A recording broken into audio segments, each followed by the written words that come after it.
That game in particular, I think that's the big performance that people key in on. AFC title game last year, multiple opportunities to bring down Burrow. He couldn't, they couldn't as a unit.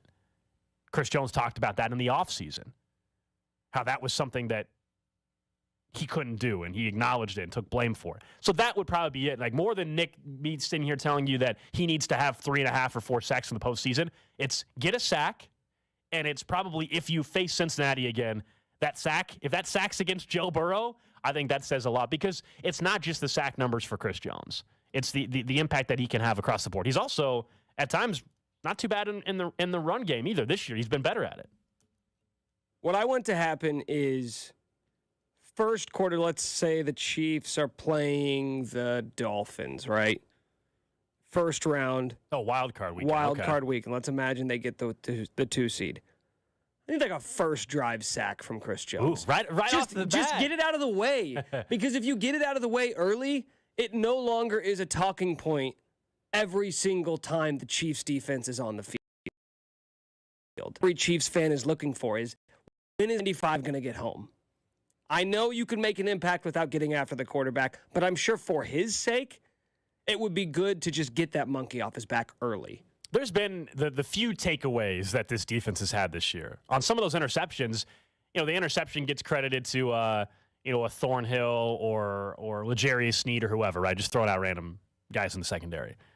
But what gets lost at times is Chris Jones maybe being the reason why that ball is just thrown almost up in the air, is batted up in the air. That's why I mentioned it's not just the sack numbers. Like, what true impact is he having on the field? And I think that's always underrated, because it's just very easy for people to pull up Pro Football Reference or a box score and say, oh, did he have a sack in the game or not? No, he must not have had a good game. And I think that's lazy, very lazy, but that's what a lot of people do. I think you could make a case with the addition of Carlos Dunlap, who's been solid. Yeah, yes. With George Karlaftis, who is coming along. With Frank Clark, who has been Frank Clark-ish, but he has made his impact felt, right? He's second on the team in sacks with 5. So you take in the combination of sort of all of those guys. I do feel like he now has the ability to be able to get home, because if you do double team him, we've seen that other guys will make you pay for that, and that hasn't always been the case in his career. I need to see it happen against Buffalo or Cincinnati. The top 5 in the NFL in sacks, and we got 2 weeks to go in the season. Like, at some point, you start to look at the numbers and say, hey, this has been one of the most productive sack teams in the NFL. Like, we have to give them credit for that, right? No, that's a fact. And when we brought up Karlaftis yesterday, it's not just that now Karlaftis has 4.5 sacks, but 4 of them are in the last 5 weeks. So it's happened. We always talk about peaking at the right time and trending in the right direction. Well, Karlaftis as a player in his rookie season, it's actually more promising. It's not like he had 4 sacks in the first 5 weeks of the season and then trailed off. No, I'd rather him doing what he's doing now, which is heading into the postseason, starting to have more impact. Heading into this postseason, heading in eventually to next season, like that's a more promising sign. We'll talk more about this a little bit later on in the show. We'll talk about maybe how a former NFL player sees this Chiefs team and how they stack up against the competition when Nick Ferguson, former Broncos safety, joins us at 11 o'clock. Staying in the AFC West, though, yesterday it's all about Nathaniel Hackett and being fired and what it means for the AFC West. And it's another team now, again, that's going to have to, for a second straight season, find a new head coach. And it looks like that'll probably be the only coaching change, because I think Josh McDaniel will end up staying in Las Vegas because of financial reasons. And then we'll get to Brandon Staley coming up in about 15 minutes or so. But I think this finally might be it, Nick, for Derek Carr in Las Vegas. Derek Carr, I think for much of his career, probably got way too much heat for the lack of success that the Raiders had. However, at some point in time, it is time for everybody to move on. And maybe you're a Chiefs fan and say, no, I wish Derek Carr would just stay in Las Vegas because they haven't really accomplished anything. You could do worse. You could definitely do worse than Derek Carr. And that's it. Heading into this season, I had on our quarterback rankings, like everybody does, I had Derek Carr 12th best quarterback in the league. I don't think he's been that this year, but I still don't think he's any worse than the 15th best quarterback. So you're right. I mean, when we're talking about how much worse can it get, it can always get worse. And maybe the Raiders will find that out. But looking at this 3-interception performance he had against the Steelers, when they still had a slim chance to make the playoffs. And I guess technically, mathematically, the Raiders aren't eliminated. But come on, guys. The Raiders are not going to make the postseason. So 3 interceptions in that game. And if you guys remember how that contract was structured this past offseason, we said, oh, it looks good. They gave him an extension and all that, but there's no guaranteed money after this year. They can wipe their hands clean. He got $24.9 million, $40 million deal, $32.9 million for next year, which was guaranteed for injury. Of course, he's not hurt. The waiver period for this season is right after the Super Bowl. It's like the third day, so right after the Super Bowl. So if they want to cut Carr, get out of the $40.5 million in liability during that time period. Or they don't cut him, they're liable for the money, but then they can maybe work out a trade in the offseason. I don't think Derek Carr is the quarterback for the Las Vegas Raiders next year, one way or the other. Either they cut him, save $40.5 million, or I could actually see them not cutting him in time to save the money and see if there's any suitors. Because as you said, you could always do worse. I'm looking at teams like the New York Jets, for example, who have the defense, I think have some of the young talent on offense and Breece Hall and Garrett Wilson to be more competitive than even what they are this year. They might still sneak in. Mike White's going to try to be the savior for them. But Derek Carr with the Jets, I think they're actually perfect for each other. The Jets fans would love Derek Carr, would they not? He'll probably disappoint them too, but I think Jets fans would love Derek Carr. There's multiple teams that I think Derek Carr could help next year. I don't think he's a Las Vegas Raider. We spent a lot of time this season talking about how great it is that the Broncos are stuck with Russell Wilson and how Chiefs fans should rejoice in the fact that they're going to have him on the roster, whether it's either financially or on the field. That's going to hinder them for the foreseeable future. That's a great thing for the Chiefs. Ask yourself this as a Chiefs fan. Do you want to continue to see Derek Carr there, or would you rather open the mystery door as to who could come in next? I would rather the Raiders hold on. As a Chiefs fan, I would say, keep Derek Carr. I kind of know what your ceiling is. He's gonna get you excited a few weeks a year, and maybe make you believe a little bit if you're a Raiders fan. But ultimately, he's not a threat. We're talking about guys like Joe Burrow and Josh Allen and Patrick Mahomes. In this AFC picture, Justin Herbert. Derek Carr's not in that. Is not in that same. Okay, let's just.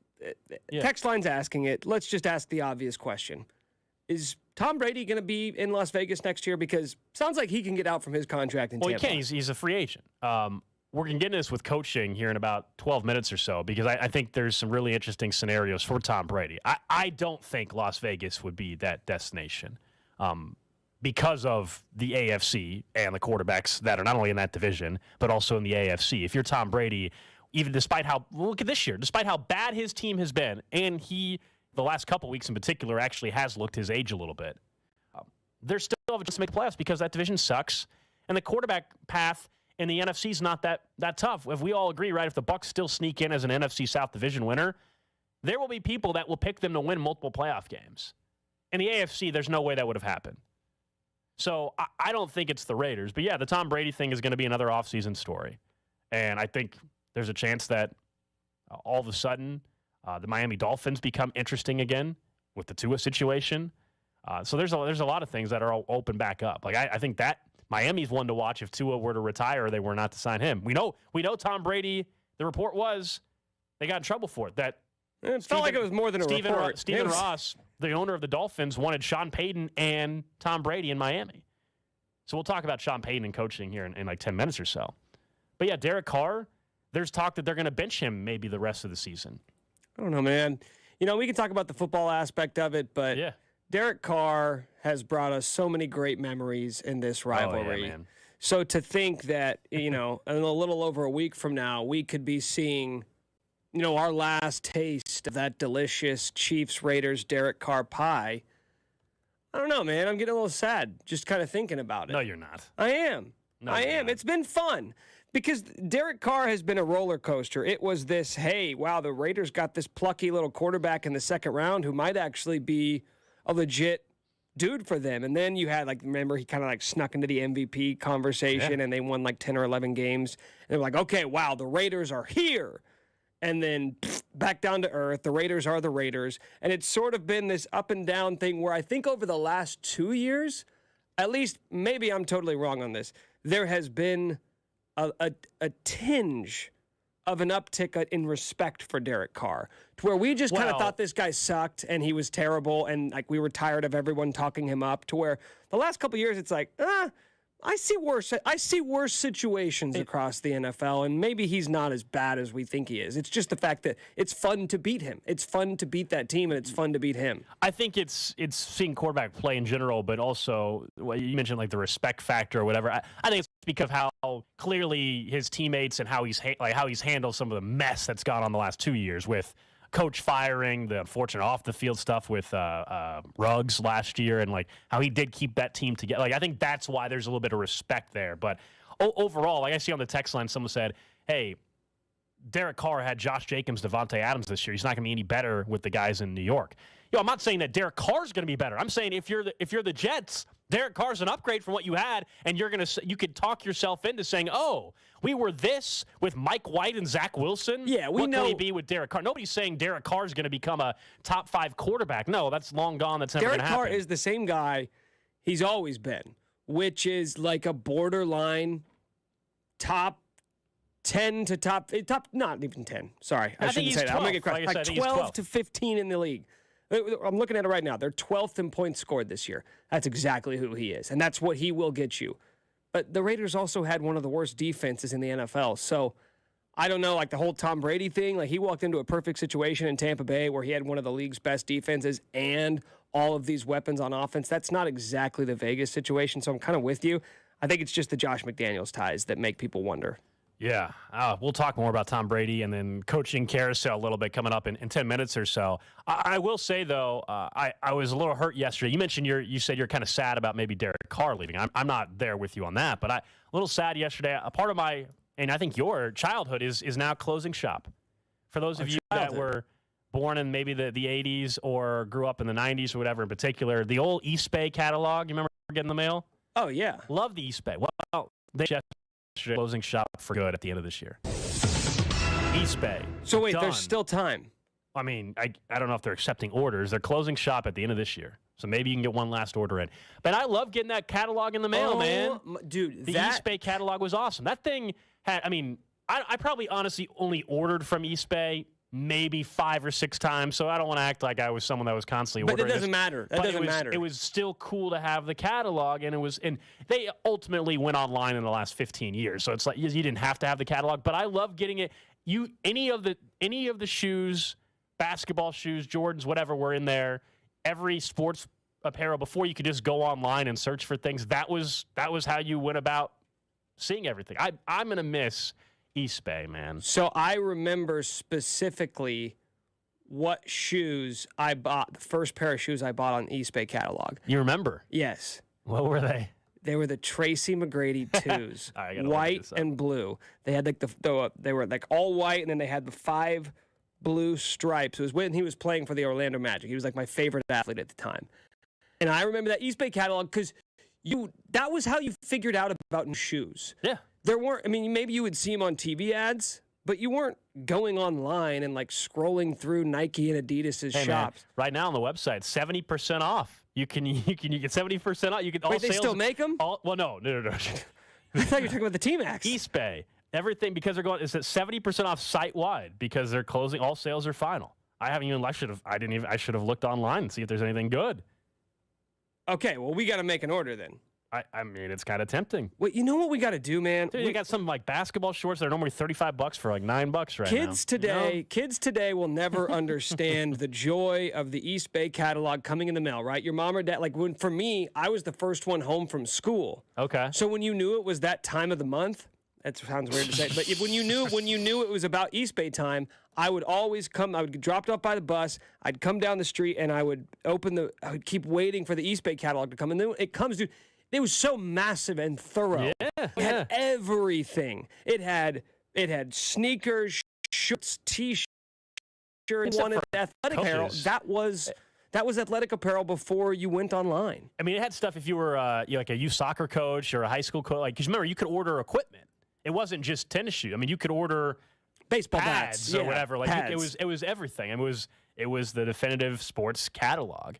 A lot of people saying they loved East Bay as a kid. They got a pair of Penny Hardaways from that catalog. Oh, I think everybody has a story from East Bay, or at very least recalls getting it in the mail. You could go online, you could request a free catalog, and then they kept just sending it to you. Oh, yeah. And it was great. That was before the time when we would get annoyed by getting sent catalogs. That was when, please send me the catalog.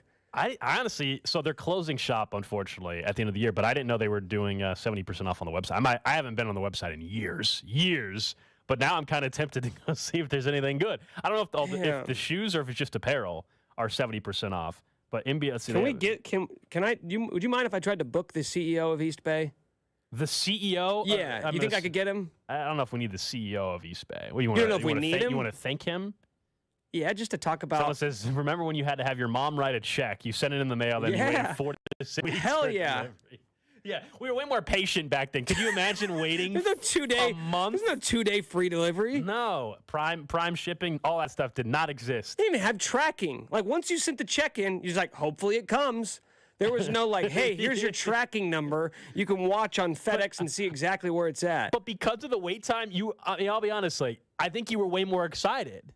Because in a way, you almost forgot about it, and then one day you were hoping it showed up, and you were thrilled when that box came for the new shoes or whatever. I might shed a tear. There's a PJ Tucker sweatshirt that's normally $75 for $30 right now, man. If you want it, it's an orange PJ Tucker sweatshirt. There you go, man. Man, East Bay gonna close shop in a couple days. It's a shame. It kind of sucks, man. It's funny, we all say it sucks, and when's the last time anybody has ordered from East Bay? Maybe that's why they're closing shop. I mean, I was living at home, and I probably wasn't in middle school yet, but... That's what I'm saying. I think just now now they're also like Adidas and Nike, they all have their own shops online. Like, you can just order directly from them. It's kind of like the day when I came home from soccer. It was like in 3rd grade, and we had an old wooden jungle gym out back that I hadn't touched in 5 years, and then somebody was loading it up into the back of their truck. Like, my parents had sold it, and I started crying. Because I was like, I don't know, that's my jungle gym. My dad's like, you don't even play on it. Why are you crying? It's because it's mine. That's how I feel about East Bay right now. I don't use it, but I just want it to be there in case. Yeah, I got you. All right, coming up next, though, it was actually a conversation I heard from Seat on the Drive yesterday. I completely disagree with it. I'll tell you what it has to do with in the AFC West mix next.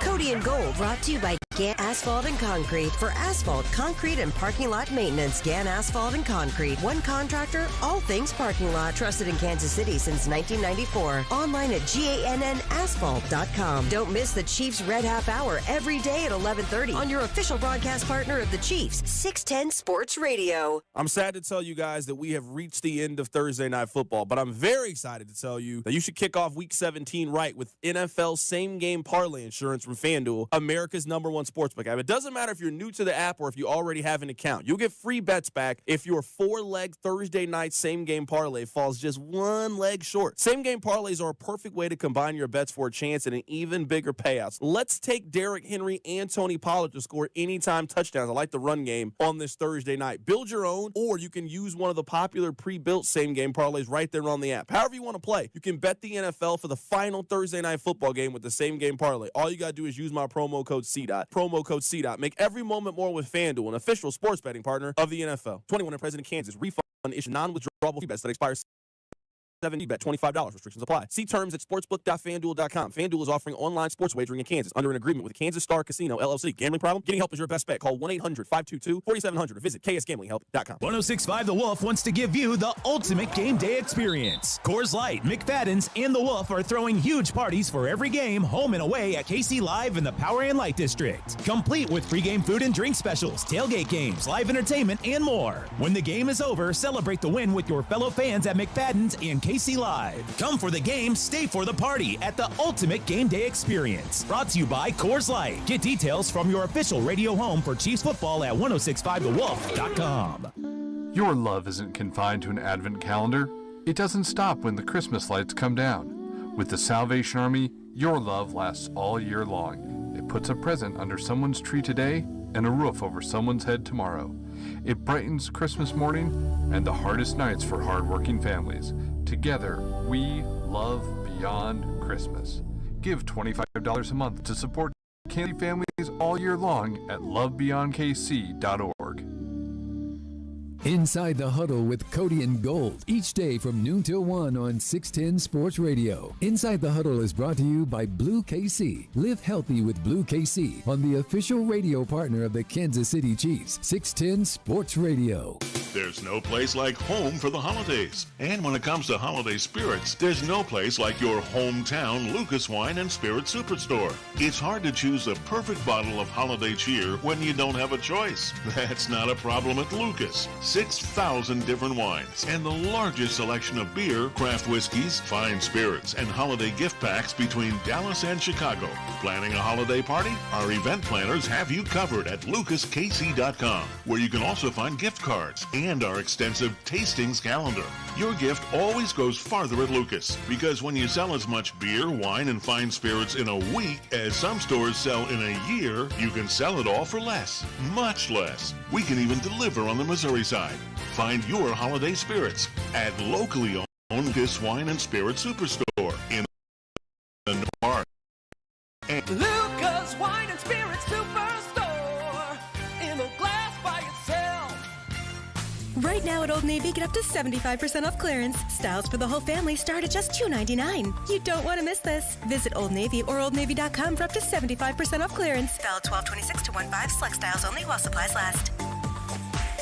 Are you kidding me? Gas prices are up again? Somebody has to do something. Well, someone did. That's why I use Upside. Upside? What's that? It's a free app that pays you back real money for every gallon of gas or diesel you buy. I just earned 25 cents back on every gallon of this tank. Hold on. So the Upside app is free and you actually get cash back every time you use it? No strings attached? Yep, it's awesome. Check it out. It only takes a couple of minutes to sign up. Instead of just watching your dollars go into your tank, start putting money back into your wallet with the free app from Upside. With the price of gas today, it's big news and big money. To cash out of your Upside cash, just transfer it to your bank account, PayPal, or a gift card. Upside users have already earned over $200 million. Now it's your turn. Download the free Upside app and get cash back on every gallon of gas. Use promo code GOLF for an extra 25 cents per gallon on your first fill-up. That's code GOLF. Use code GOLF for an extra 25 cents per gallon back in your first fill-up. Cashback's not available in gas in New Jersey and Wisconsin. O'Reilly. The professional parts people at O'Reilly Auto Parts can recommend the best products to get you ready for winter weather. Protect your vehicle with Xerox OE antifreeze and coolant and save $2 instantly. Xerox provides the exact OE-approved coolant formulations for domestic, Asian, and European vehicles. Stop by O'Reilly Auto Parts today. O'Reilly Auto Parts. Hi, I'm your unused PTO. It's almost the end of the year, and if you don't put me on a timesheet, I will be gone forever. Use me or lose me. Let's get away. It's getaway time. Get our best deals of the season on a new Hyundai. It's your journey. Own every mile at the Hyundai Getaway Sales Event. Now get 0% APR, 0 payments for 90 days, and $500 bonus cash on select vehicles. Hurry to your local Hyundai dealer now during the Hyundai Getaway Sales Event. Offer ends 3/23. Call 1-562-3603 for complete offer deals. Get locked into You Better You Bet, presented by BetMGM, with Nick Costos and Ken Barkley on the BetQL network. I don't know who's good, and that's really awesome. That's what made the weekend so fun. I'm leaving that weekend questioning everything about who's going to win the college football national championship, who's even going to go to the playoff, who's going to win the Heisman Trophy, who's going to win the Super Bowl if it's not Buffalo. You Better You Bet, 3 to 7 p.m. Eastern from the BetQL network. Always live on the free Odyssey app.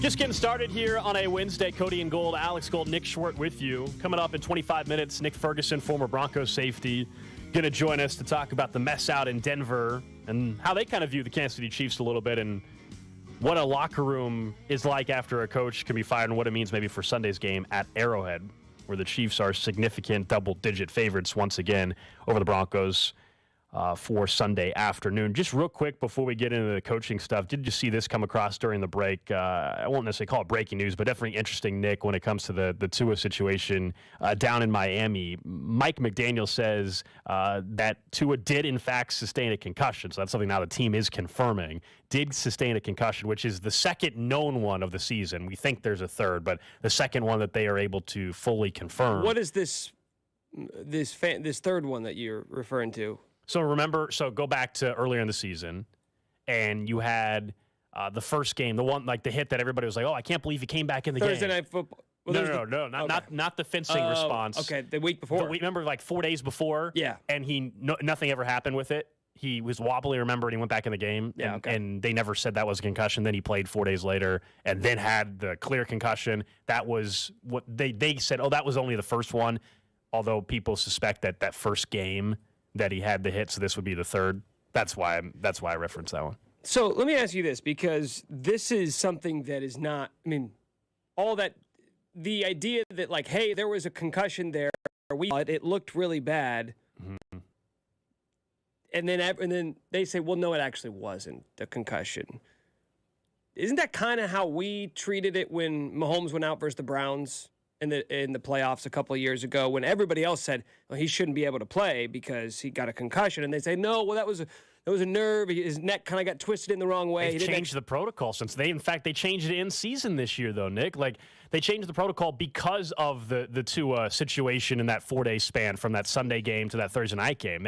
And this is what's weird, is like it keeps involving Tua and it keeps involving the Dolphins, but at the same time, we know there are spotters in the stands that this past week's game on Christmas Day, that spotters did not think they saw anything, or they missed it altogether, whatever. Clearly they did, because he suffered a concussion. And the team, that's not me saying that, the team just confirmed that. They didn't pull him out of the game. They didn't think there was anything there. And so it's as much as the Dolphins are going to be criticized again, and I get why, because they seem to struggle with this more than others, nobody on the independent side pulled Tua out of the game on Christmas Day. And so the NFL policy, yet again, has failed Tua. And they're going to have serious conversations, I think, with Tua. And Tua's going to have conversations with his family again and figure this thing out in the offseason. Like, if he's his concussion right now, he's not playing on Sunday. I think that's pretty clear to say. There's no way he's playing this Sunday. The question will be, does he play in the playoffs, if they make the playoffs? I don't know how that's possible. We'll see. And then in the offseason, it's going to come down to whether he himself wants to play and what's recommended out there. Mike McDaniel also saying he's citing privacy relative to how many specialists Tua has or will visit with. And he also had mentioned that Tua is currently better than he was yesterday. So that's just news just now coming out of Miami. And, of course, Teddy Bridgewater is the starting quarterback. And this is a Dolphins team that they can't lose out and still make the playoff. They're holding on to the 7th spot right now. I cannot believe they're basically in the same exact spot they were a year ago. Yep. And didn't this team win 10-plus games 2 years ago with Brian Flores? They ran out of town. Yeah. Do you recall that? Do you recall? They're gonna have fewer wins. It looks like they're gonna have fewer wins. It looks like. But yeah, they had Mike McDaniel was being talked about as a coach of the year candidate a month and a half ago. Month and a half, 2 months ago, like a legitimate coach of the year candidate. And now, if you have Tyreek Hill who's having a great season, there's still a chance they don't even make the playoffs. Like, that is a real possibility. We thought that they might be the third best team in the AFC early in the season when they were cruising. They look great, and they had the comeback win against the Ravens. 6 touchdowns in a game. Yeah, they had the win against the Bills the next week. We thought, okay, this offense is explosive. Mike McDaniels has it figured out. He has unlocked Tua, Tyreek, Jalen Waddle, these 2 deep threats. Nobody can stop. This is a legit Super Bowl contending team, and I think a lot of us were still in like, okay, well, let's wait and see. Well, we waited, and they've lost 4 consecutive games and might not make it. Yeah, and of course, it's unfortunate with the Tua. The Tua stuff itself is extremely unfortunate for not only the organization, but obviously for Tua individually.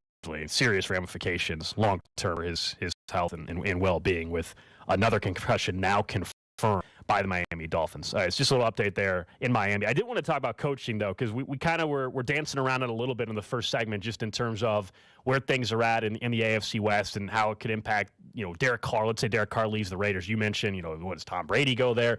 It's interesting because I was listening to the drive yesterday and caught a little bit of CDOT's conversation he was having about what he thinks the Chargers should do. He says he thinks the Chargers, if they know that Sean Payton would take the job, that they should fire Brandon Staley.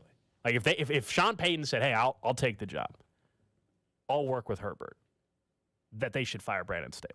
Now, first, let me just say, and I know this wasn't the conversation CDOT was having, And we can explore the hypothetical.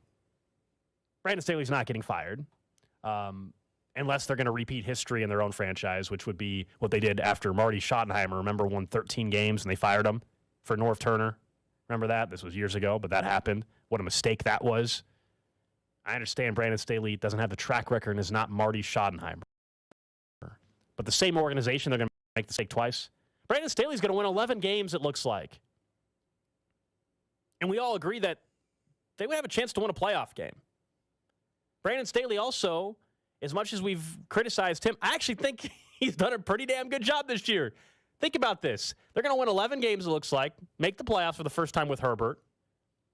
And their big offseason acquisition, J.C. Jackson, been out for, 2 months now? Joey Bosa has been out for months. He's going to be back, I think, for the playoffs.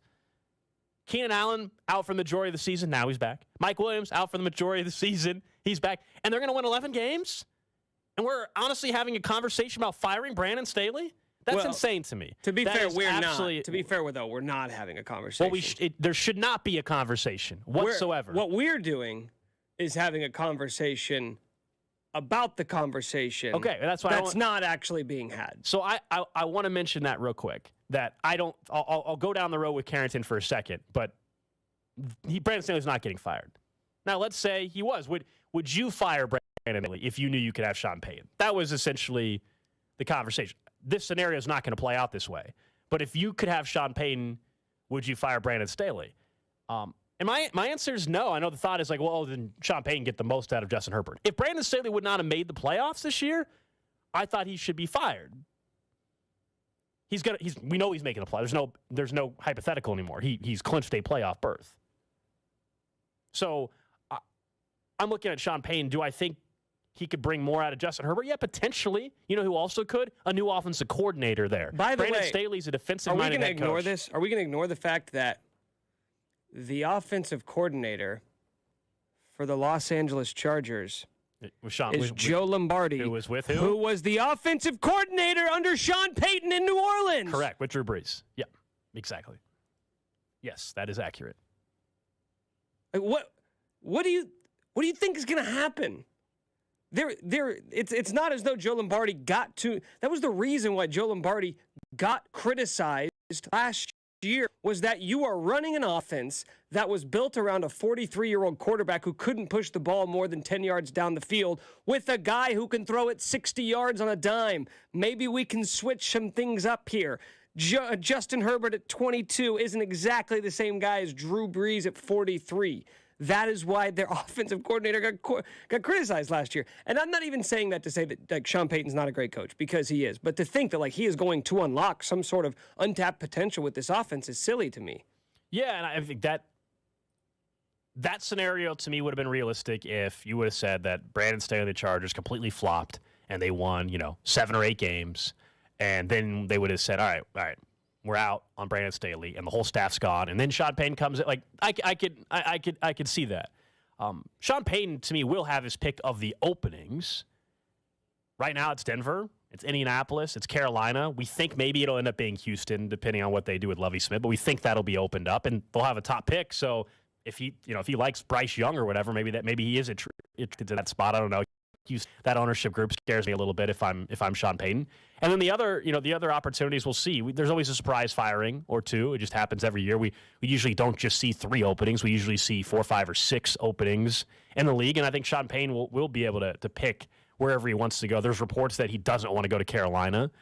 I find this interesting. You were mentioning Tom Brady and how could he factor in to the coaching carousel this year? Because I think he can in a serious way. Mike Florio was reporting that he's had one source tell him that if Sean Payton coaches in 2023, there's a growing school of thought that he could return to the Saints.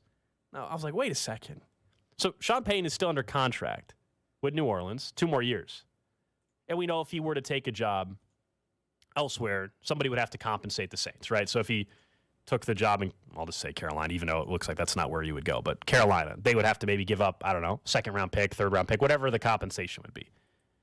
So that we all know. But wait a second. Dennis Allen, who was the longtime defensive coordinator for Sean Payton, promoted when Sean left. You're telling me that they Thanks for holding it down for a year. Sean, you're hired again. Dennis, you want to still be the DC or do you want to be fired? And you're just going to come back and coach the Saints. And the report from Florio is that then Tom Brady would go to the Saints. See, I could see the Saints doing it easier than I could see Sean Payton doing it. Like, that's the part that doesn't make any sense to me. Like, I don't know why Sean Payton would go back to the team that he left. And I know that okay, he wanted to step away, wanted to retire, et cetera, whatever.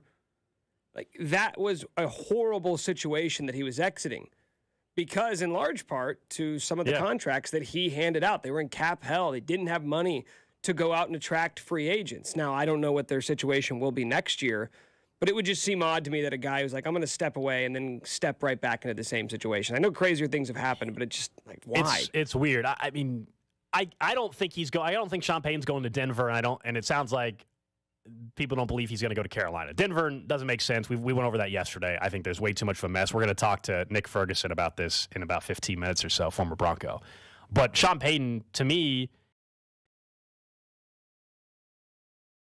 if you're Saints ownership and Sean Payton told you, hey, you guys let me back and I can guarantee you that Tom Brady's coming here, well, then, yeah, they're going to fire Dennis Allen. if they knew that was the scenario. That's assuming Tom Brady wants to play next season. And I'll be honest, like, I actually think Tom Brady, for the most part this season, hasn't been 45-year-old Tom Brady, but the last 3 weeks he looks like 45-year-old Tom Brady.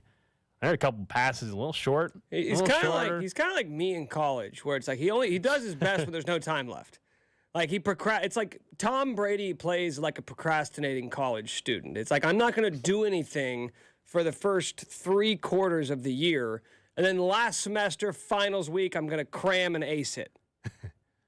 I didn't, except when I was in college, I didn't ace it. You were at the Hawk or but the cramming part. Louise's. I was cramming beers into my gullet. That's what I was cramming. Yeah. We'll get to Nick Sowell knows. Thinking of cramming beers, do you wish you were down in Memphis right now? There's a bowl game this afternoon. I know it's not common for us KU fans to be talking about bowl games. We know this. But there is a bowl game this afternoon at 4:30 in Memphis Bowl. KU taking on Arkansas.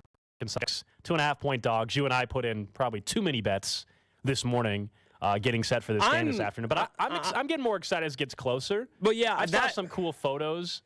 What is anxiety versus excitement? Because why would you be? I wouldn't be. Well, I bet an uncomfortable amount. Well, you and I put in a good amount of bets before. No, I won't be able to financially withstand the losses if these bets don't hit. That's not smart. That's not smart on your part, then. But that's what makes me more excited for games. Well, betting an uncomfortable amount, right? Well, not an uncomfortable amount. You and I have talked about this. Games that you're not interested in, if you put a few bucks on it, become interesting. I don't know how much money you actually bet on the game. But that adds some excitement. I saw some photos. Some friends sent me some photos and videos of Memphis. It looks like they're having a good time. I wish it wasn't on a Wednesday at 4:30. You know, if it was on a Saturday at 5:30 this Saturday, I would have considered driving down there. But have you seen the stories that some of these hotels don't have water? There's a big water issue down there. Yeah, what is going on with water?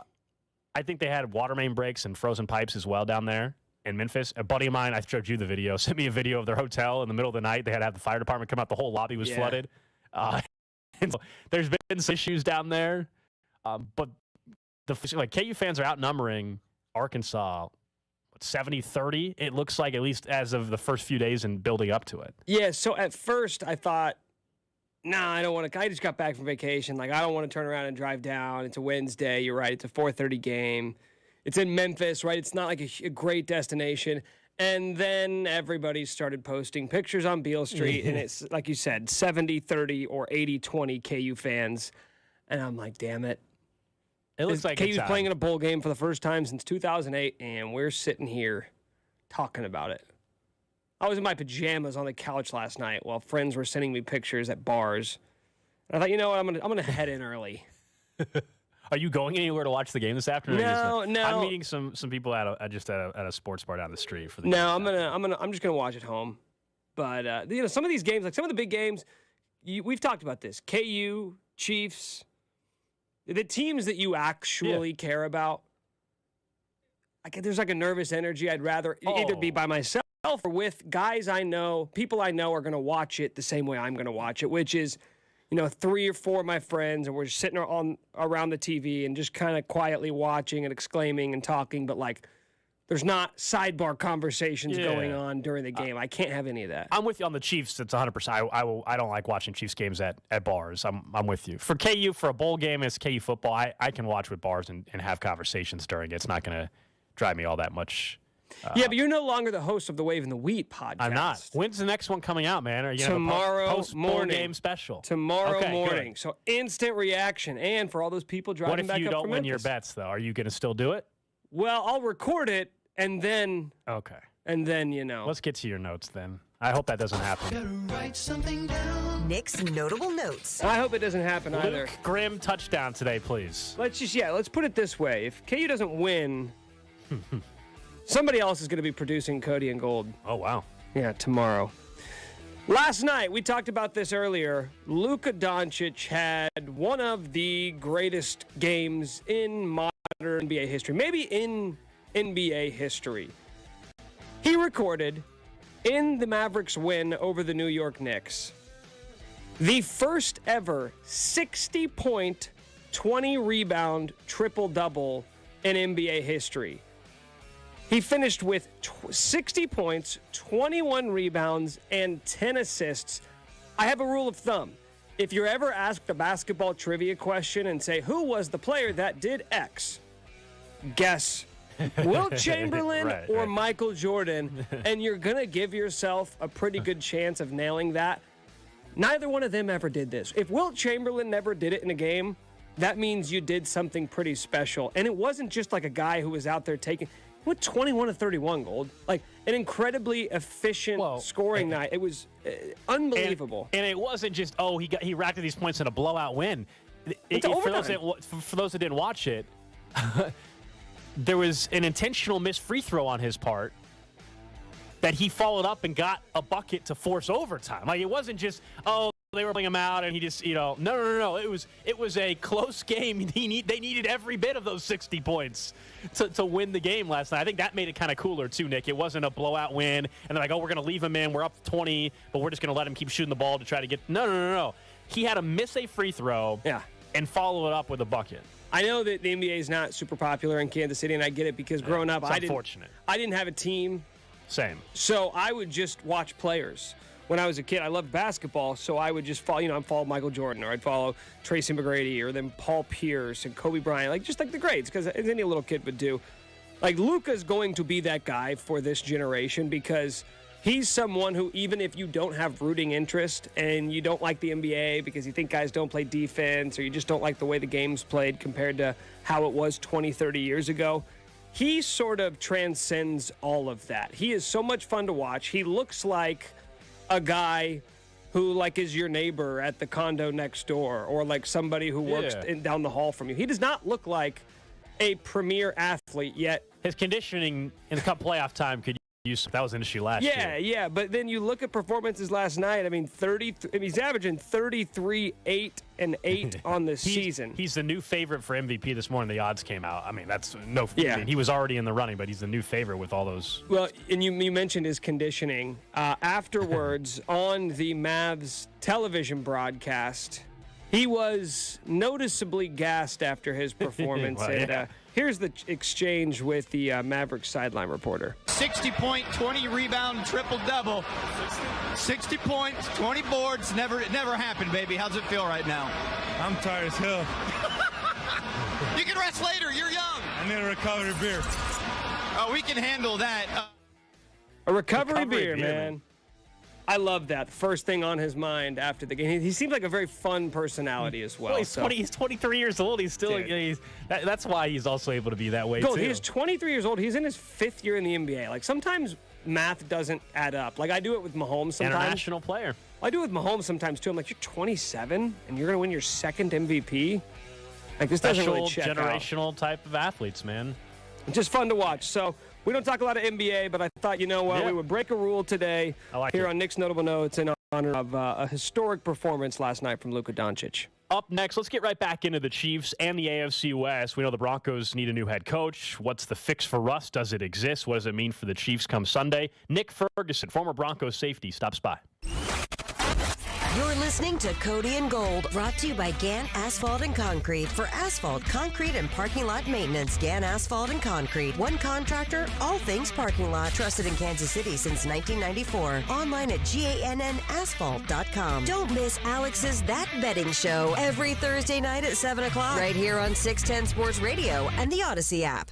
Football, tailgating, holiday parties, and Smokehouse Barbecue. I can't think of anything better. The holidays are here. Let Smokehouse Barbecue celebrate with you. They have private banquet rooms at all 3 area locations in Zona Rosa, Gladstone, and Independence. If you're hosting your own party, invite Smokehouse along. Order the whole meal with their famous ribs and wings. And don't forget about their hickory pit beans or cheesy corn to go with your meal. Give them a call or check them out at smokehousebbq.com. For over 30 years and family-owned, it's Smokehouse Barbecue.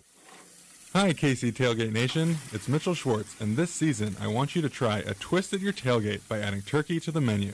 Turkey brings big flavor to the grill with tons of tasty options that your crew will gobble up. Smoked turkey wings, buffalo turkey dip, pulled turkey tacos, and even turkey burnt ends. The possibilities are endless. Check out great recipes and register for the ultimate turkey tailgate prize pack at tailgatewithturkey.com. That's tailgatewithturkey.com. O'Reilly. Protect your engine against sludge and wear with a synthetic oil change. O'Reilly Auto Parts has 5 quarts of Mobil 1 full synthetic motor oil for $35.95. Plus, get 2 times O Rewards points. Our professional parts people can recommend the supplies you need, including a filter, funnel, shop towels, drain pans, and more. Stop by O'Reilly Auto Parts or visit O'ReillyAuto.com. O'Reilly Auto Parts. When a cold comes on strong, knock it out with Vicks DayQuil Severe for max strength daytime relief. Just 1 dose of Vicks DayQuil Severe starts to relieve 9 of your worst cold and flu symptoms to help take you from 9 to none. Power through your day with Vicks DayQuil Severe, the daytime non-drowsy, coughing, aching, fever, sore throat, 9 to none medicine. Use as directed. Last week, I was reminded once again how nice it is to just see with my own 2 eyes, not rely on contacts or glasses. That's because, as I mentioned to some of you, I was driving to Emporia for my sister's graduation. It was just going to be a quick drive there, and then after the ceremony, drive right back to Kansas City. Not a far drive, but going to be driving at night. And in the past, when I wore contacts, driving later at night was kind of irritating, so I would make sure I took my contacts out. Well, then I'd have my glasses on, and the reflection of people's headlights could be problematic. All that was just annoying in the past. Don't have to worry about that anymore. There's no haloing of the lights or anything like that because of DuraVision undergoing SBK Advanced LASIK. I had a free consultation. They told me, hey, yeah, you're eligible for LASIK. 2 days later, I had my procedure, and the very next day, I was right back at work doing this show. DuraVision is simply the best in Kansas City, and it was the best ever made as well. Give them a call, 913-491-3330, or go online to DuraVision.com and tell them Gold from 610 sent Do you have 3 ex-wives and your current trophy wife wants a life insurance policy 3 times the size of the policies you had to purchase for your previous mistakes? If so, you need to call Big Lou at Term Provider, 800-700-6898. Big Lou is intimately familiar with your problems, and if you're 50 or 60 years old and in reasonably good health, a $1 million policy should only cost about $100 to $200 per month. Big Lou may have a solution for your previous policies as well. You may even save enough money to lighten the load on your new $1 million policy. Remember, call Big Lou. He's like you, except he's only on number 2. Call Term Provider at 800-700-6898. That's 800-700-6898. For $1 million in term life insurance that you can live with. Call Big Lou at 800-700-6898. 800-700-6898. You're listening to 610 Sports Radio from the Max Motors Studios. Did you miss Legends? A conversation with Bobby Bell, Jan Stenerud, Mike Garrett, and Willie Lanier celebrating the life of Len Dawson? It's now up on all the show's podcast pages at 610sports.com and on the Odyssey app, KCSP Kansas City, WDAF HD2 Liberty, and Odyssey Station. All right, into the 11 o'clock hour. It's Cody and Gold. Alex Gold, Nick Short with you. Cody out till next week. We'll hear from Andy Reid and Patrick Mahomes live out at Arrowhead here in about 45 minutes. on your official broadcast partner for the Chiefs, 610 Sports Radio. And here in about 12 minutes, we'll get into something that normally I think we have consensus on entering Week 17 in the NFL season, but I don't think that's the case whatsoever here in 2022. So we'll get to that in just a few minutes. But I want to head out to Denver. We talked a lot yesterday about what's going on there, what maybe is going to happen this offseason. Is there a fix for Russell Wilson? All of that I want to get into with former Broncos safety Nick Ferguson. Nick, it's good to hear from you, man. How you been? Happy holidays. Yeah, happy holidays. So what has the last 24 hours or so been like there in Denver? Because I don't think anybody's surprised that Nathaniel Hackett at some point was going to be fired, but the fact that it's happening before the end of the season.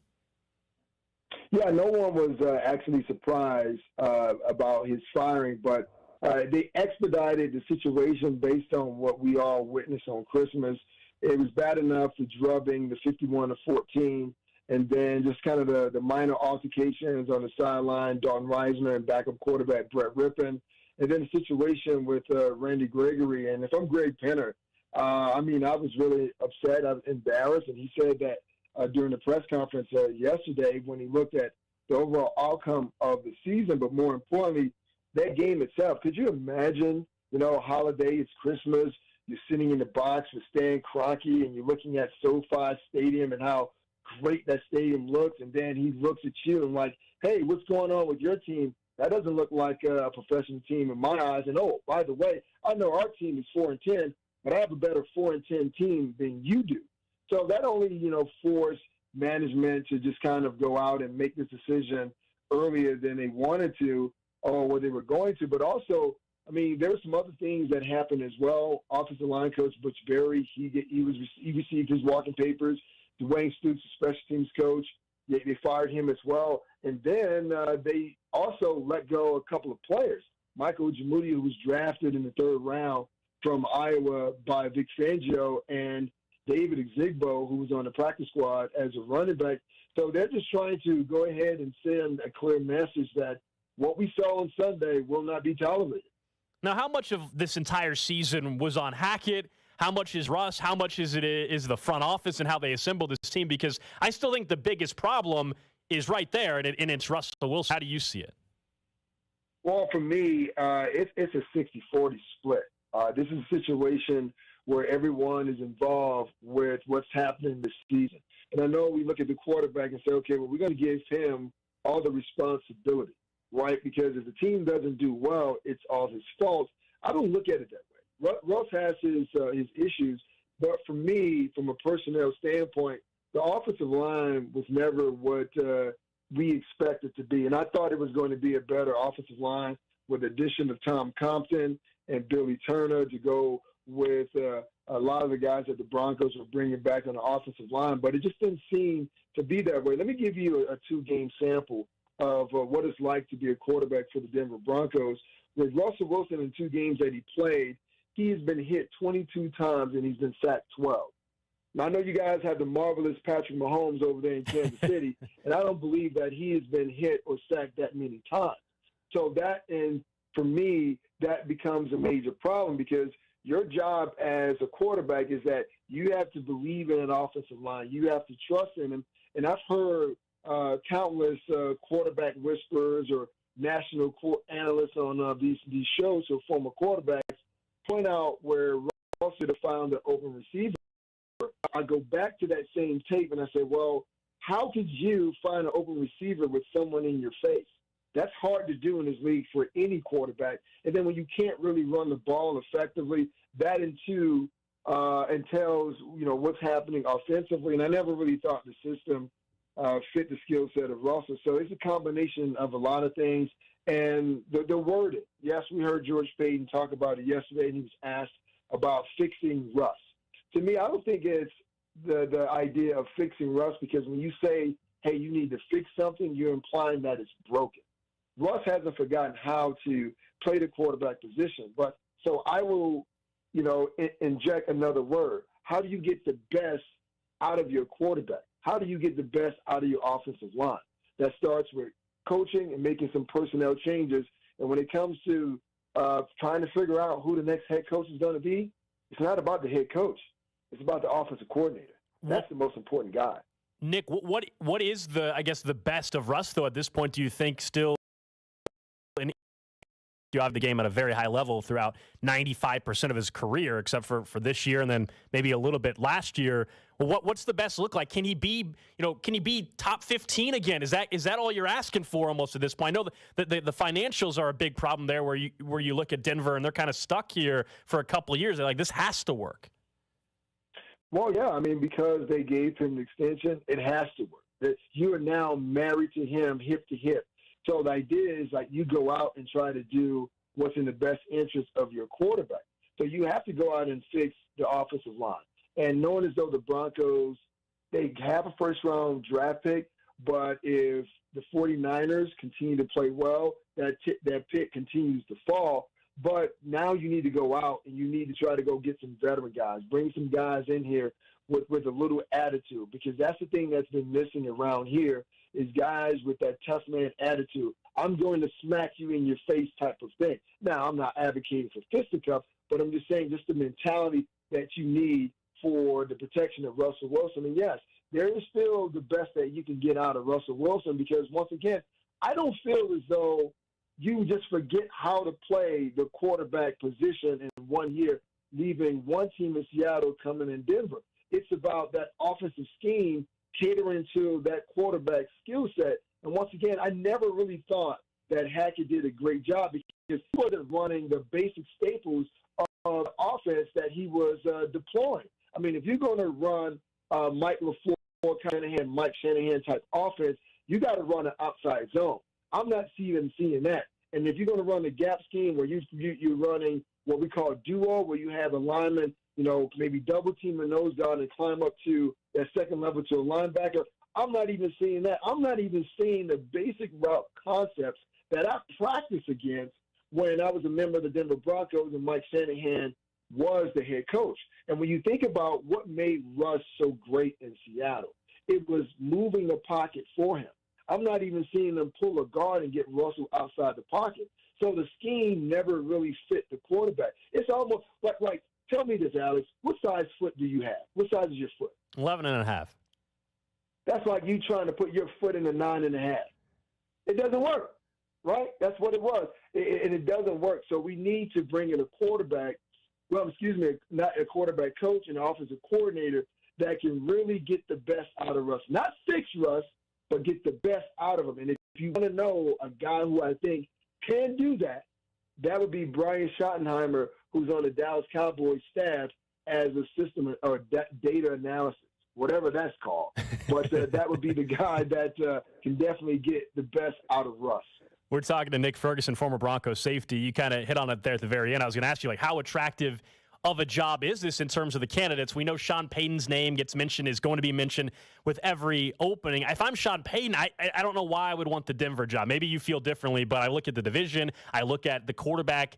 You and I maybe just disagree on how much level up there could still be for Russ, and knowing the current draft capital that the Broncos have or don't have. Who is realistic there? You mentioned Brian Schottenheimer, Dan Quinn, I think interviewed the last time for the job. Who's kind of on the wish list there in Denver? Well, for the obvious reasons, Sean Payton. I just look at what Sean Payton was able to do in New Orleans with that offense, Marcus Colston when he was playing, and more importantly, Drew Brees. Drew Brees was a vertically challenged quarterback, but he was able to get the best out of him. He could possibly do the same thing with Russell. Now, I don't think, as obvious as that may seem, I don't think that's going to be the direction because Sean is not going to want to come here because looking at the long ties that the organization has to Russell Wilson. Now, the guy that makes the most sense to me would be Dan Quinn. You interviewed him last year. I was kind of rooting for him to be the head coach last year. We've seen what he was able to do or has been able to do in Dallas.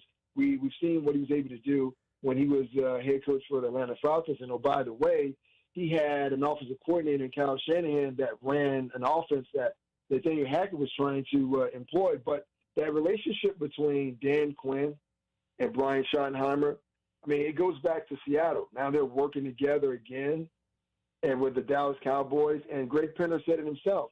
The next head coach that comes in is not reporting to George Payton, the GM. He's reporting directly to Greg Penner. but there has to be a working relationship between the GM and the head coach. And George Payton and Dan Quinn, they have history. They go back to their days with the Miami Dolphins. So to me, if you want to say, well, what's the best situation for Russ and the organization and the ownership and the GM, it is by far Dan Quinn, because once again, it is not fixing Russ. It is finding ways to get the best out of Russ, and those two guys collectively, I believe, can do it. Nick, I can't remember if you had a head coaching change at all when you were playing with the Broncos, but when a coach gets fired days before a game in this situation where the Broncos are about ready to come to Kansas City on Sunday, what does that do? I think there's a mindset from some fans, and people have been asking even on our text line here, do we think the Broncos are going to be more up for the game now? Or are they going to be ready to just pack it in? What does that do you believe, for the Broncos even on Sunday?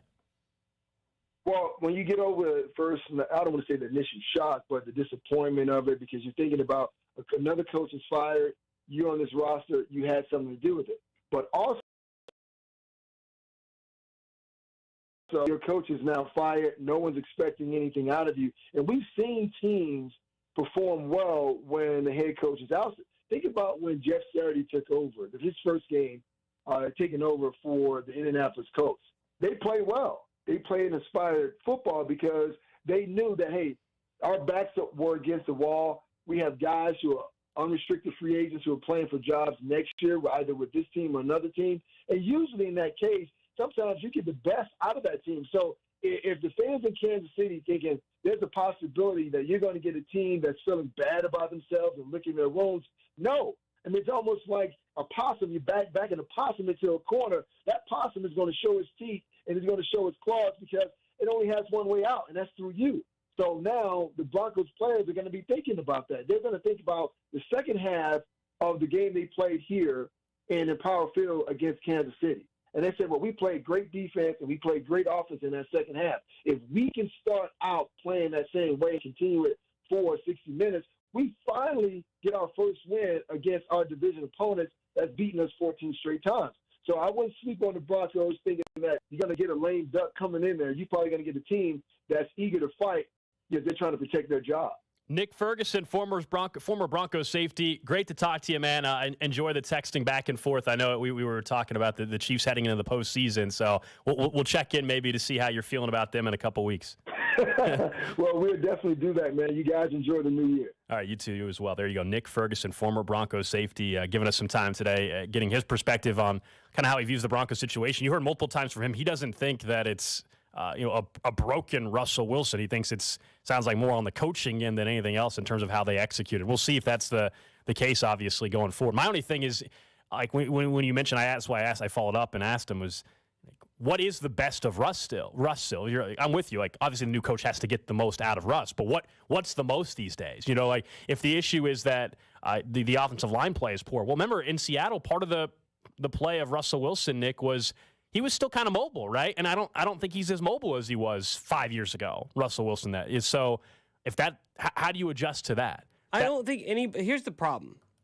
I don't think anybody is alleging that Russell Wilson lacks talent now. That Russell Wilson lacks football IQ. Like I think he possesses those things. You have them or you don't. I don't think talent necessarily wanes. I think your ability to tap into it does, and I think maybe that's part of. I think we are seeing him age a little bit. Like I've maintained the entire time, it's not that Russell Wilson is bad. It's that I don't think he possesses whatever you need to have between the ears to make yourself the best quarterback, because I don't think he possesses the self-awareness to be able to look in the mirror and say, I'm the issue. That's the difference is, well, he can still play football. I don't question that. And I don't question that there are coaches who could bring more out of him than Nathaniel Hackett did, or offenses that could bring more out of him. Do you really think Russell Wilson is going to sit there this offseason and say, you know what, humble pie, I'm the issue. I need to just sit back and let these coaches do their job and I'll be the player? Because he wants to be the GM and he wants to be the offensive coordinator and the play caller and the quarterback. Here's the problem. 99.9% of players are terrible at all the other stuff other than just playing. I mean, I wouldn't even, that was the whole thing. He wanted to be involved in free agent acquisitions and transactions and draft picks and offensive coordinator hirings and scheming. You're not any of those things. You're a football player. Yeah, but that even away from Russ, that's become more of a conversation, and we had that about Aaron Rodgers just a year or so ago, or this past offseason, right? I mean, we had that conversation how Aaron Rodgers wanted to be more involved with those situations. At some point in time, it'll be interesting if we hear that about Patrick Mahomes when he gets into his 30s later down the road, when Andy Reid's not here and retires and things like that. Like these are I think later in the career. Some of these, this is not just that part you're talking about. It's not just a Russell Wilson thing. I'm fascinated by who they hire. Most players don't acquiesce as quickly as Denver did, though. Yeah, I'm going to be really fascinated to see who they hire. It sounds like he agrees, Nick did, that Ferguson, that is, that Sean Payton's not going to Denver. That to me doesn't make any sense for Sean Payton to go there, considering who the quarterback is and considering that you have no way to get out of the quarterback there. He mentioned Dan Quinn and then Brian Schottenheimer, who wasn't he at one point in time in Seattle as well? As an offensive coordinator or at least offensive assistant. So that'll be a huge story for the rest of the offseason. Thanks to Nick for joining us there. Before we get to trash of the day, I think normally at this point of the season, and we're entering week 17, it's crazy. It's already about to be January in 2023. But normally, isn't there consensus on who the best team is, or at least the top two? We don't have that. I could go and ask 100 random people on the street. I could go and bring on 5 different NFL, quote-unquote, experts around the country, and if I ask them who's the best team or the 2 best teams, I don't think I'm getting the same answer. I don't think I'm getting 80% of the same answer. That's unique to me, and then maybe that makes it fun come playoff time. Like I think if I were to ask you, like, who do you think are the 2 best teams in football right now? I don't know what your answer is. I'm curious. What is it? Chiefs and Bills. And I think if you were to ask somebody else, even in the office or down the street or the text line, I think someone would say Chiefs and Philadelphia or Chiefs and Cincinnati. Because I actually think the answer right now might be the Chiefs and Cincinnati. And this is going to get decided on Monday night, fortunately, when the Bills and Bengals play. I think Cincinnati is playing as good as anybody in football right now. Now, my question with them is Lael Collins, their tackle's now out for the season, it looks like. That's a huge loss to Cincinnati. But I don't think it's consensus. I don't think it's automatic that, it's Chiefs and Bills. I don't think that would be outside of Kansas City, maybe. I don't think that's the normal answer. And I think you would get some teams that would say the 49ers. I just saw a couple new power rankings come out today, Nick, that have the 49ers as the best team in football. Well, with Brock Purdy at quarterback, that's a tough sell. I agree. Now, I think they're one of the best because that defense is unbelievable. We've talked about Kyle Shanahan plenty on this show, and he's doing it with a third-string quarterback. But, yeah, I can't tell you that a third-string quarterback – at this late of the season that they're the best team when you're running out a third-string quarterback that's a game manager. No. Can they win multiple playoff games? Do I think the 49ers are going to go to the NFC title game? I kind of do. I think the 49ers are probably headed to an NFC title game. Look at the path that they might have to maneuver. I think they're good enough to do that because of that defense. But the minute somehow Brock Purdy's down, we haven't had to see him come back from being down. I want to know what that looks like. When does that breakdown happen as more film gets on? So, but my point is that there's a lot of people that would say the 49ers. I think you'd still get some people that would say Philadelphia if Hurts is actually probably throw in the Cowboys. Sure. So that's what I'm saying. I don't think there's consensus at the top of who the best team is. And I maybe I'm wrong, but I swear usually in the last 3 or 4 years, there's been consensus on the top 2 teams we would mention. We just named 4 or 5.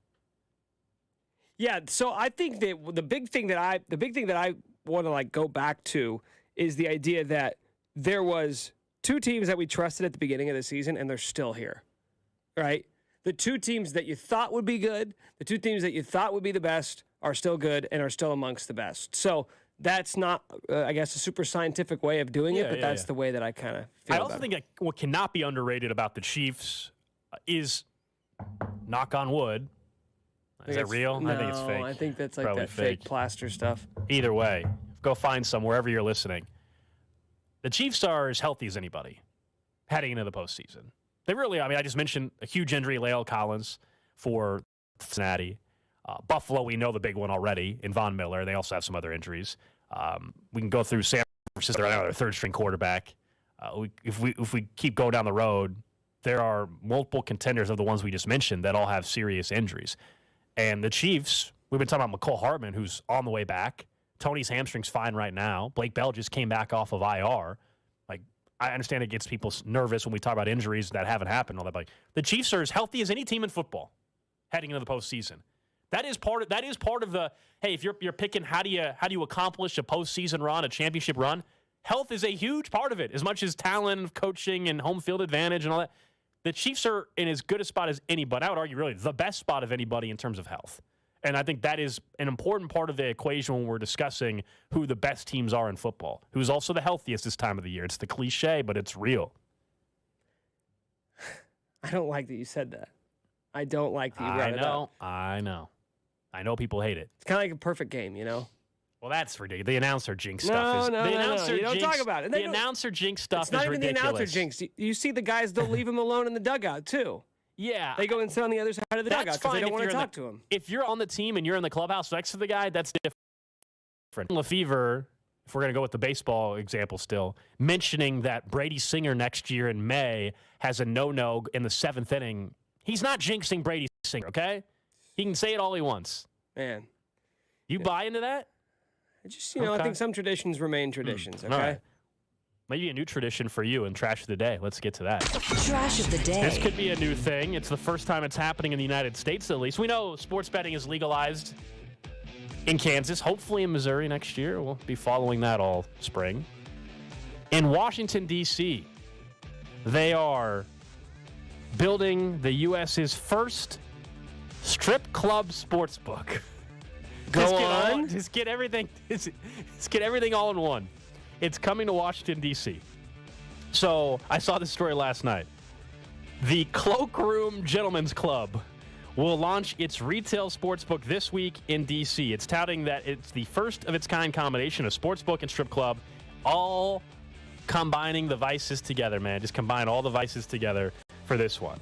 And this is a real thing, and if they're doing it, what's to say this will not happen elsewhere? They're going to have an over-under sportsbook rooftop lounge, wall-to-wall TVs, LED lighting, retractable roof, and, of course, still the dancers, if you would like that as well. I'm actually surprised this has never happened before. So you are a big bettor. You're a big gambler. Yeah, we both have plenty of bets on this KU game this afternoon. And you've also been to... As have you. A gentleman's club, as have I. Now, Cody has not been to a sports book, we know, and he's going to in about a month. Guillotine League. Yeah, right. He's going to have to. Have you ever been at a sports book and thought, I sure could use a lap dance? Or have you ever been at a strip club and said, boy, I sure wish I could place a bet right now? I haven't, but it seems like a beautiful combination that you could be at a sports book and there happens to be a stage over there as well. You know what it seems like a perfect combination for? Is losing copious amounts of money in a short amount of time. I would argue that that would happen either way. But I'm just saying, like, you're at a strip club, and you're throwing dollar bills. Yes. Do you really need to be like, you know what? Let me plug in a little 3-team parlay here for college football. My guess is you'll place the bet, you'll win some money on said bet, and then you'll just go over to there and get the dance. Or while you're waiting for the parlay to hit. So there are TVs behind the stage or something? That I haven't seen renderings yet, Nick. I'll get on that. Thank you. You're a big renderings guy. I haven't seen renderings yet. So I'd imagine these renderings are going to be pretty exciting. Text line says every place they go feels like a lap dance would improve their experience. Now I'm starting to go to the grocery store, haircut. Let's be honest, though. If this oil works, change. This will not be the last. It's the first. This will not be the last, although controversial, sportsbook / Gentlemen's Club combination. I'm actually stunned this doesn't exist in Las Vegas. Stunned. What do you think's more likely to happen? More businesses try to go hybrid with sports books, or more businesses try to go hybrid with strip clubs? With sports books, because in fact, even in Kansas, right now we talk about the couple casinos that are state-owned that have sports books, and you can bet on your app and all that. Pretty soon you're going to start seeing more implementation. If you're a restaurant in Kansas. And I don't know what I guess theoretically a gentleman's club. There's some bars in Kansas that pretty soon will be allowed to have kiosks in their establishments. Like that was written in the bill. It's a possibility if they want to do that. They have to get a license and all kinds of stuff there. But that's a real thing. I don't think it's crazy. I don't know if it'll happen in Kansas, but crazy that a strip club could do it elsewhere. It's happening in D.C., man. Someone says, wonder if the strippers would trade lap dances for an open parlay ticket. Like, hey, instead of the cash out feature, it's a lap dance feature. On the app, it says cash out. Like, hey, there's 3 minutes left in the fourth quarter. Like, the over is almost a guaranteed lock. Someone says, would you be able to place bets on the strippers? Oh, my goodness. On what? For them to do what? For what? Oh, I think we're treading into dangerous waters here. We'll revisit this later, maybe. That's the trash of the day. Coming up next, we'll get to the Chiefs Red Half Hour. Back into the legacy for Chris Jones. What he has right now, what he can achieve through the postseason, and if it's really fair or not because of one particular stat. Next. This is Cody in Gold, brought to you by Gann Asphalt and Concrete. For asphalt, concrete, and parking lot maintenance, Gann Asphalt and Concrete. One contractor, all things parking lot. Trusted in Kansas City since 1994. Online at GANNasphalt.com. Don't miss Royals first baseman / NFL insider, Vinny Pasquantino. This football season with Cody in Gold. My Twitter is about to unload of football tweets. First Jets game that I have free on Sunday. It's go time. 610 Sports Radio. Hey, it's Derek Johnson, and I know there's nothing better than being a part of a team, a group of great people you can count on and learn from.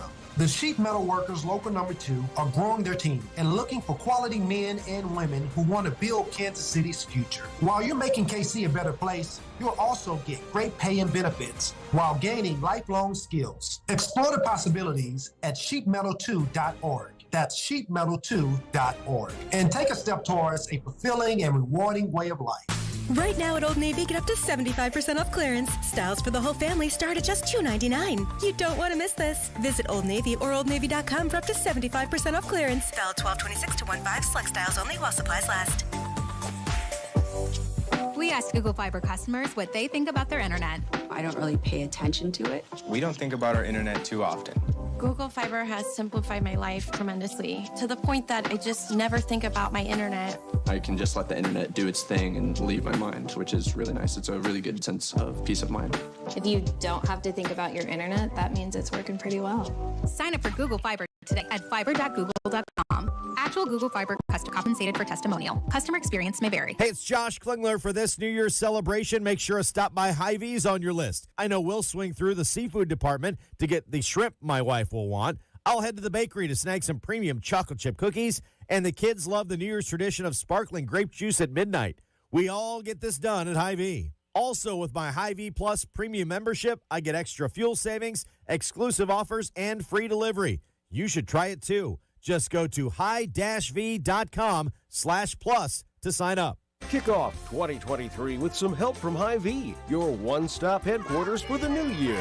Whether you're hosting a big bash or quiet dinner at home, Hy-Vee has everything you need to wow your guests. Party trays, appetizers, gourmet charcuterie and cheese boards, ready-to-heat meals, bakery-fresh desserts, and more. Stock up on your favorite wine, spirits, beer, and seltzer, and you're done. Just one stop to ring in the new year, only at Hy-Vee. Voted Ingram's best grocer in Kansas City. I'm Dak Prescott. You know me from live TV. And I'm a cowboy from that western you watch on the man. Brought us buckaroos together. That's right, partner. Hey, is that a coconut? Yep, this old ranch hand's rusting up some pina coladas. Switch from Dish and get up to $300 in reward cards. Call 1-800-DIRECTV. Ends 1/5/23. Redemption required. New satellite customers only must submit Dish recent bill and use code SWITCH at checkout. 24-month agreement and equipment lease required. $19.95 activation. Early termination fee of $20 a month for each month remaining on agreement. Equipment non-return and additional fees apply. Restrictions apply. You need a strong defense to win. And at home, that starts with a strong roof protecting your most valuable players, your family. Make Century Roofing your first defensive call and schedule an estimate with our team to get the protection you need. You'll get reliable service with outstanding technical expertise. Trust the pillars of strength with KC-based and female-owned Century Roofing, your hometown roofing team. CenturyRoofingKC.com. Again, that's CenturyRoofingKC.com. Century Roofing, trust the pillars of strength.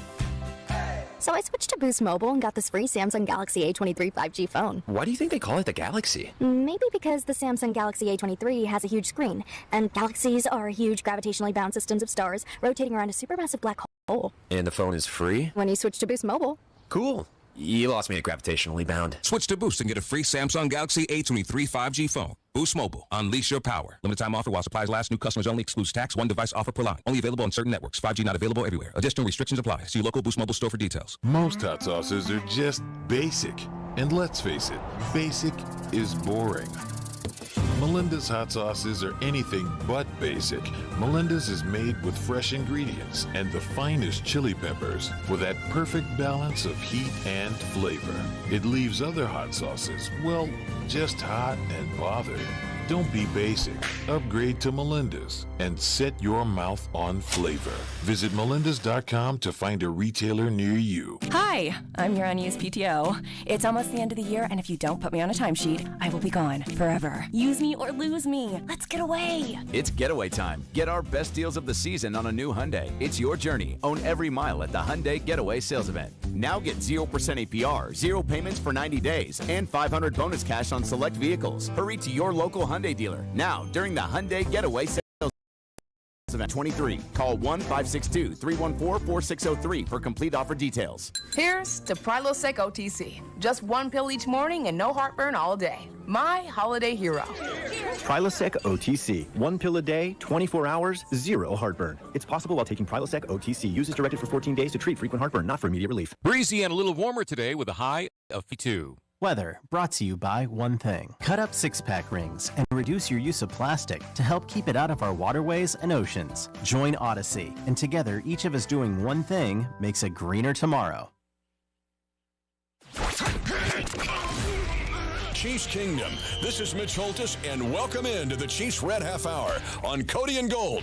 Every day at 11:30 on your official broadcast partner, the Chiefs, 610 Sports Radio. Chiefs Red Half Hour brought to you by Greenway Ford. It's a new day, a new way at the all-new Greenway Ford. Coming up in 15 minutes, we'll head right out to Arrowhead. You'll hear from Andy Reid and Patrick Mahomes on your official broadcast partner for the Chiefs, 610 Sports Radio. Get their thoughts as they get to take on the Broncos for the second time in the last couple of weeks. We all know how the last go-around went. Big lead, the frustration, letting the Broncos back in. Things got dicey. Russell Wilson got hurt in that game. And then on the flip side, you got a Broncos team this go-around with an interim head coach, with the Chiefs as 13.5-point favorites against Denver out at Arrowhead on Sunday. We're just a few weeks away, as we know, from the postseason. We'll find out if the Chiefs over the next couple weeks are going to be playing card weekend there on, the 14th or so, or they'll be allowed to sit home wild card weekend and wait till the divisional round as the number one seed. That's going to, in large part, be decided by what happens on Monday Night Football and a game that we'll talk more about as the week goes on with the Cincinnati Bengals and the Buffalo Bills.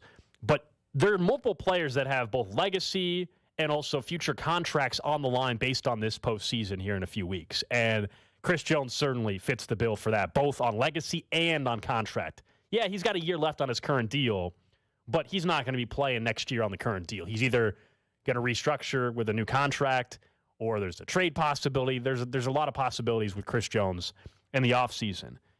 But what can change with his legacy? Because I think when you're looking at a guy that's won a ring already, had a 15.5 sack season before, he's been on second team All-Pro for 3 years, and it looks like this will be a year where he will be first team All-Pro now that Aaron Donald had a, quote-unquote down season by his standard.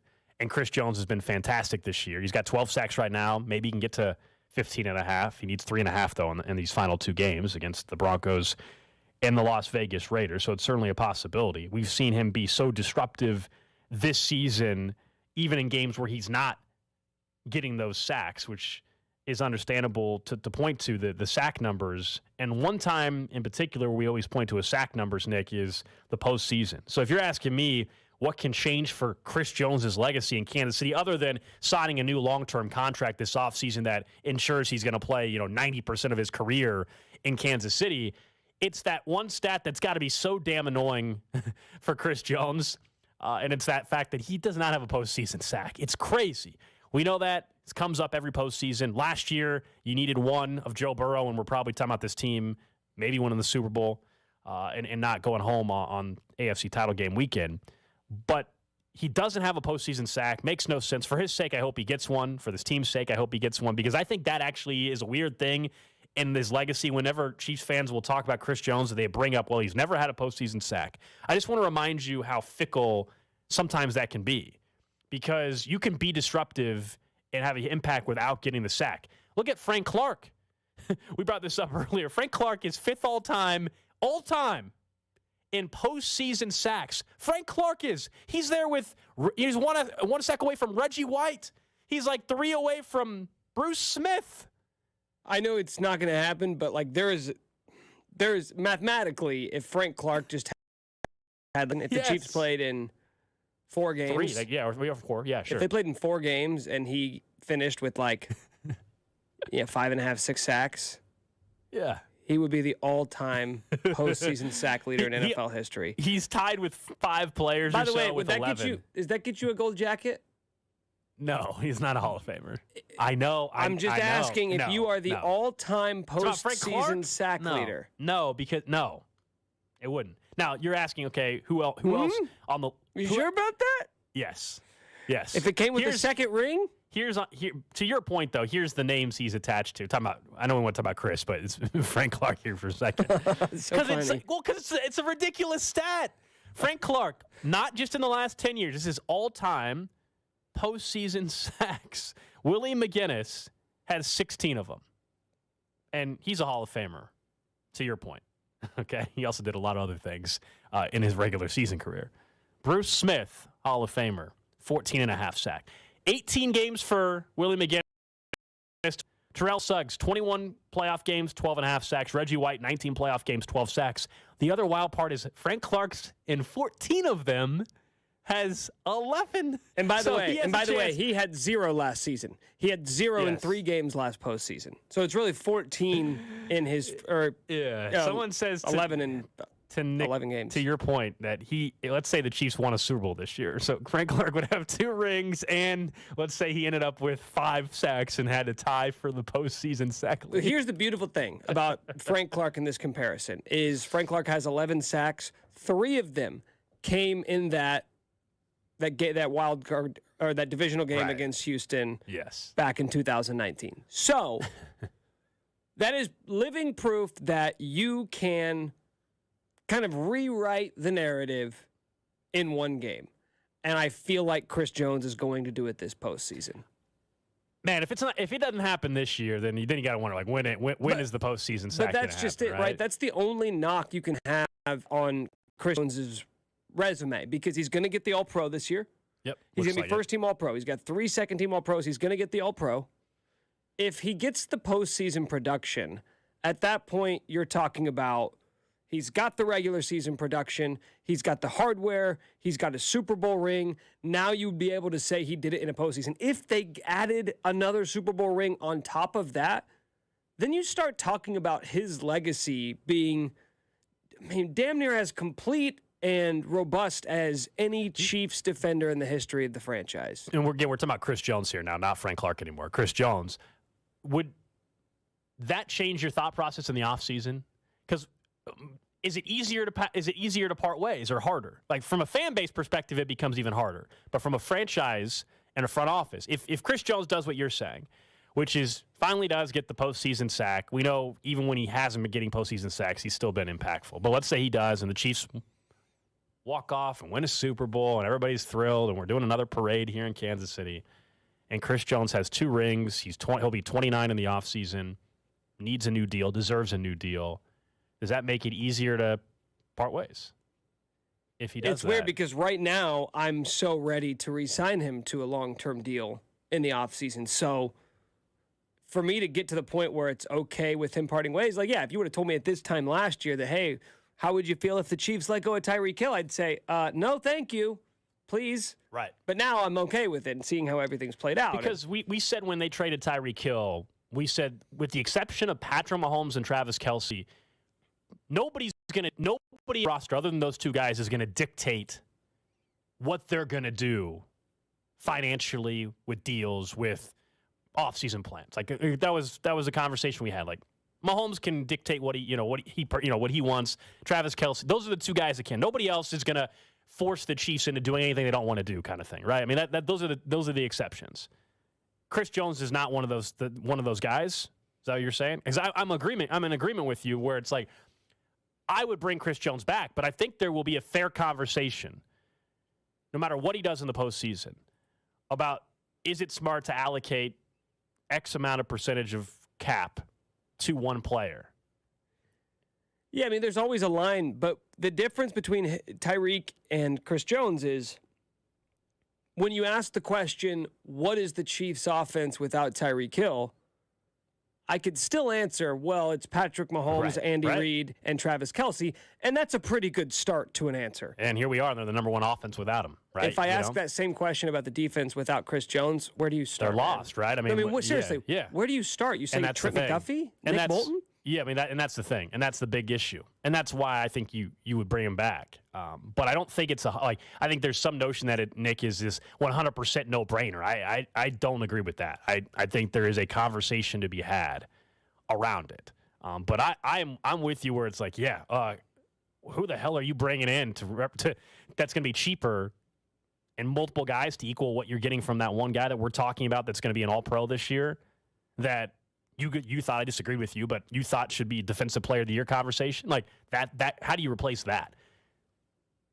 Giving a long-term deal for a guy that's going to cross 30, it's something they haven't been willing to do as this current regime.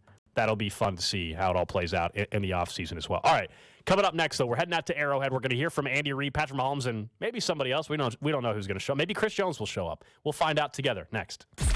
You're listening to Cody and Gold, brought to you by Gant Asphalt and Concrete. For asphalt, concrete, and parking lot maintenance, Gant Asphalt and Concrete. One contractor, all things parking lot. Trusted in Kansas City since 1994. Online at GANNasphalt.com. Subscribe and download all new episodes of Nick's Wavin' in the Wheat podcast, released every Thursday on the 435 Podcast Network and the Odyssey app.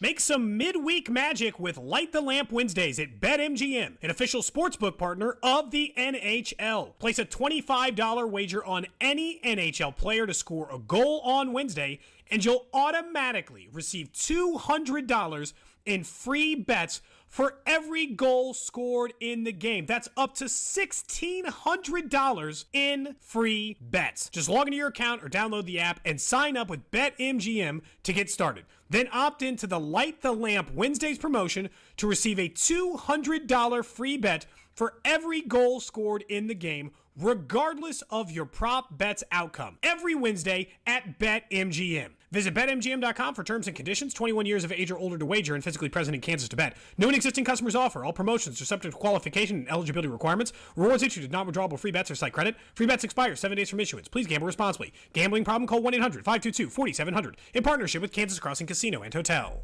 Celebrate the new year with the ultimate timeless gift, a diamond from Diamonds Direct. Whether you're ready to pop the question or celebrating a lifetime of love, Diamonds Direct can make this New Year's one to remember forever. Now through New Year's Eve, Diamonds Direct has extended our special holiday financing offer, giving you one last chance to pick that perfect ring and spread your payments over years with zero interest. That makes an $8,000 engagement ring less than $225 a month. And yes, this includes all our world-class designers like Tacori and Viraggio, the premier names in bridal jewelry. The holiday rush is over, but Diamonds Direct's selection is spectacular, with dazzling, rare, precious diamonds in all shapes and sizes. Go see for yourself and enjoy one last week to take advantage of their special holiday finance offer. 3 years, zero interest financing on anything and everything. Start the new year with some new excitement, new hope, and some new bling. Diamonds Direct. Your love, our passion. On approved credit. You had a solid retirement dream. Sell your home in a few years, bank the equity, downsize, and travel. But inflation and recession has you wondering if all your hard-earned equity will still be there. What if you could recession-proof your equity right now? You can with TrueHold.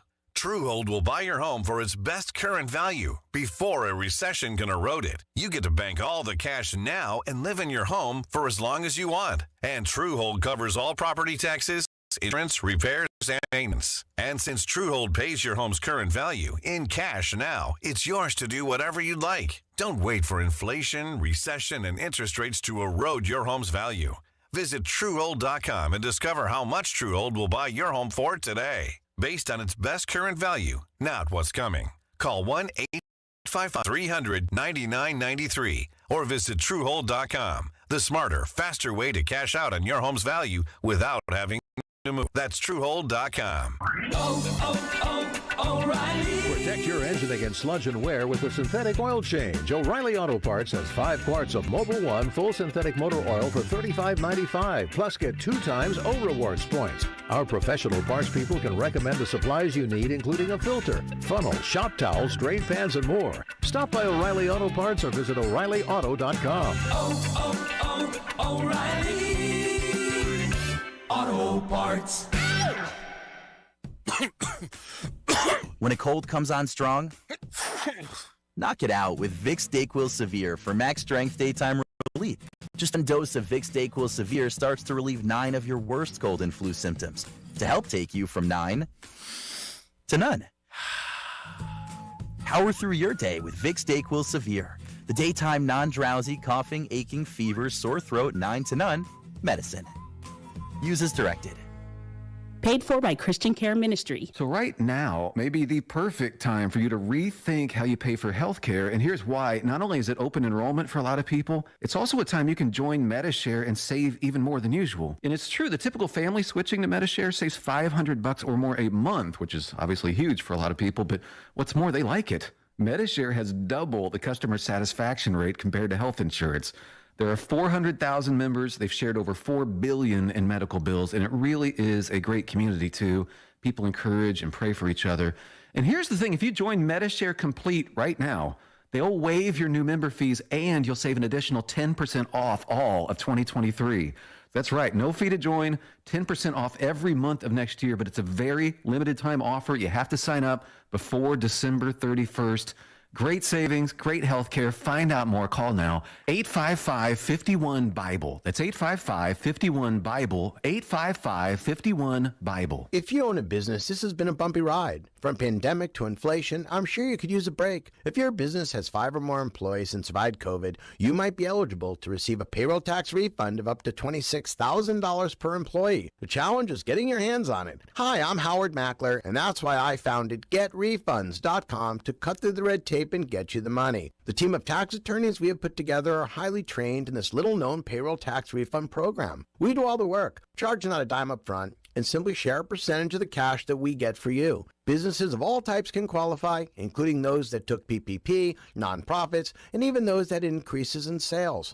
We have helped return over $1 billion to businesses, and we can help you too. Just go to getrefunds.com/sports, click on Qualify Me, and answer a few questions. This payroll tax refund is only available for a limited period of time. Don't lose out on up to $26,000 per employee. Go to getrefunds.com/sports. That's getrefunds.com/sports. You're listening to 610 Sports Radio from the Max Motors Studios. Your home for the Big 12 champion, Kansas State Wildcats. 610 Sports Radio, KCSP Kansas City, WDAF HD2 Liberty, and Odyssey Station.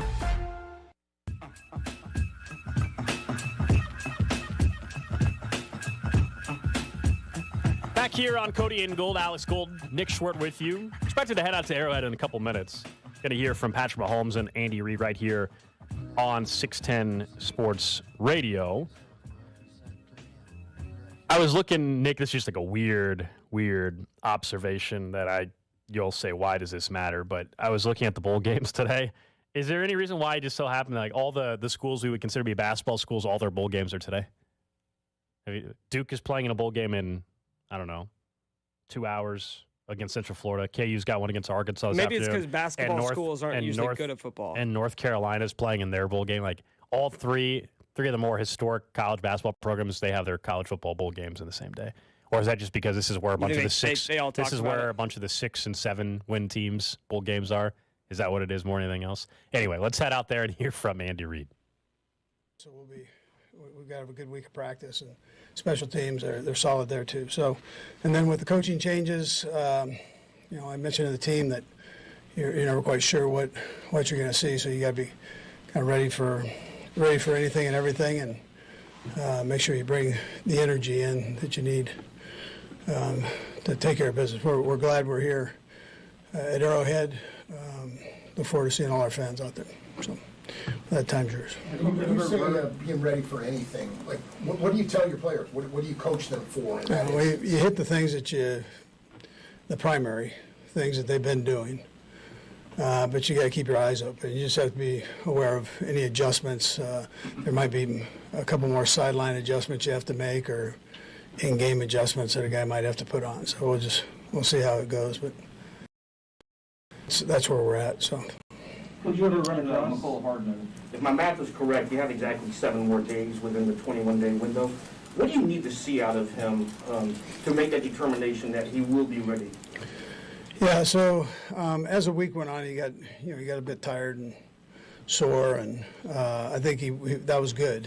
He worked his way through what he needed to get through, and now it's a matter of getting him in a game. And so I presume, unless there's a setback, I presume he'll be there. But that's where we're at right now.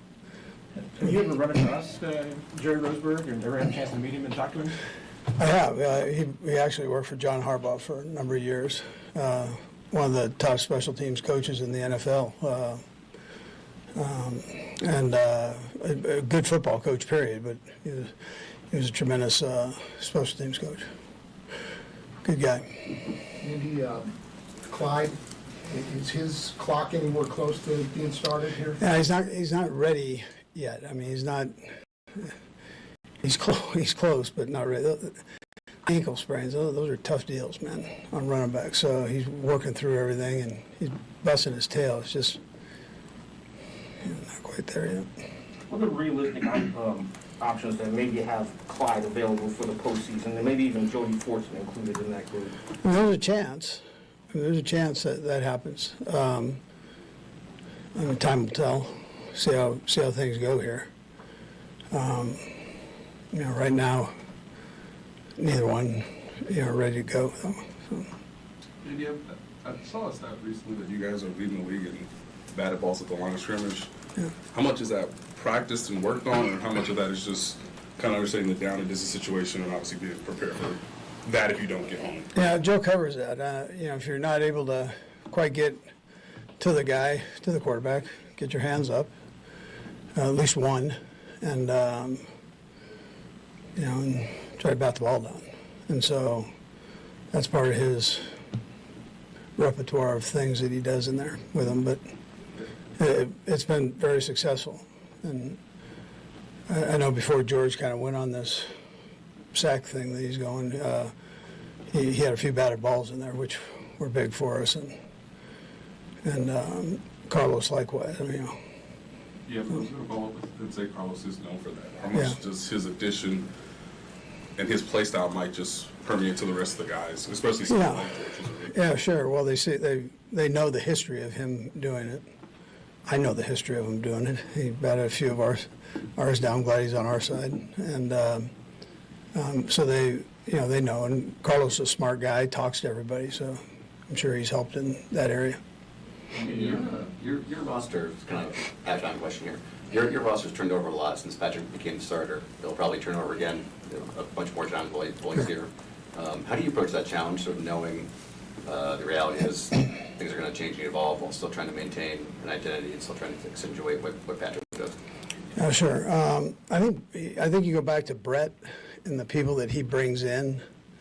He knows the offense. He grew up in the profession with this offense, in the NFL with this offense. So he has a pretty good feel of what needs to be fitted in there, and how guys, even though they might not have been in the scheme, but they have certain qualities there that would work for us. So, and then, Pat's ability to kind of welcome everybody in. Kelsey welcomes everybody in. Those are now Patrick's become one of the old vets, but Kelsey's been the oldest vet, and that's a comfortable thing for new guys coming in here, that they're not just going to be pushed aside, but we're going to take your strengths and let's go, and then you can learn the other stuff as we go along.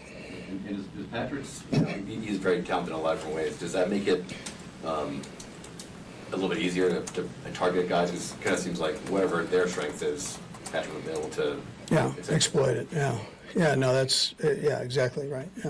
Yeah, for sure. He knows. He's got a keen eye on that stuff, and he's done it long enough now to where he's got a good feel on where a guy needs to be and how to get him there, and so he does a nice job with all that.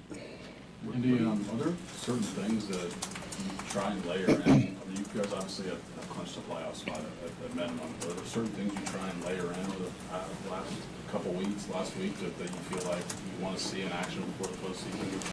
Yeah, I'd like to see all three phases playing well. I mean, we have one phase play well and another one that doesn't, or two of them play well and another one doesn't. So when you get to that point, I mean, you want that every game, but we're there now. So we're in the last two games of the season. So you got to start making sure you're reaching your A game there. One more. What do you think has led to this late season surge for Jerick McKinnon, and how important has a player has he become for you here? Yeah, he kind of did this same thing last year. I mean, he's a seasoned veteran. He knows, and he's had good people that could get in and play and spot him and so on. But I would tell you this, from a professional standpoint, he's phenomenal. His study habits, and then for your question, taking care of his body. He is meticulous about how he goes about that. And it's a great example to these young guys. Can you talk about the mentorship portion of it? I talked to Isaiah after the game last week, and he said he's leaned on Jerick a little bit for that mentorship and asking how to navigate through things. How much have you seen from him? Yeah, he's willing to share. That's again, he's not threatened by the other guys. He's going to do what he does, but he's willing to share those things, and they see him in the meetings. If he needs to use a foam roller, he's going to get down in Greg's office and work, whatever he needs to work, his hamstring, whatever, his eating habits. They see that, and he's willing to talk about it. He likes to talk. Last two, we'll go Jesse and then Andy, big picture, just where do you see Sky Moore and his rookie progression? Yeah, I really like what I've seen here the last few weeks. He's gotten better every week, better understanding of the offense. We've seen some zone teams and different holes as an inside receiver. He's getting better at that, and I like that. And then he's had a few of the jet sweep things, and he was stretching them out, where it would have been good in Canada, but not here, so now he's hitting that son of a gun up in there. So that's a good thing. Last one, Sam. And we ask you this every year, but one job is open now. I'm just wondering, over the course of this last year, as much as you want to see Eric get another job, I know his focus here is here right now, but have you studied to try and figure out maybe a different approach, something that helps him out? Just what's that process been like? Yeah, so the league actually did that for the assistant, some of the assistant coaches that had potential opportunity to become head coaches. I thought they did a nice job of that this offseason, getting them together with the owners. And so to me, that was the difference. In more of a casual setting, as opposed to I got to hire this guy right now, get to know him. And I appreciated that. I thought that was a good thing for Eric.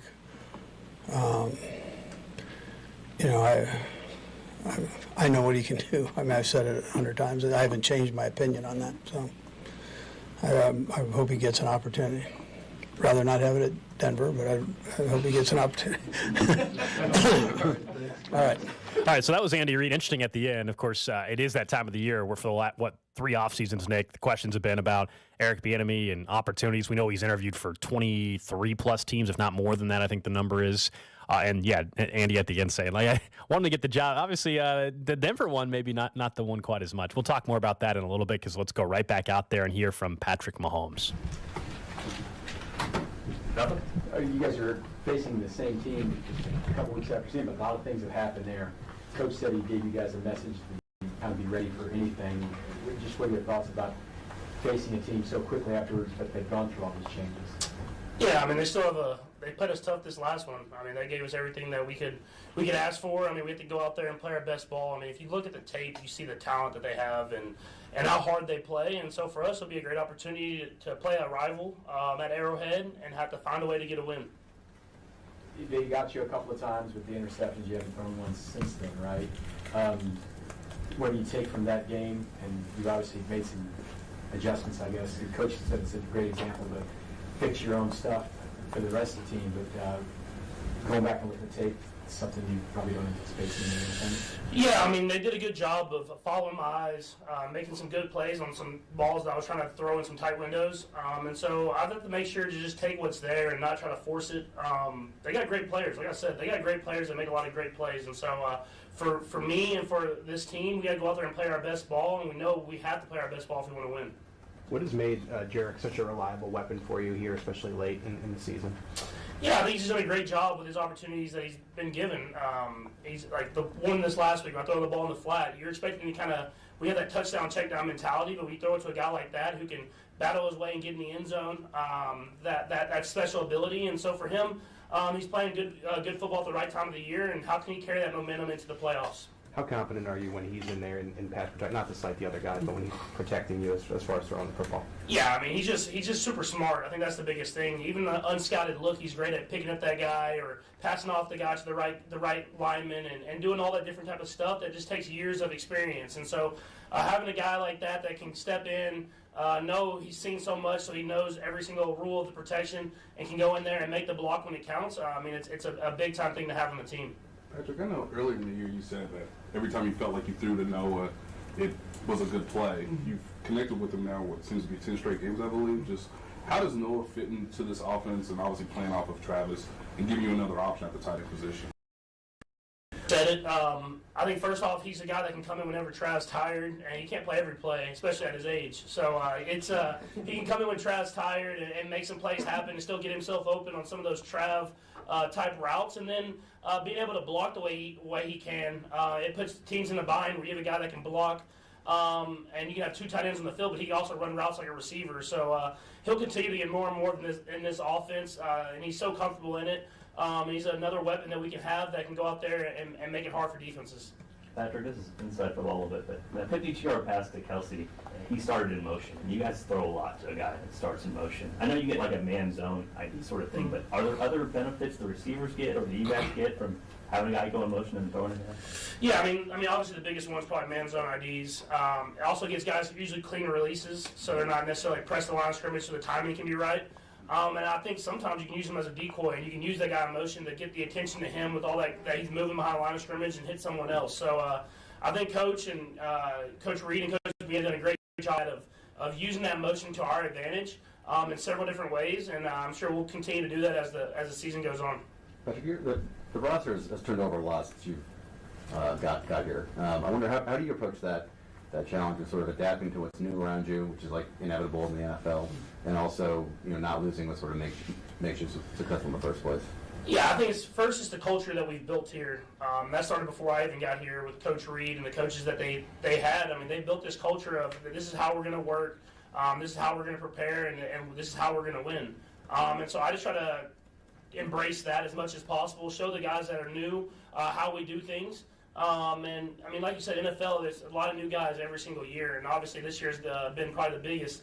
But I think as you continue to add, if you can continue to build that culture, you can continue to go out there and win football games. Yeah, and you're going to be here for a long time, and more changes are going to come, obviously.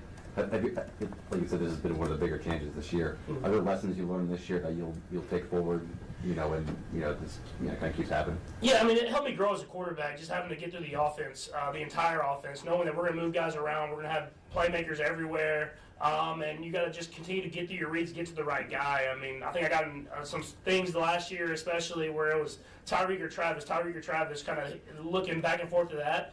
I think it's helped me become a better quarterback, having to move around and having so many different weapons everywhere that I have to just get through the reads. So I think I'll continue to evolve.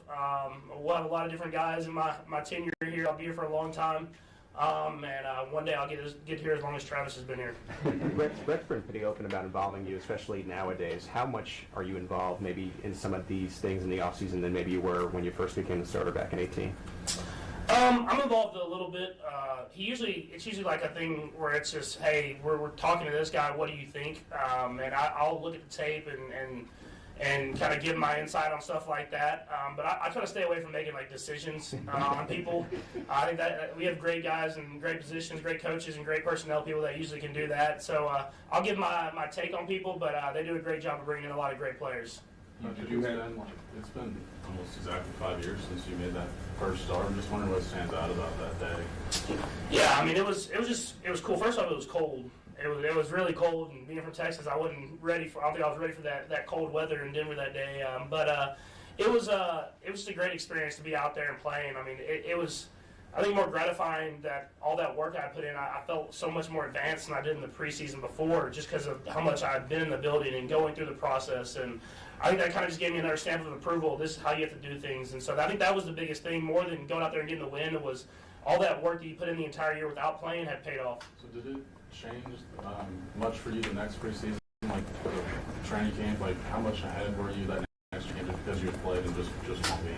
It was like I learned like a new language just through that next training camp. When I first got in the preseason that first year, I was so focused on getting us in the right position and getting the offense lined up and all that different type of stuff that I wasn't even worried about what the defense was doing. I was just trying to go out there and make sure we were doing stuff the right way. Whereas at the end of that last game and then into that next preseason, I was focused on what the defense was doing because I was so comfortable in the offense. I think that's where you take the biggest step in quarterback position.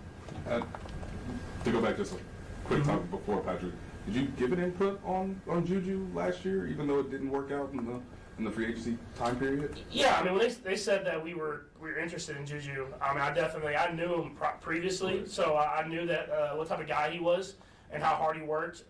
But I definitely like the ability he has. I mean, I think you see it this year is he can do a lot of stuff that we utilize in this offense in a variety of ways. So I was definitely texting him like Coach Reid was, trying to get him to come here. Right, thanks, Patrick. All right, that's Chiefs quarterback Patrick Mahomes right here on 610 Sports Radio talking about something you and I briefly mentioned. We were discussing Russell Wilson, which is like the input from the quarterback to the GM, and you heard it's more of a, hey, what do you think of a certain player that we're interested in, like Juju Smith-Schuster, or we heard the comments after they traded for Kadarius Toney, how both Veach and Patrick Mahomes is something that somebody they had looked at long before he actually arrived in Kansas City. Real quick, just catch you up on the injury stuff. We heard from Andy Reid right before Patrick Mahomes. So McCole Hardman is practicing again today. Andy mentioned that last week he got a bit tired and sore as the week went on. And based on what he said now, unless there's a setback, he presumes McCole Hardman will be available on Sunday against the Denver Broncos. So we might finally see McCole Hardman, Toney, MVS, Juju, the full wide receiver core, going back to the point about this team being healthy.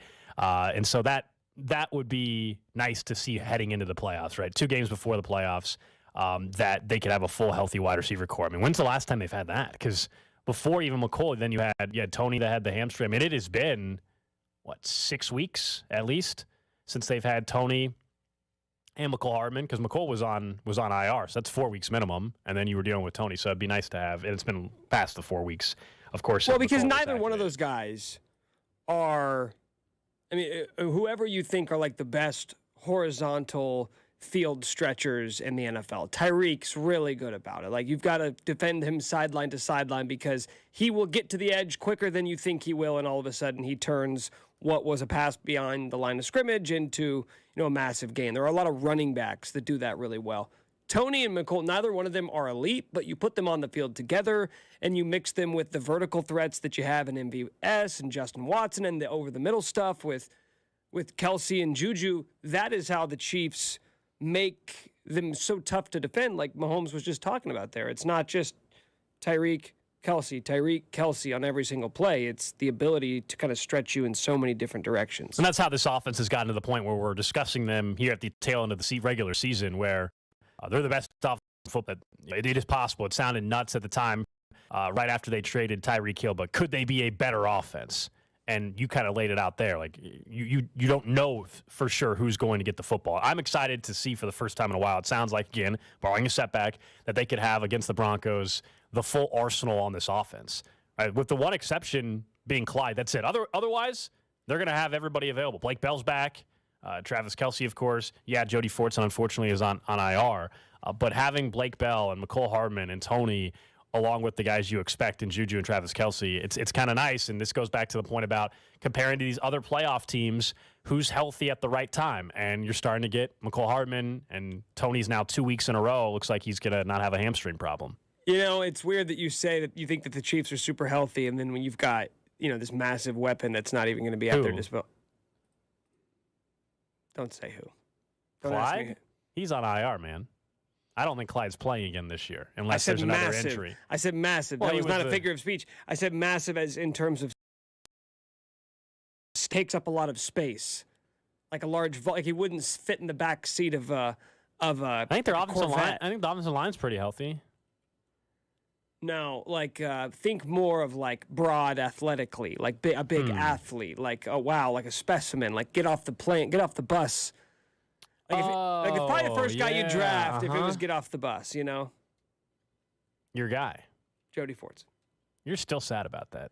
Not over it. Not over it. Nobody told me. When did this happen? I told you yesterday. Yeah, you were told in me Germany. yesterday. You were in Germany. I figured you would have had. Did it happen in the Texans game or the Seahawks? He did not play this past week. Yeah, it was the Texans game. So he didn't play this past weekend. Week and a half passed. He was on before anybody IR. brought He it was to- placed on IR last Okay. Friday or Saturday. I figured since you're such a fan of his that you would have known this news already. I got to turn alerts on. Did you just check it when you were in Germany? Did you just shut everything down? Yeah, except for game You days. were in our group chat. I was wondering why you were texting us. I said, "Enjoy your vacation." That was so I would check my messages and I would check like scores on ESPN, but I was not on Twitter at all. Okay. Except for brief moments when like maybe somebody would text like there was a moment when somebody else was right. I run the Arrowhead Pride Twitter during games, and I guess See, Butker. spoiler. It's not. It's Nick Schwartz No, it's during in- game days. It's in the Spoiler, Twitter bio. Nick Schwartz does all the Arrowhead Pride tweets during the week. So if you're wondering, some of the weird ones, those are all Nick's. Well, it's literally in their bio, so it's like not a secret. But somebody else was running it in my stead, and I guess Harrison Butker missed a big kick in the Texans game. Well, that was all contributing to the whole Dustin Colquitt holding conversation. Well, you last know, week. in the week right before I left, we were doing a lot of the bit, you know, he has that dog in him bit. Yeah. And so then somebody from the Arrowhead Pride account tweeted out, Harrison Butker has that dog in him after he missed a kick. And so everybody, of course, thought it was me. And of course, they were not happy. No, that was a big story last week. Is that just dead now? We haven't talked. I mean, I think there's still valid concern about extra points or long kicks in the playoffs. That's not done. But for the time being, the whole Dustin Colquitt, Tommy Townsend holding back and forth stuff, yeah, that's done. Got special. We're going to get to the end of the season, and special teams will have been one of the most predominant storylines all year long. Let's hope that it's not in the postseason. Because usually, if it is on this team, if it is, it's for bad reasons. It's probably not going to be. We're probably not going to be sitting here after the AFC Championship game saying that it was a huge return that won them the game. It's probably a missed field goal or a blocked punt if it's something on special Would it teams. shock you That what? that ends up costing the Chiefs? No, I mean that's why I still, despite what happened against Seattle, and it was nice to see 3 clean phases of football.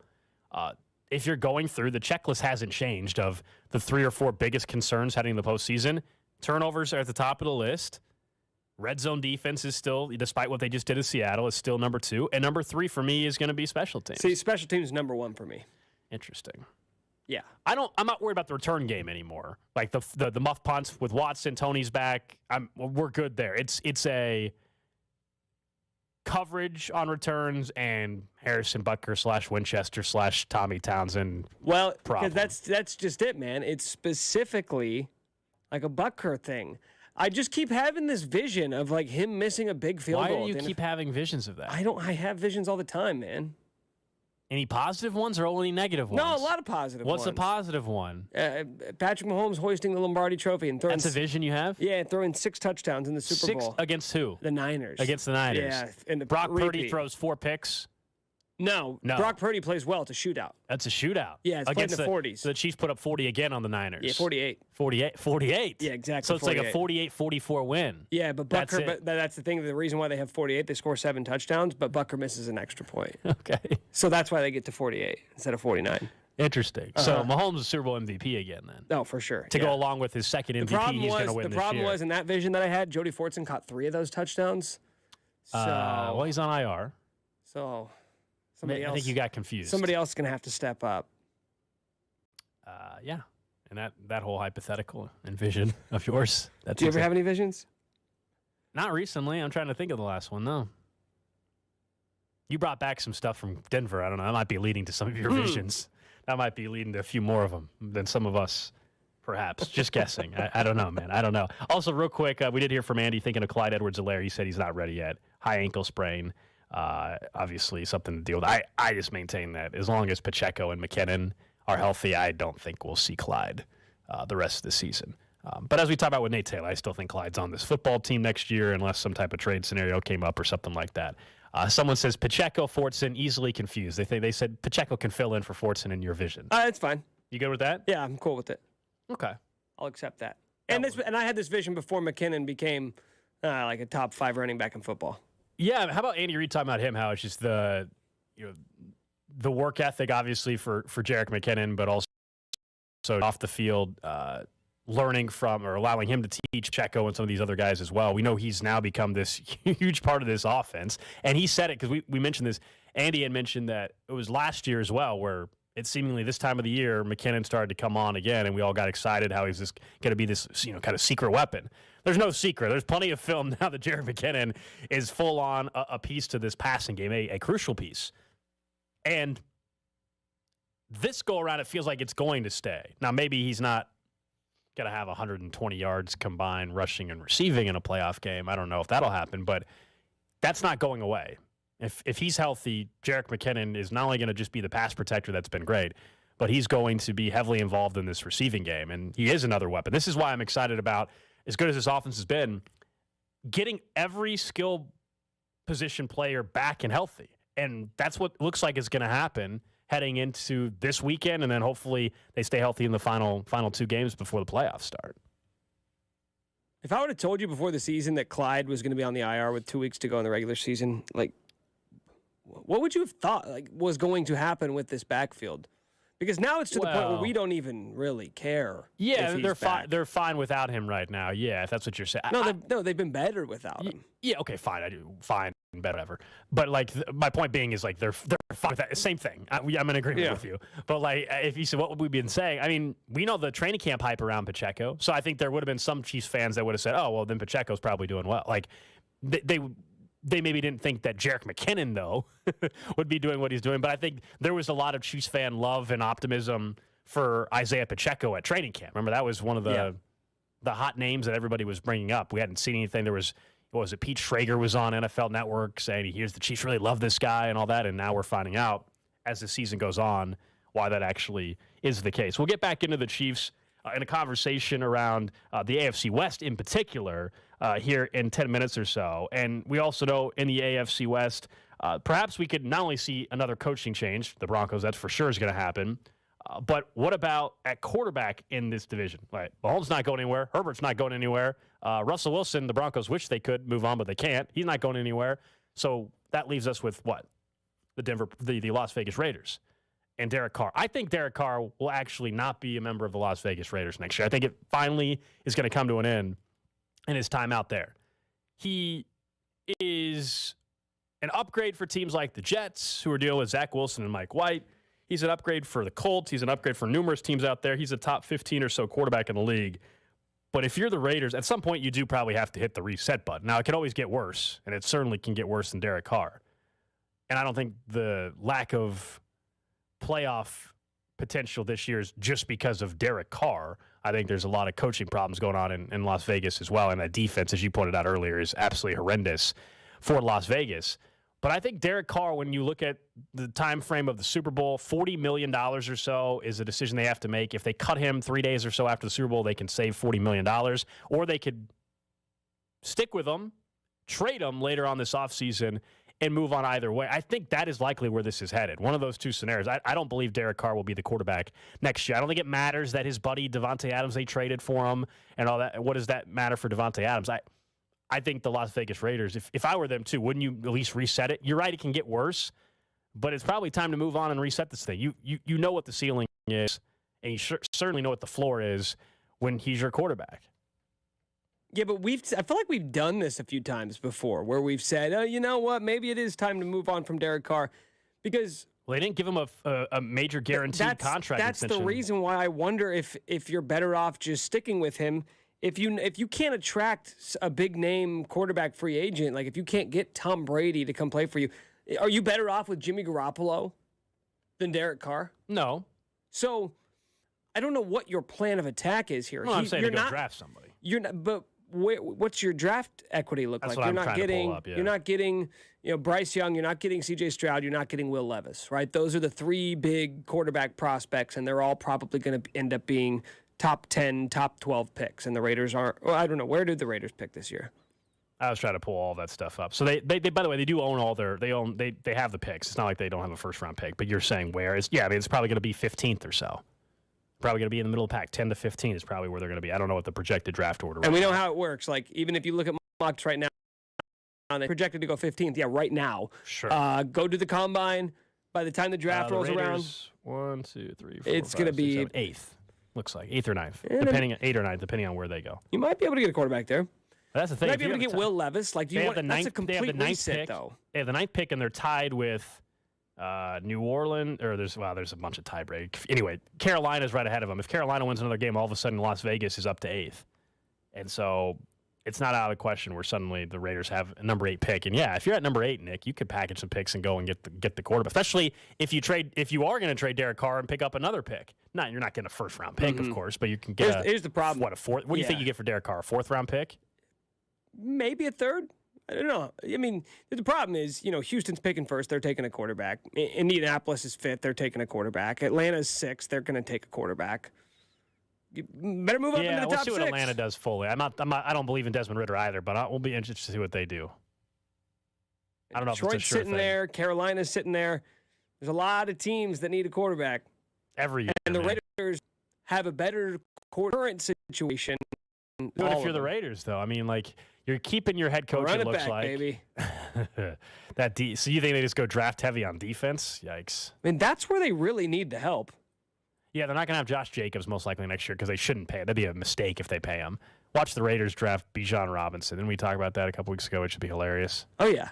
It'd be I hilarious. mean, the dude's a monster. No, but if you're please draft him if you're the Raiders. I would absolutely love for that to happen. We'll talk more about the coaching carousel a little bit and a scenario that was thrown out there from CDOT yesterday that I disagree with from the drive. But I do think at this point, you and I are the same age, and that means we both were 90s kids, and that means a part of our childhood is gone. East Bay. The catalog, the website, closing its doors in about 4 days. It's done forever. I love getting the East Bay catalog in the mail. It was like Christmas, man. It was a special time. You can go online first. You could request the catalog. So dense. Oh, it had, I don't know, it felt like hundreds of pages. It wasn't hundreds of pages, but it felt like. There were hundreds of things on each page. Yeah. When you saw like the new Jordans, there wasn't just one page for one shoe. There was 8, 10, 12 different shoes on one page. It was before the days of Amazon and going online, just going to Nike shop. And all of you that do the sneaker drawings and you get upset that you don't get to buy the sneakers when on launch day and it's rigged, you think, and all that kind of stuff. Those days didn't exist then. You would actually look at a catalog and it was full of sports apparel and shoes. And it was exciting when the catalog even arrived. Yeah, it was awesome because that was the first time you were learning about a lot of these shoes, right? You didn't have the internet to go peruse and like find out what the new signature sneaker from your favorite basketball player was. Maybe you would see some ads on TV, but for the most part, you flip through those ads to like figure out like what are the new cool shoes that are out. Are there any cool shirts? Like that you would spend an hour sitting there looking through it, and then once you found some shoes, have to go and convince your parents like, can we do this thing? Yeah, you'd have to either mail a check. Or you'd have to write in the credit card number. Yeah. Like it had the boxes. You had to like actually write in the credit card number and mail it in. And yeah, right. And it would take weeks. Yeah, weeks. I remember buying. I think the one pair of sneakers I remember buying up there were the Tracy McGrady's, the 2s, white with the blue stripes across the toe. What did those man. cost you back then?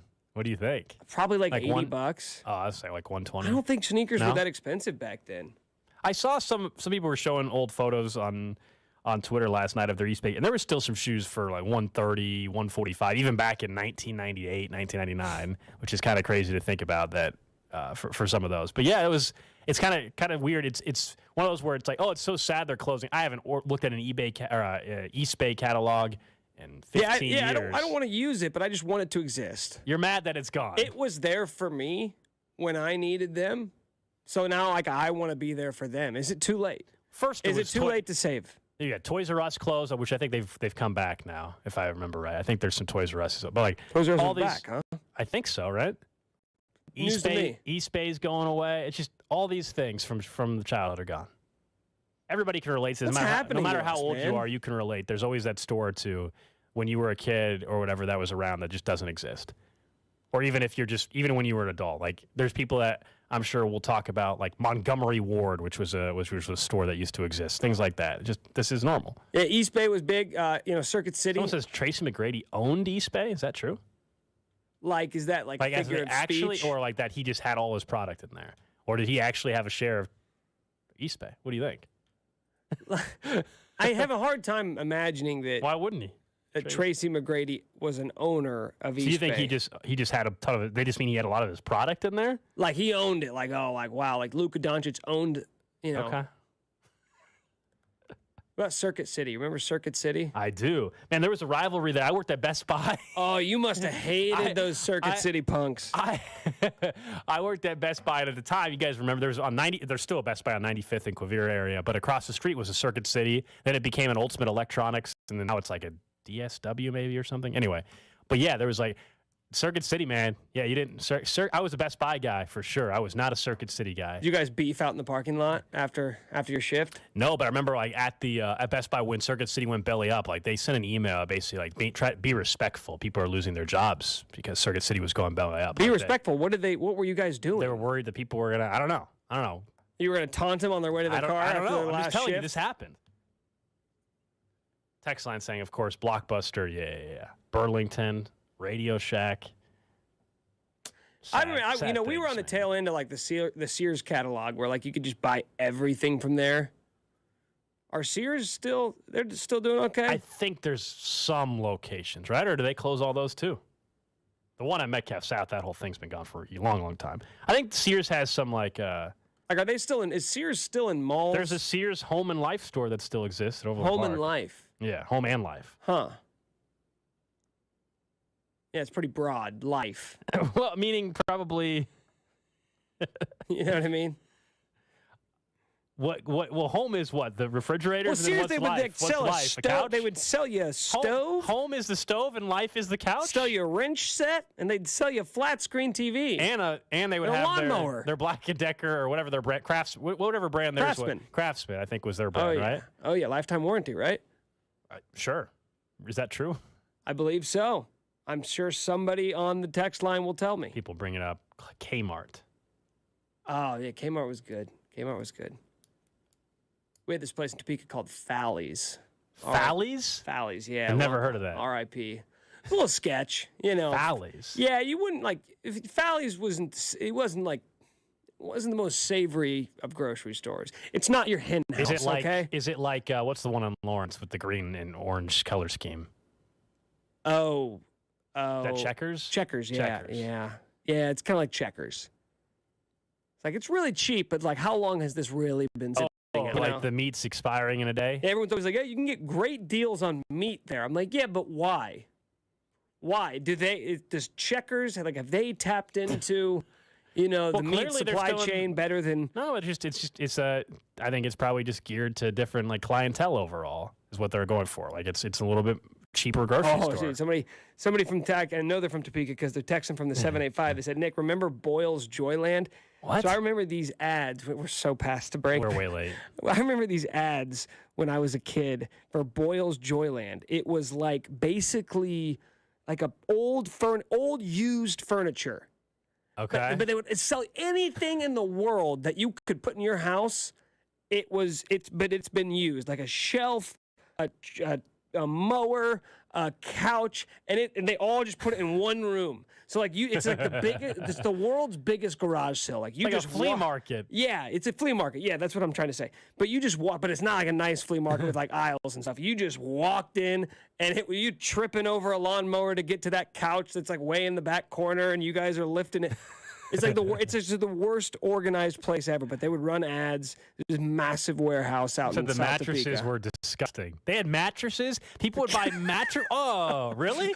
Oh, that's no. There's some things that you can buy used, and there's some things you can buy used and be okay. The mattress is, I'm out. I'm out on the mattress. You wouldn't buy a mattress off Craigslist? Hell no. You would? That's one of those not. things for a wide variety of reasons and not buying the mattress. No way. No way. All right, coming up next, we'll get back into some football. The random question of the day and a hypothetical that was thrown out from CDOT yesterday that I disagree with. We'll get to that. There's Kelsey to the end zone. Cody and Gold brought to you by Gann Asphalt and Concrete. For asphalt, concrete, and parking lot maintenance, Gann Asphalt and Concrete. One contractor, all things parking lot. Trusted in Kansas City since 1994. Online at GANNasphalt.com. Don't miss the Chiefs Red Half Hour every day at 11:30 on your official broadcast partner of the Chiefs, 610 Sports Radio. Hey, it's Josh Klingler. For this New Year's celebration, make sure to stop by Hy-Vee's on your list. I know we'll swing through the seafood department to get shrimp my wife will want. I'll head to the bakery to snag some premium chocolate chip cookies, and the kids love the New Year's tradition of sparkling grape juice at midnight. We all get this done at Hy-Vee. Also, with my Hy-Vee Plus premium membership, I get extra fuel savings, exclusive offers, and free delivery. You should try it too. Just go to hi-v.com/plus to sign up. Kick off 2023 with some help from Hy-Vee, your one-stop headquarters for the new year. Whether you're hosting a big bash or quiet dinner at home, Hy-Vee has everything you need to wow your guests. Party trays, appetizers, gourmet charcuterie and cheese boards, ready-to-heat meals, bakery-fresh desserts, and more. Stock up on your favorite wine, spirits, beer, and seltzer, and you're done. Just one stop to ring in the new year, only at Hy-Vee. Voted Ingram's best grocer in Kansas City. At Blue Cross and Blue Shield of Kansas City, we are here. Here for spring fevers and lowering fevers. Here for first checkups and first dances. Here for planting seeds and growing communities. For more than 80 years, Blue KC has been here for good and will be here for the moments that matter, today and tomorrow. Because at Blue KC, we are here for good. Learn more at hereforgoodkc.com. When it's a new year, I like to think about jewelry in a new way. I'm a Shane Company jewelry consultant, and I love how one piece of jewelry can hold so much meaning. It can mark a moment, symbolize a new adventure, or simply remind you of a personal goal. At Shane Company, our jewelry is created with an artisan's eye and a master jeweler's touch. We design it ourselves and offer a free lifetime warranty. With styles in every price range, it'll be easy and fun to find something that's meaningful to you. Have you seen our peach morganite jewelry set in our signature shade of rose gold? It's gorgeous, a reflection of how you'll feel wearing it.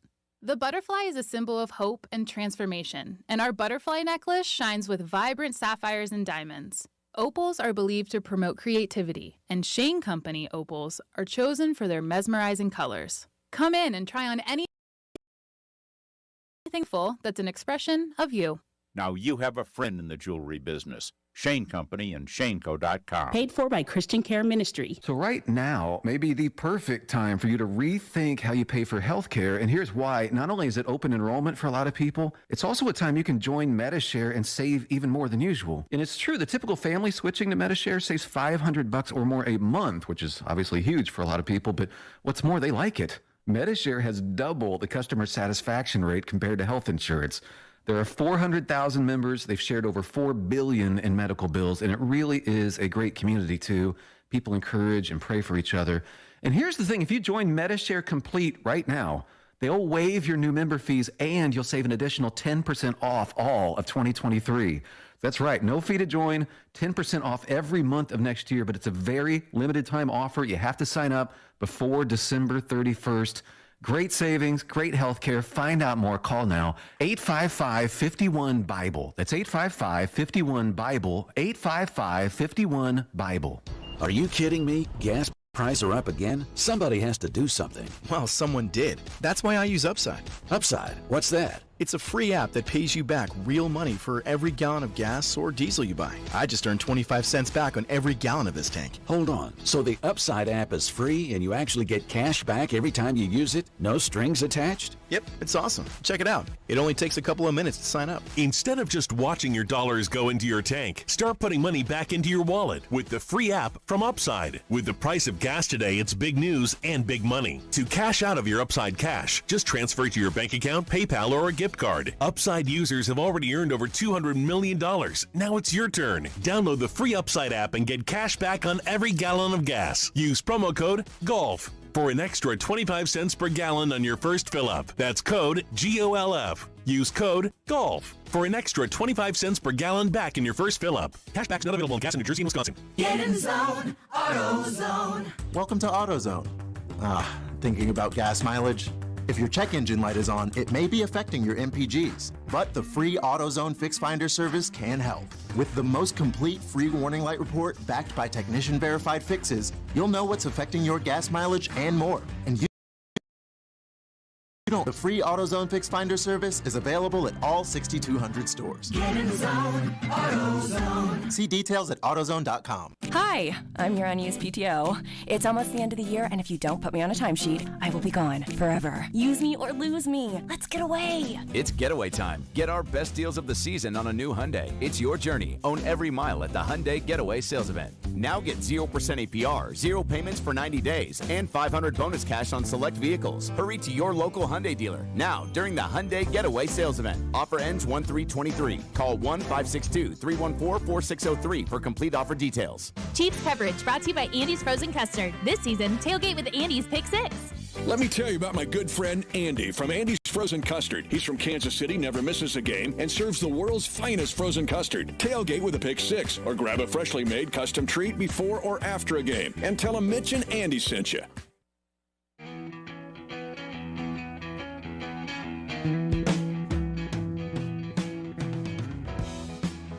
Back here on Cody and Gold, Alex Gold, Nick Schwert with you. We'll get to the random question of the day, brought to you by The Windows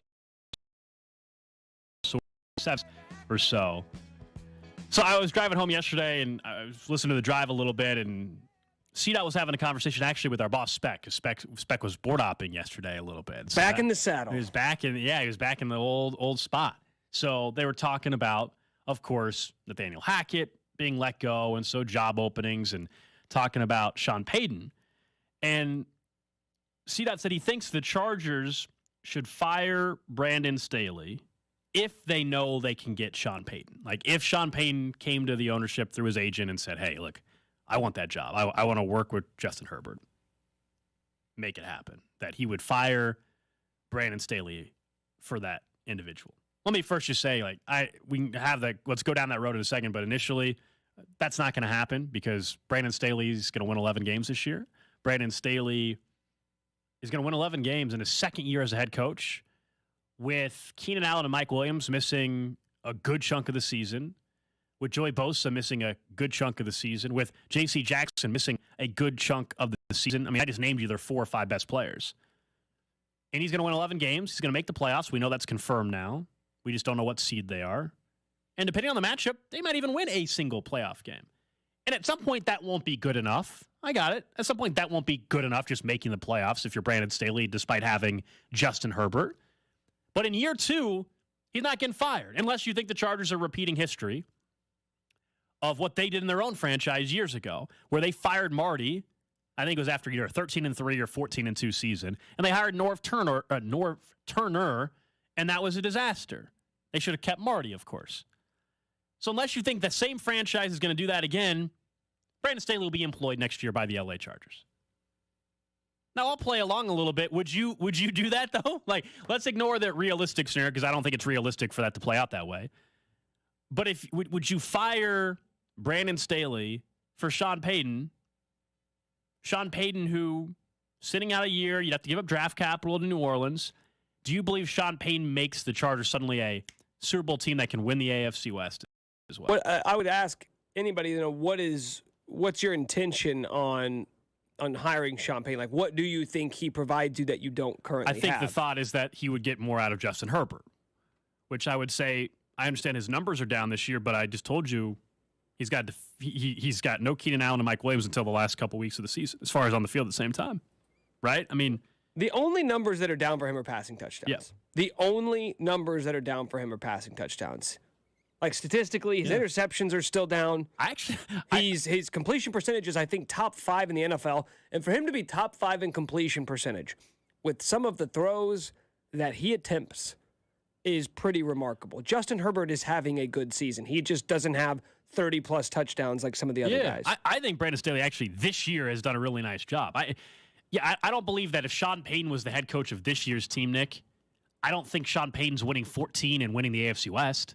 Like, if that's the thought, you're basically, for those that are saying, well, they should just hire Sean Payton and fire Staley, you're saying you think that he could do better than the 11 wins that they did this year, and therefore push the Chiefs for the AFC West. Let's remind you that the Chargers only lost by 3 points the last time they played. It wasn't both games. Both games. Yeah, it's not like the Chiefs beat the hell out of the Chargers this year. So I just disagree that. Okay, let's play out a more detailed scenario then. All right, the Chargers. Let's say they play the Bengals. Yeah. In the first round of the playoffs. Yeah. They would be underdogs in that game. Right.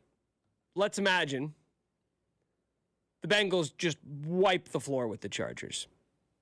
Okay. It's a blowout. It's 31-13. Then Brandon Staley is on the hot seat for next year, where it's like, okay, you don't think that would even open the door of the possibility of him being fired? I think it would be absolutely insane. 11-win season in your second year as a head coach. Who fires 11-win coach in their second year? Yeah, it doesn't That's insane, happen. man. And there was a reason why it doesn't happen, because I know that you can play out the scenario and just say, well, hey, Sean Payton's better coach. Don't care circumstances. If you have a chance to get better at your head coach, these teams are not. They're not machines. You can't just pull out one part and put in a new part and expect it to run better because this part's shiny and oiled and new.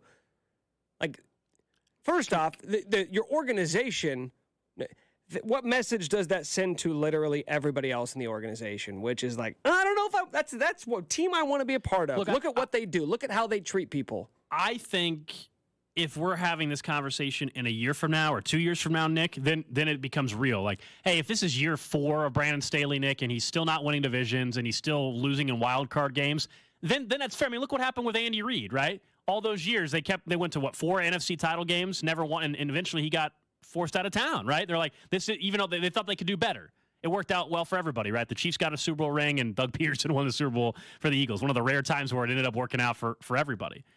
But Chip Kelly was around in the same time frame too, right? Before they went to Doug Peterson. Anyway, point being, I don't think it's impossible 2 years from now that I'm sitting here telling you that, yeah, hey, Brandon, you're winning 11 games a year, man, but you're not winning division titles. You're not winning playoff games. Not good enough. Let's move on.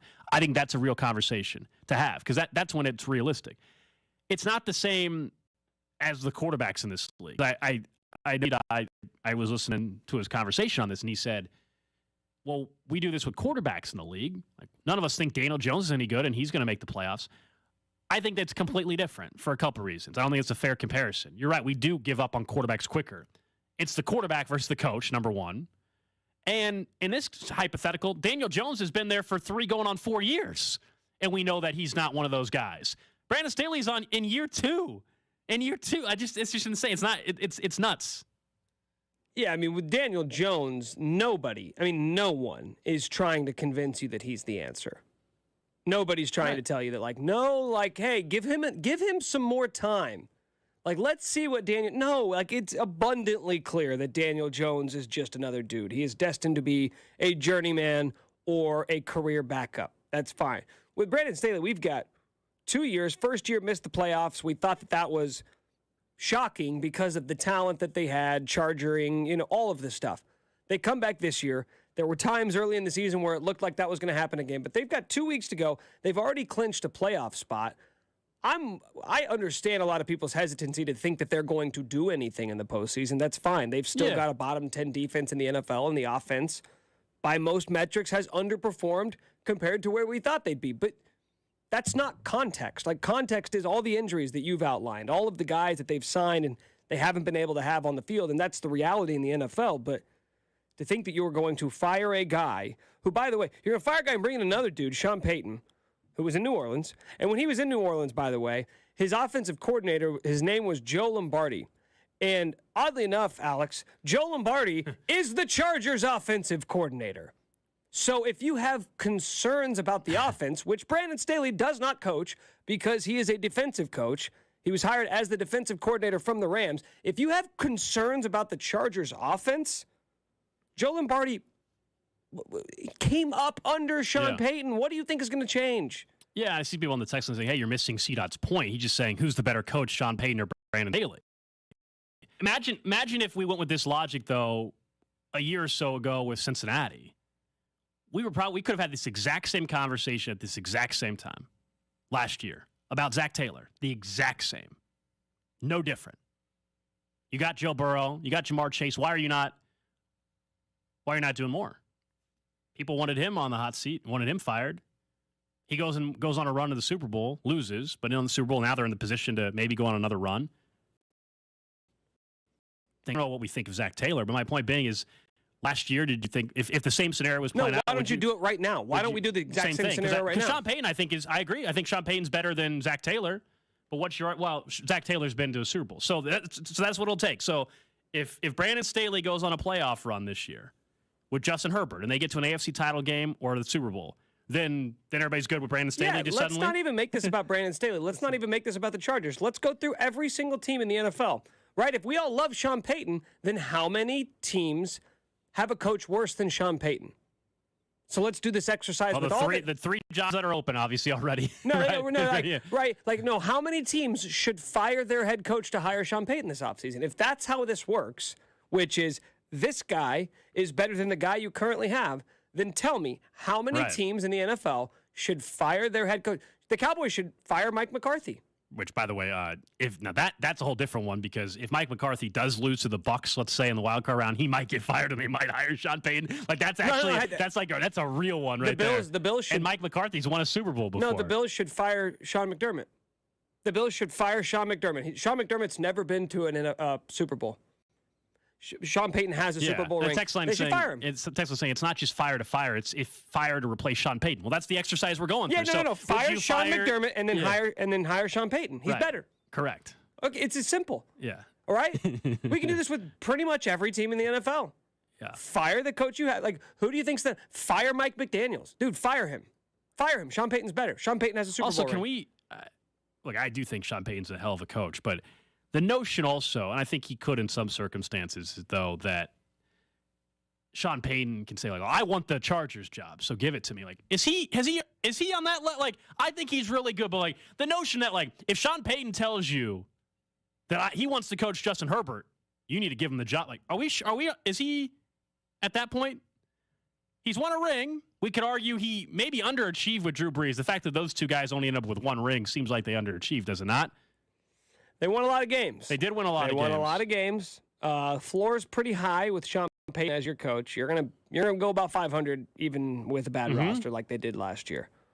But is he on the level where he can just demand like, hey, I want to coach that quarterback.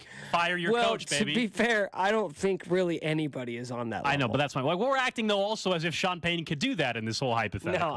No. To answer your question, no, I don't think. Text line says he was also a cheater and suspended for a year. Yeah. I don't think anybody cares about that anymore. Yeah, like this is what happens though. Like it's the same thing when you go through a breakup.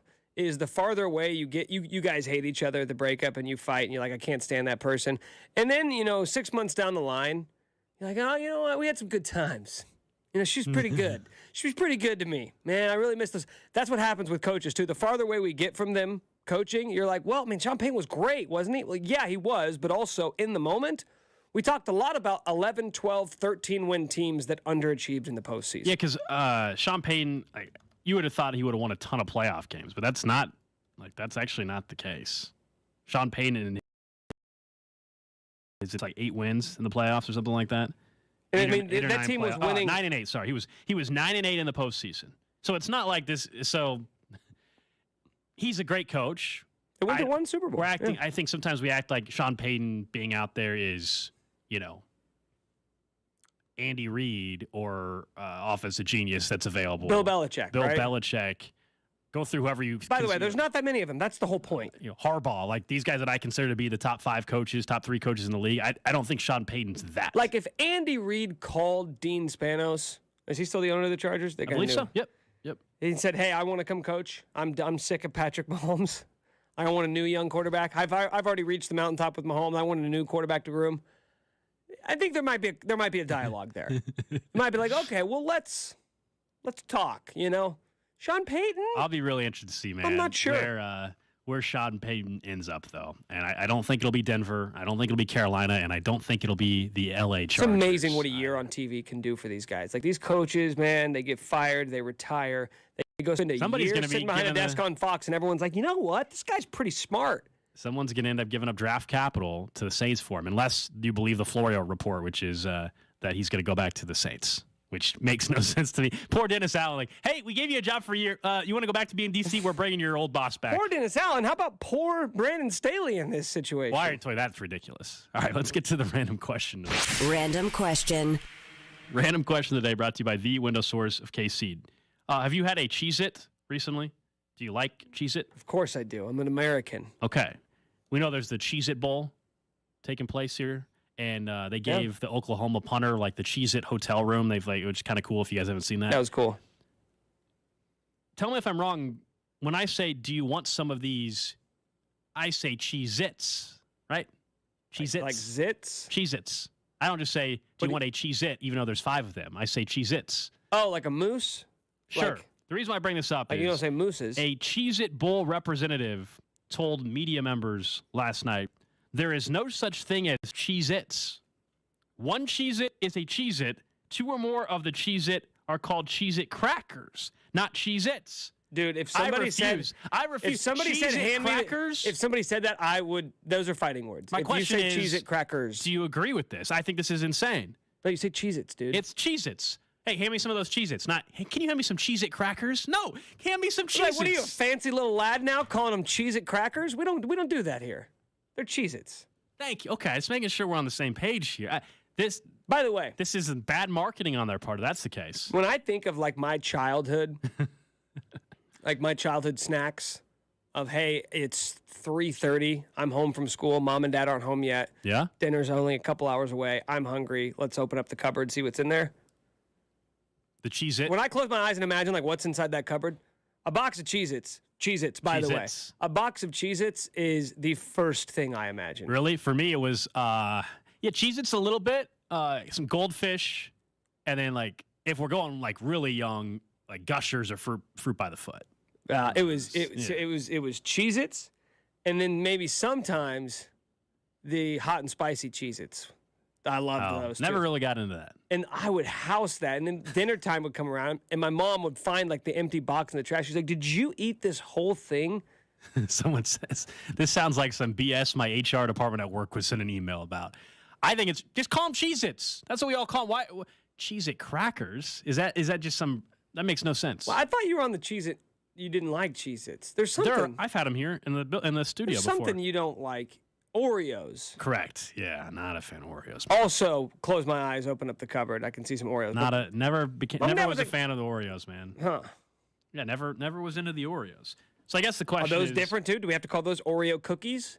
I think they do. I bet you they do, man. Oreo cookies. At least with cookies, we're used to saying cookies. Like it makes it a little more sense. Crackers. Hand me some crackers. Yeah. Like this is they've accomplished their goal. They have got us talking about the Cheez-It Bowl. A game we Who's that? Oklahoma and who? Well, I don't know, but we're talking about it, aren't we? I guess so. I got bigger fish to fry. We're you about, do? Oh yeah, we're about T-minus. We got money to make. 2.5 hours away. Money to make. 3.5 hours away. We're gonna talk about it in 1 o'clock hour. Or money to lose. There's a big bowl game. Or money to Nick lose. has man. told us, depending on the results of this afternoon's bowl game in Memphis, Tennessee, he may or may not make it to work tomorrow. He may not have money for gas tomorrow. He may not have money for food. Yeah. That is terrible behavior. You got me riled up this morning. We'll talk more about that bowl game. Someone says, have you seen the comedy skit, David Blaine and Cheez-Its? I might have to Google that during the break. I have. That You was like the beginning of like viral videos and stuff and YouTube. Someone says nobody says Cheez-Its. Yes. What? What? Yes. Nobody says, can I have some Cheez-It crackers? You say Cheez-Its. Yeah, Wow. What are you talking about? I think you're wrong, whoever that is that's texting in. Yeah, HR and like bosses, man. I don't know what their deal is. Someone says they got talked to a couple weeks ago for leaving the hyphen out of the company name in an email. I mean, if there's a company I got in name, trouble one time for saying 610 Sports. Oh, yeah. Yeah, that's a thing. So? That's a thing. That's a thing. Is that the same as Cheez-Its? Stay, you work over at 610. See, that's the thing. If you worked for Cheez-It, I think you'd be kind of like whispering to me like, hey, come on, man. Someone said, you'd be like, hey, man, it's Cheez-It. Can you just like respect it? Here's how you know it's not true as well. You don't say, I want a box of Cheez-It. Can I get a box of Cheez-Its? You wouldn't say Cheez-It. You would say, can I get a box of Cheez-It crackers? That's what they want you to say. Yeah, but like you just wouldn't even say a box of Cheez-It. Why do they want me to waste all these extra syllables is what I want to know. Like, I've only got so much time in the day. I don't have time to be saying crackers here and there. What do you say the grocery store? Do you say the Aldi? Do you say just Aldi or Aldi's? Aldi. Yeah, you're going to Aldi or are you going to Aldi's? I think I would say Aldi. Okay. I don't know, though. I'm going to High. You say you're going to Hy-Vee. You don't say you're going to Hy-Vees. Well, that would make sense. Hen houses. Those ones make sense, but though. The Aldi, you probably say, I'm going to go to Aldi. Yeah, Walmart's. I bet you people say Aldi's though. I bet you there's some people that I'm going to Aldi's. Yeah, probably so. Do you shop at Aldi? I don't actually. There's one not too far from me. I haven't been there in years. That's a good one from the 785. Russell Wilson says Cheez-It crackers. Everyone else says Cheez-Its. There you go. That's right. That's actually great. Oh, man. Mr. Unlimited. Mr. Unlimited. All right, coming up next, there is a bowl game in Memphis. The excitement around that, how big of a deal is it, and how much money is Nick going to lose next? You're listening to Cody and Gold, brought to you by Gant Asphalt and Concrete. For asphalt, concrete, and parking lot maintenance, Gant Asphalt and Concrete. One contractor, all things parking lot. Trusted in Kansas City since 1994. Online at GANNasphalt.com. Don't miss Alex's That Betting Show every Thursday night at 7 o'clock. Right here on 610 Sports Radio and the Odyssey app. At Blue Cross and Blue Shield of Kansas City, we are here. Here for spring fevers and lowering fevers. Here for first checkups and first dances. Here planting seeds and growing communities. For more than 80 years, Blue KC has been here for good and will be here for the moments that matter, today and tomorrow. Because at Blue KC, we are here for good. Learn more at hereforgoodkc.com. Steak, bacon, grilled cheese? Count me in. It's the new Sonic Steak and Bacon Grilled Cheese. Savory steak and grilled onions topped with crispy bacon, melty cheese, creamy mayo, and tangy barbecue sauce, all on Texas toast. And you can add Sonic's zesty cheese sauce and jalapenos to kick it up a notch. The catch? You can only get the Sonic Steak and Bacon Grilled Cheese for a limited time. So what are you waiting for? Head to Sonic before or after the game and grab your delicious Sonic Steak and Bacon Grilled Cheese today. Sonic. I'm Brad. I've been with Overhead Door Company of Kansas City for almost 20 years. What we see a lot of in the wintertime is customers sliding into their doors because of icy conditions in their driveway. So hit doors, broken springs, doors stuck to the ground due to ice, bottom rubber ripped off, things like that. Cold weather wins every time, but we'll get you prepared. Overhead Door Company of Kansas City since 1927. OverheadDoorKC.com. I'm Dak Prescott. You know me from live TV. And I'm a cowboy from that western you watch on demand. DirecTV brought us buckaroos together. That's right, partner. Hey, is that a coconut? Yep, this old ranch hand's rusting up some pina coladas. Switch from Dish and get up to $300 in reward cards. Call 1-800-DIRECTV. Ends 1/5/23. Redemption required. New satellite customers only must submit Dish recent bill and use code SWITCH at checkout. 24-month agreement and equipment lease required. $19.95 activation. Early termination fee of $20 a month for each month remaining on agreement. Equipment non-return and additional fees apply. Restrictions apply. It's game day at Jim's house, and the spread is impressive. Mike's already done some damage with the hot wings, and now he's dropping back and going deep for another slice of pizza. I sure hope he brought the Pepto. Mike knows the Pepto-Bismol provides fast 5-symptom relief from unexpected stomach upsets. He's no rookie. The way he's throwing back those nachos, he's the GOAT. Be ready for game day with Pepto-Bismol. When you have nausea, heartburn, indigestion, upset stomach, diarrhea. Use as directed. Keep out of reach of children. Ray Magliozzi here for eBay Motors. Okay, easy now. You're teaching your kid how to parallel park. Ouch! Turns out he likes to do it by feel. Don't worry, eBay Motors has bumpers, taillights, trunk lids, license plate holders, 122 million parts.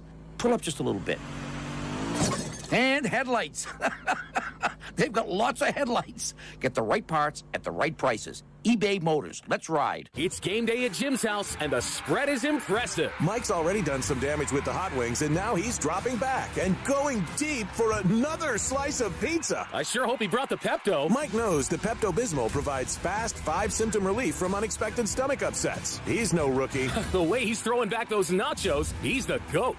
Be ready for game day with Pepto-Bismol. When you have nausea, heartburn, indigestion, upset stomach, diarrhea. Use as directed. Keep out of reach of children. Ray Magliozzi here for eBay Motors. Okay, easy now. You're teaching your kid how to parallel park. Ouch! Turns out he likes to do it by feel. Don't worry, eBay Motors has bumpers, taillights, trunk lids, license plate holders, 122 million parts. Pull up just a little bit. And headlights. They've got lots of headlights. Get the right parts at the right prices. eBay Motors. Let's ride. Help Ukrainian children. Shazam this song. Christmas not home, tired and beyond.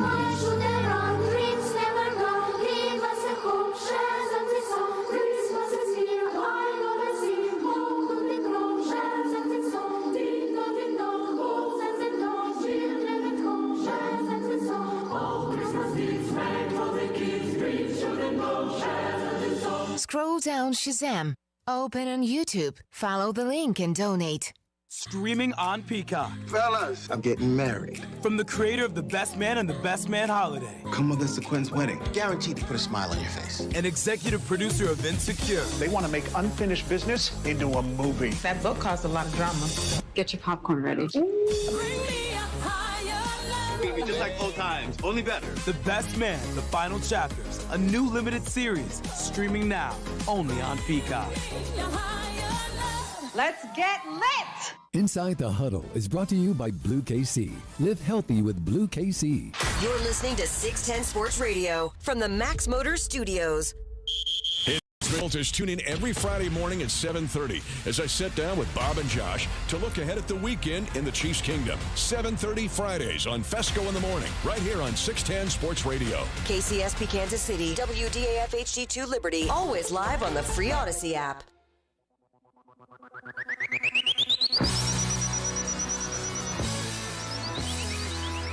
1 o'clock hour here on a Wednesday. It's Cody and Gold. Alex Gold, Nick Schwartz with you. 3.5 hours away from a bowl game in Memphis. Are you wearing any KU gear today? Look alive, man. I don't know Come if it on. was your. Okay, it is. Come on, I got the mean Jayhawk. I like the So red you got shirt. the smiling Jayhawk, like you're happy, like, hey, we're happy to be here. We're happy to be in a bowl game. So happy. I'm like, we're here to kick ass and take names. I hope that's what happens. It has been a while since anybody related to KU could talk about a bowl game. We know that. We recognize that. The last time was 2008, the Insight Bowl. The Insight.com Bowl. They played Minnesota, if I remember right. And the Insight. Desmond Briscoe went off in that game. Probably. They're taking on Arkansas. Jayhawks are 2.5-point underdogs. And, it's weird because it's bowl games. I think we all recognize there's always a different approach for each school. Like, there's a lot of these bowl games, especially from a betting angle even, is where it's like, does that school want to be there? Does that game mean anything to that school? Yeah. I think the one thing for sure, because of how long it's been, if you're trying to pinpoint who wants it more, there's no question in this game.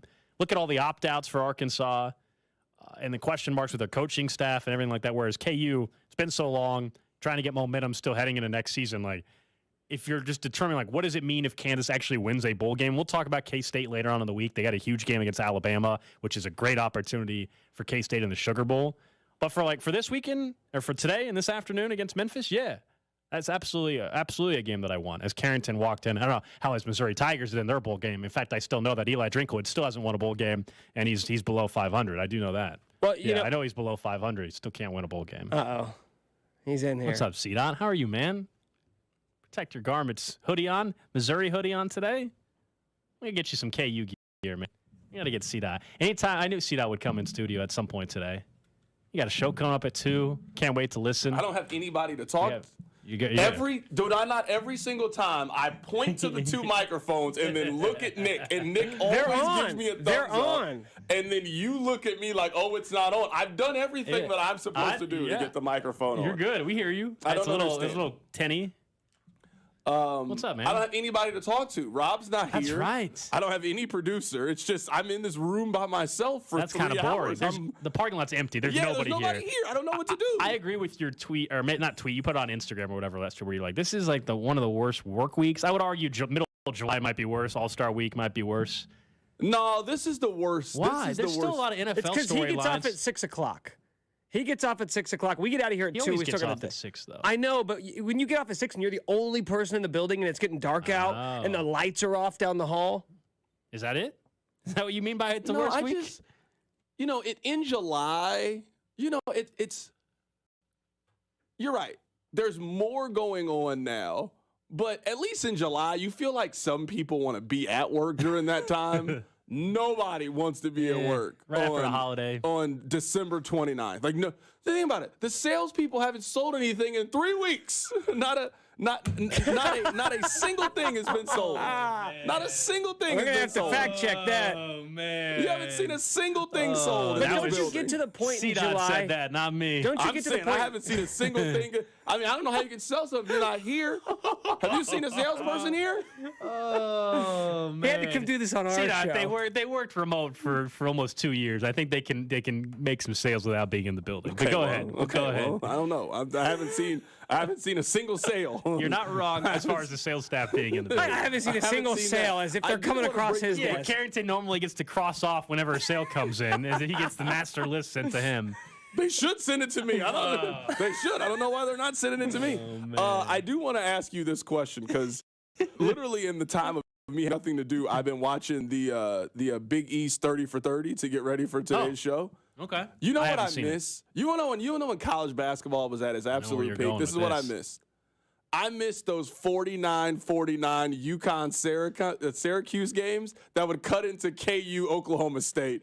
Oh, KU fans would be so mad about missing the first 3. You guys would miss the first 3 minutes of KU Oklahoma State. It's the worst. You were ready to cancel ESPN. Yeah, it was a problem because how did they not figure this out? Like every Monday it would happen. Like maybe schedule this tip time about 5 minutes. Like earlier they hadn't later. considered the games don't always last exactly 2 hours.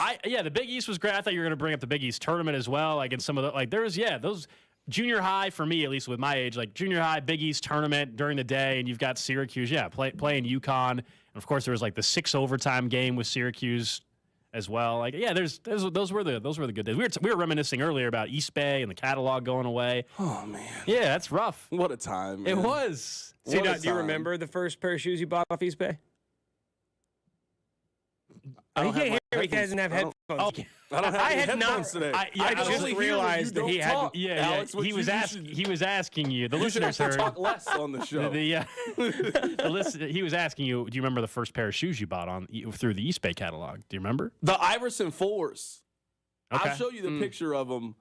They had the black and white pair. God, I love those shoes, man. Hey, Alex, will you tell Carrington that Nick says his first pair of shoes he bought on East Bay was the T-Mac 2s? T-Mac 2s for Nick, first ones. Oh, everybody had the T-Macs or the Iversons growing up during our time. I just think it was great. Like the catalog, it had everything in it. And whenever the catalog came in, you were kind of excited. And you didn't care that it would take 4 weeks for sometimes the stuff to show up by the time you mailed stuff in. So, yeah, I'm sure you talked about that yesterday, too. The East I just want to make this last point before I get out of here. Have you seen on Instagram, when a girl's been single for like a really long time, right? And then she finally gets in a relationship and she's like, man, my boyfriend's so nice. He calls me, I see him, every day. And you're like, those are things that you're supposed to do when you're in a relationship. I kind of feel like that's how KU fans are with this. But I've never seen a team so happy to go to Memphis in December the way you guys sent 30,000 people to the 6-6 bowl game. Man. You know what you're Dude, supposed to do if you're a Power 5 team? Since 08. You're supposed to go to bowl games. You're supposed to be playing games in December. I'm happy that you guys are so happy. Well, yeah, this is the first one since 08. In 3 years from now, if they're fortunate to go to 3 straight bowl games, they're not going to get 30,000 people making the trip to the Liberty Bowl in 3 years. Yeah, I hope we get to that point where fans don't want to go to the 6-6 bowl game. I mean, coming from Missouri guy over here, Lance Leipold might get a bowl win at Kansas before your guy Eli Drinkwitz. That can happen by 4:30 this afternoon. First off, Eli Drinkwitz is not my guy. He's your head coach. No, He's your head coach. He might be the head coach of the He's team your that head I coach. cheer for. Below 500 head coach that thinks he's a top-tier SEC coach by now. No bowl game wins. Losing to Wake Forest. Could have played KU right now. This afternoon, this could be a fun show. We'd get a crossover. It could have been Border Wars show all day long. There wouldn't have been a fun show because I would be in Memphis, Tennessee right now. We'll be doing the show on the road then. No, because I'd be drunk right now. That's what I'd be. I'm a little bummed that we didn't go, but Wednesday at 4:30. I'd be drunk, ready to boo Jalen Daniels is what I would be. Man, I was so happy. I'm telling you, when I went to that KUMU, I was so happy to boo Grady Dick. I was so happy to boo Jalen Wilson. They got you quiet. And then quick. I realized in about 2.5 minutes, it's about to be a long day for the Missouri Tigers. You and I have seen enough college basketball. I don't got to see a whole lot of possessions to realize, this one team's better than this other team. You know what I mean? Like, I realized that pretty early. It was quick. And then that last 25 minutes of just watching Kansas do anything that they wanted to do offensively. I've never had so little fun watching basketball. A day that it started so great.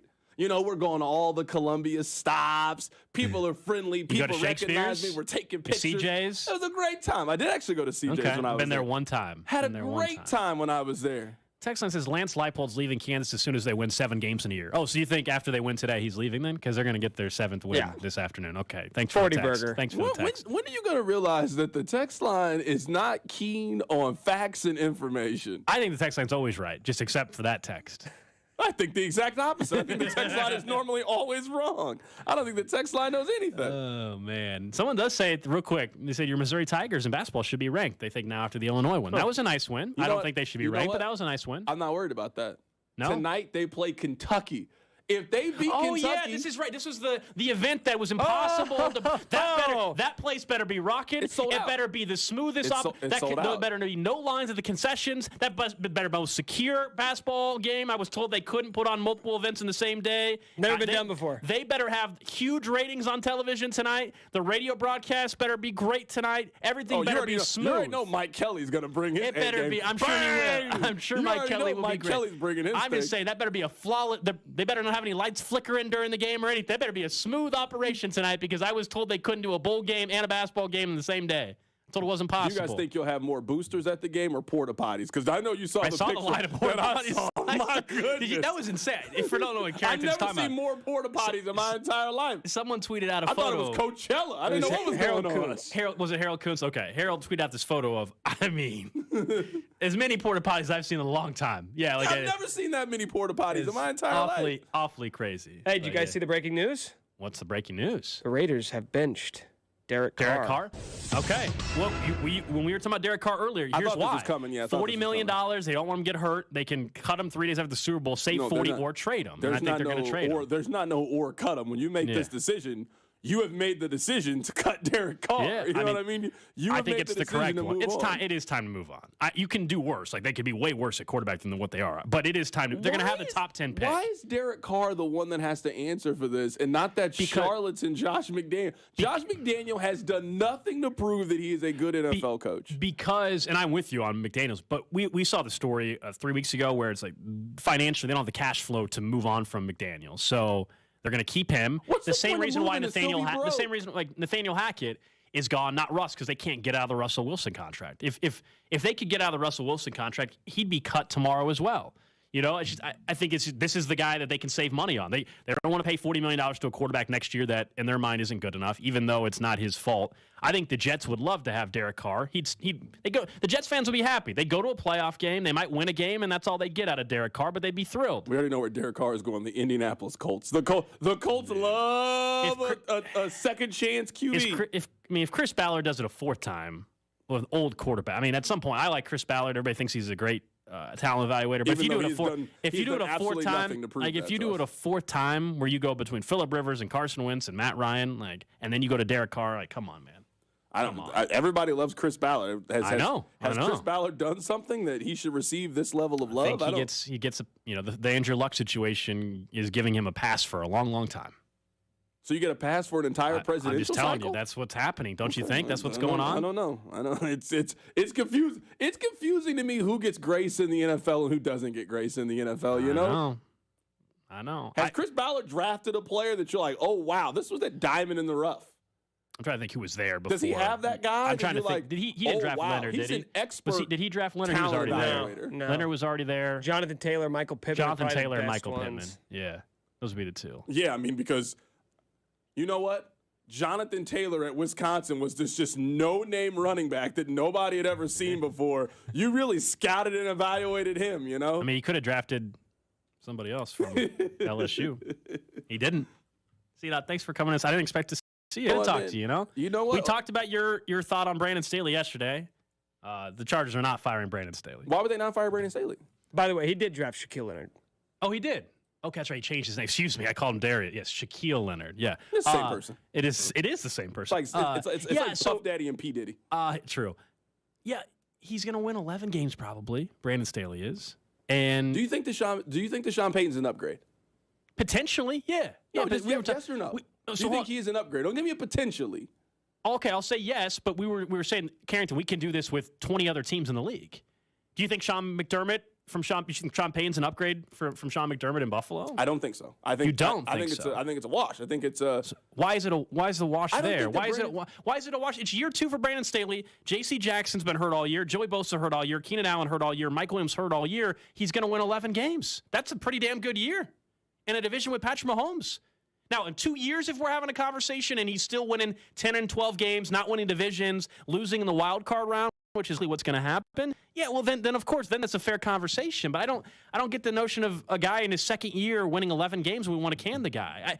It doesn't make any sense. You and I. This happens at quarterback all the time, and nobody bats their eyes about it. Right now, Daniel Jones could win double-digit games and get replaced. Yes. Tua could win double-digit games and get replaced. His is even more complicated. I know, a little different situation. Yeah. I don't disagree on Jones. Jones has been there for 4 years. This will be year 4 for Daniel Jones. And quarterbacks are just different than coaches.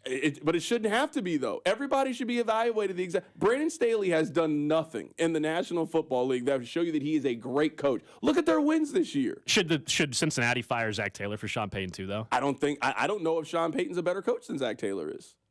I don't know if he's better. How do you know for sure on Staley, who's not an offensive mind, by the way? It's not his offense.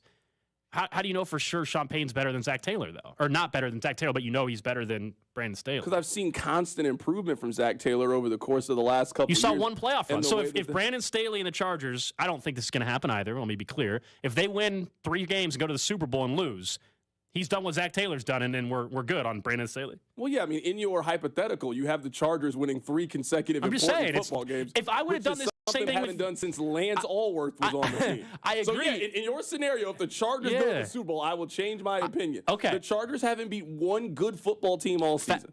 Facts, no question. But we could have had December 28th of 2021 last year this exact conversation about Zach Taylor.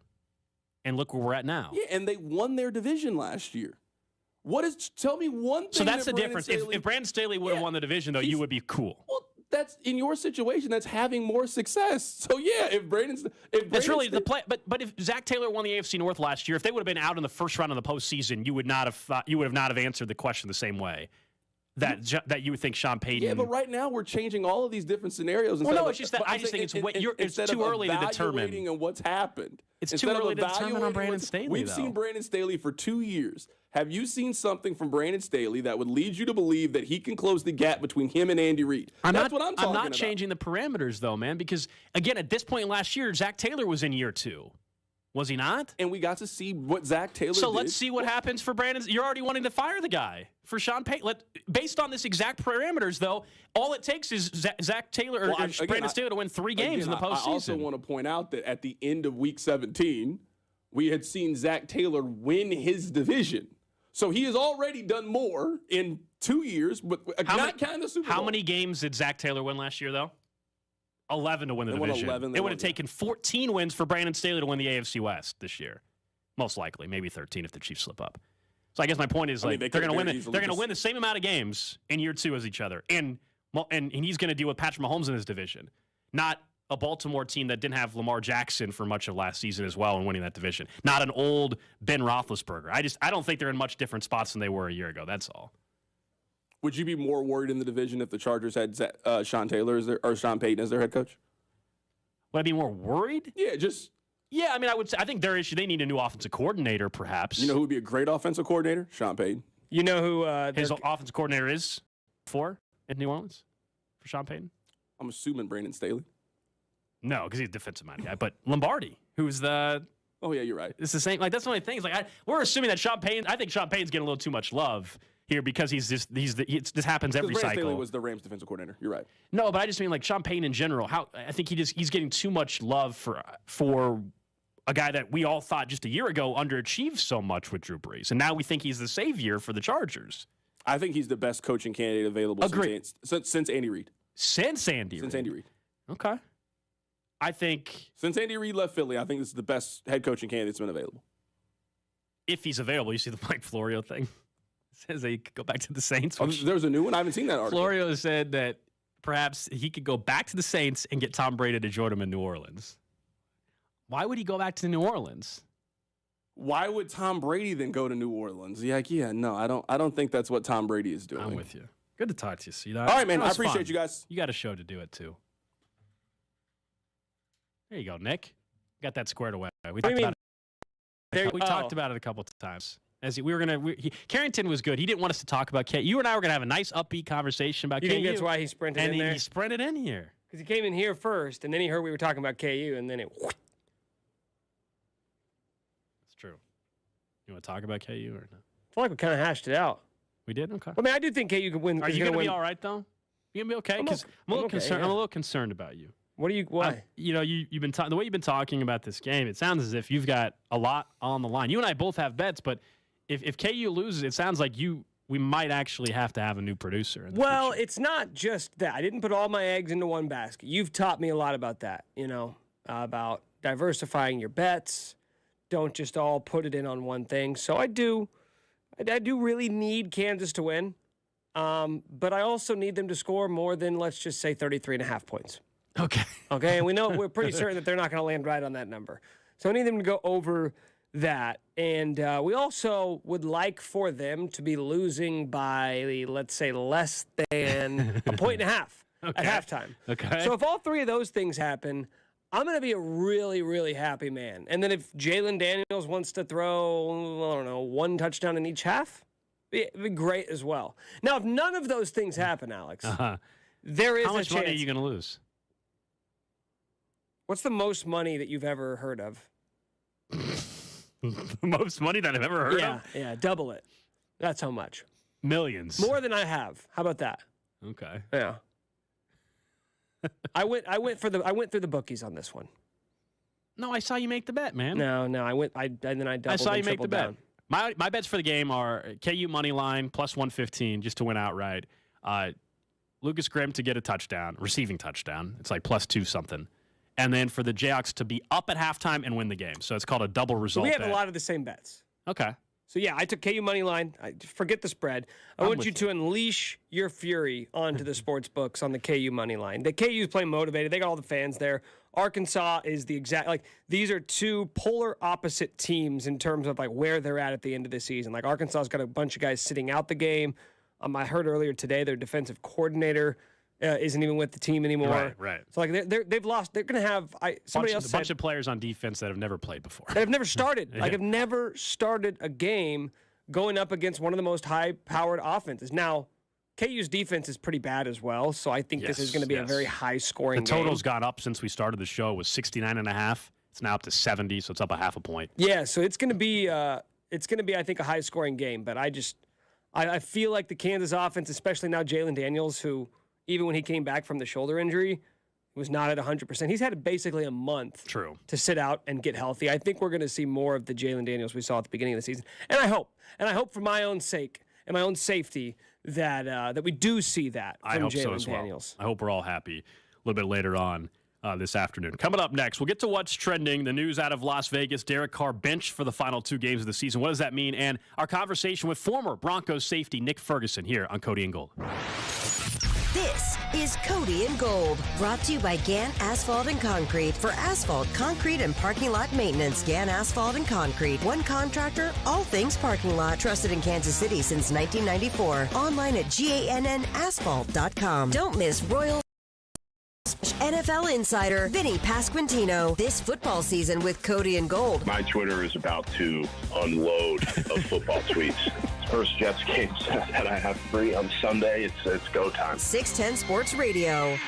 Make some midweek magic with Light the Lamp Wednesdays at BetMGM, an official sportsbook partner of the NHL. Place a $25 wager on any NHL player to score a goal on Wednesday, and you'll automatically receive $200 in free bets for every goal scored in the game. That's up to $1,600 in free bets. Just log into your account or download the app and sign up with BetMGM to get started. Then opt into the Light the Lamp Wednesdays promotion to receive a $200 free bet for every goal scored in the game, regardless of your prop bet's outcome. Every Wednesday at BetMGM. Visit BetMGM.com for terms and conditions. 21 years of age or older to wager and physically present in Kansas to bet. New and existing customers offer. All promotions are subject to qualification and eligibility requirements. Rewards issued as non-withdrawable free bets or site credit. Free bets expire 7 days from issuance. Please gamble responsibly. Gambling problem? Call 1-800-522-4700 in partnership with Kansas Crossing Casino and Hotel. Right now at Old Navy, get up to 75% off clearance. Styles for the whole family start at just $2.99. You don't want to miss this. Visit Old Navy or OldNavy.com for up to 75% off clearance. Valid 12/26 to 1/5. Select styles only while supplies last.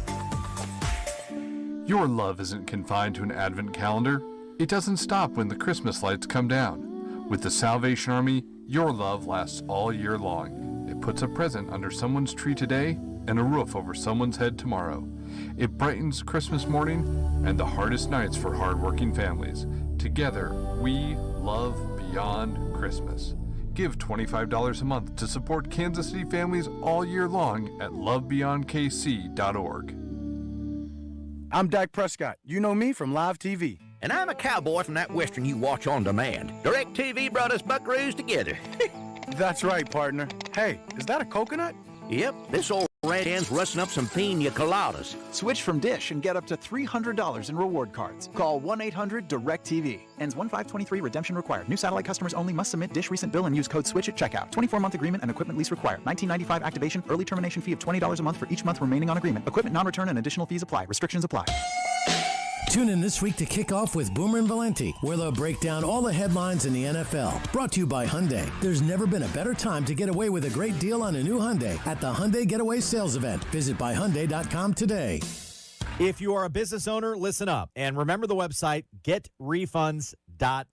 If your business has 5 or more employees and managed to survive COVID, you could be eligible to receive a payroll tax rebate of up to $26,000 per employee. It's a little-known program, but it's out there. It's a payroll tax refund, not a loan, no payback. It's a refund of your taxes. Now, the challenge is getting your hands on it. How do you cut through the red tape, get your business the refund money they have coming back? Well, go to getrefunds.com. The team of tax attorneys they put together trained in this little-known payroll tax refund program and have already returned $1 billion to businesses, and they can help you too. To find out if your business qualifies, just go to getrefunds.com, click on Qualify Me, and answer a few questions. They do all the work. No charge up front. Simply share a percentage of the cash they get for you. Don't miss out. Go to getrefunds.com. That's getrefunds.com. Last week, I was reminded once again how nice it is to just see with my own 2 eyes, not rely on contacts or glasses. That's because,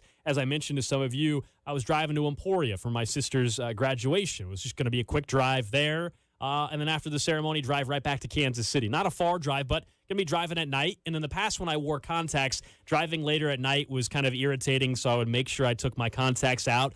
Well, then I'd have my glasses on, and the reflection of people's headlights could be problematic. All of that was just annoying in the past. Don't have to worry about that anymore. There's no haloing of the lights or anything like that because of DuraVision, undergoing SBK Advanced LASIK. I had a free consultation. They told me, hey, yeah, you're eligible for LASIK. 2 days later, I had my procedure, and the very next day, I was right back at work doing this show. DuraVision is simply the best in Kansas City, and it was the best decision I ever made as well. Give them a call, 913-491-3330, or go online to DuraVision.com and tell them Gold from 610 sent you. This is an important notice to consumers facing $10,000 or more in credit card debt, medical bills, or other unsecured debt. You may not be required to pay it all back because there are special programs now in effect that will significantly reduce the amount you will owe if you qualify. This is not bankruptcy or a debt consolidation loan. These programs, which the credit card companies like to keep secret, exist to aid American consumers struggling with overwhelming credit card debt by offering tremendous savings and real debt relief. Accredited Debt Relief has established a special hotline for you to call and learn what savings you qualify for. They've helped qualify consumers with over $1 billion in debt and are A+ rated with the Better Business Bureau. So don't wait. Get the relief you need during these hard economic times. For this free information, call the Accredited Debt Relief Hotline now. Call 800-728-8500. 800-728-8500. That's 800-728-8500. The Venture X card from Capital One gives you premium travel benefits, perfect for seeing Taylor Swift The Eras Tour. Presented by Capital One. Ooh, I do love her. Earn 5 times miles on flights and 10 times miles on hotels through Capital One Travel. Enjoy your stay in Suite 13. Whoa, 13? That's Taylor's lucky number. The Venture X card from Capital One. What's in your wallet? Terms apply. See CapitalOne.com for details.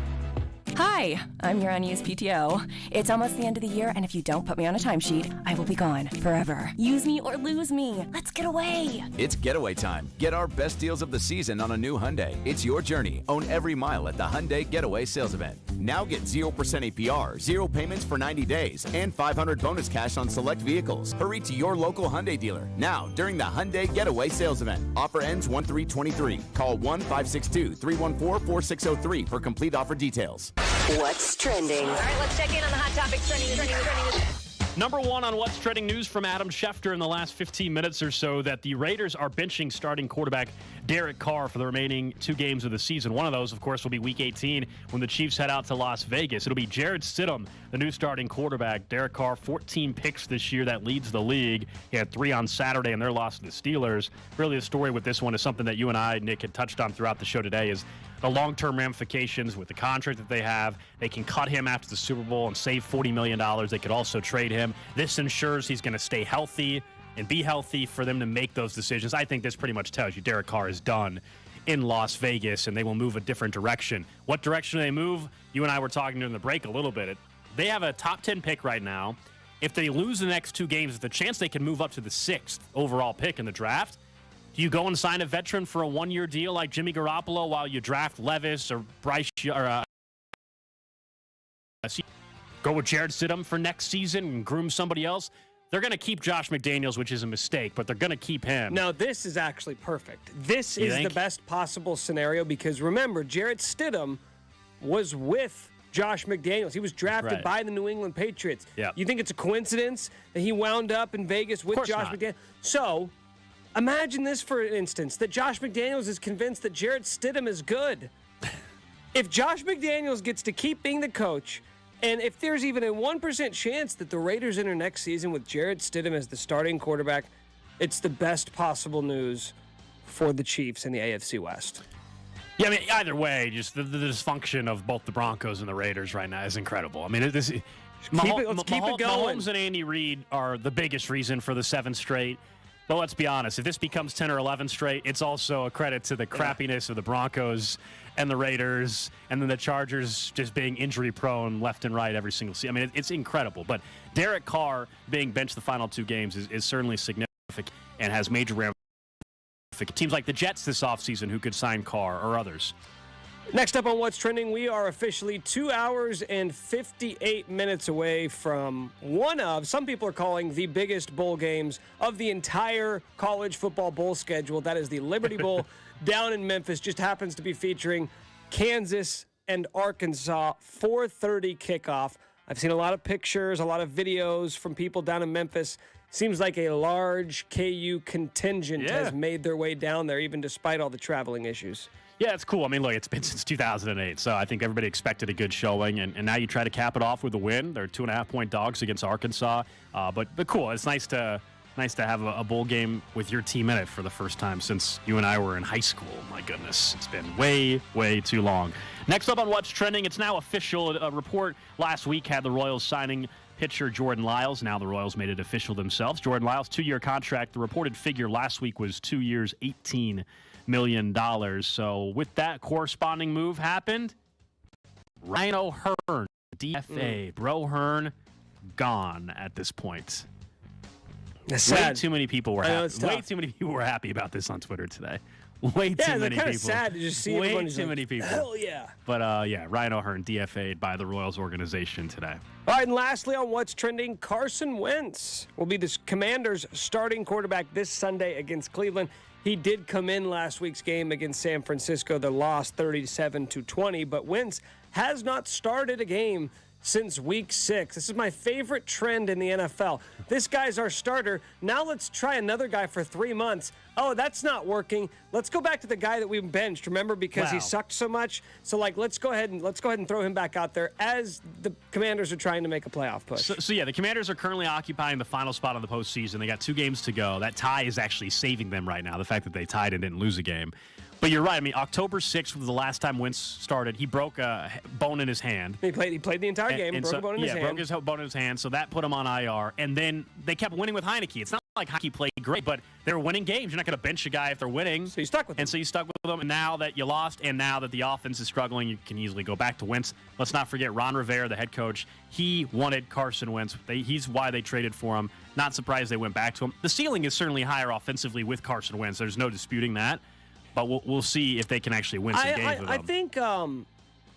I think there is some disputing that. I think the ceiling offensively, offensive production. But the ceiling is like an inch off the ground either way. Sure, but the offensive potential is greater with Wentz versus Heineke. Let's remember, go back to October.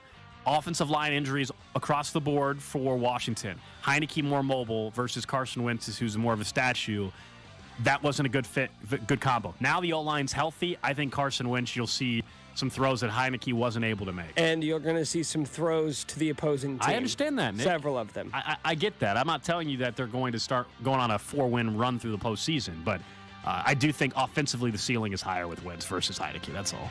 That's what's trending here on Cody and Gold. Alex Gold, Nick Schwert with you. We did have a chance to talk with Nick Ferguson, former Broncos safety, a little bit earlier on about the mess out in Denver. Of course, Nathaniel Hackett fired. What does it mean for Russell Wilson, and is he fixable?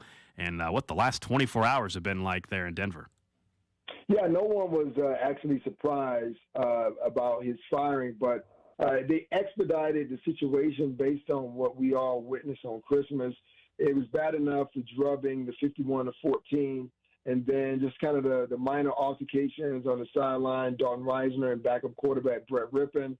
And then the situation with Randy Gregory. And if I'm Greg Penner, I was really upset. I was embarrassed. And he said that during the press conference yesterday when he looked at the overall outcome of the season, but more importantly, that game itself. Could you imagine, holiday, it's Christmas, you're sitting in the box with Stan Kroenke and you're looking at SoFi Stadium and how great that stadium looks, and then he looks at you and like, hey, what's going on with your team? That doesn't look like a professional team in my eyes. And oh, by the way, I know our team is 4-10, but I have a better 4-10 team than you do.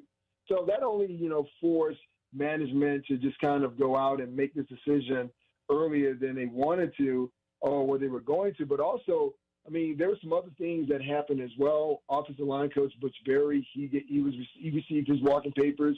Dwayne Stoops, the special teams coach, they fired him as well. And then they also let go a couple of players.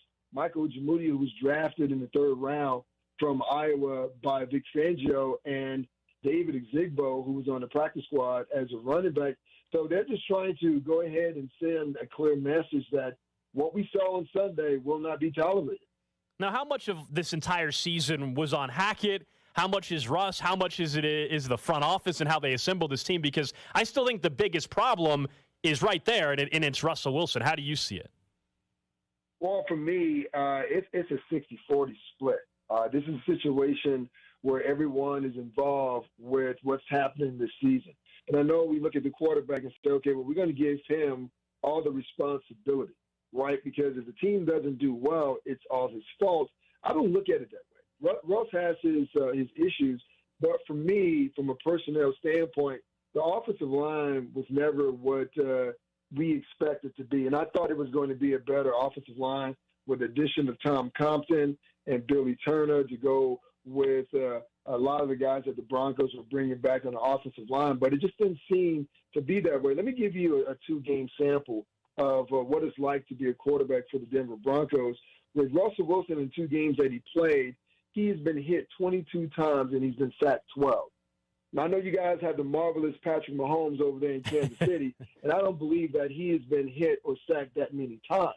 So and for me, that becomes a major problem because your job as a quarterback is that you have to believe in an offensive line. You have to trust in him. And I've heard countless quarterback whisperers or national analysts on these shows or former quarterbacks point out what Russell should have found.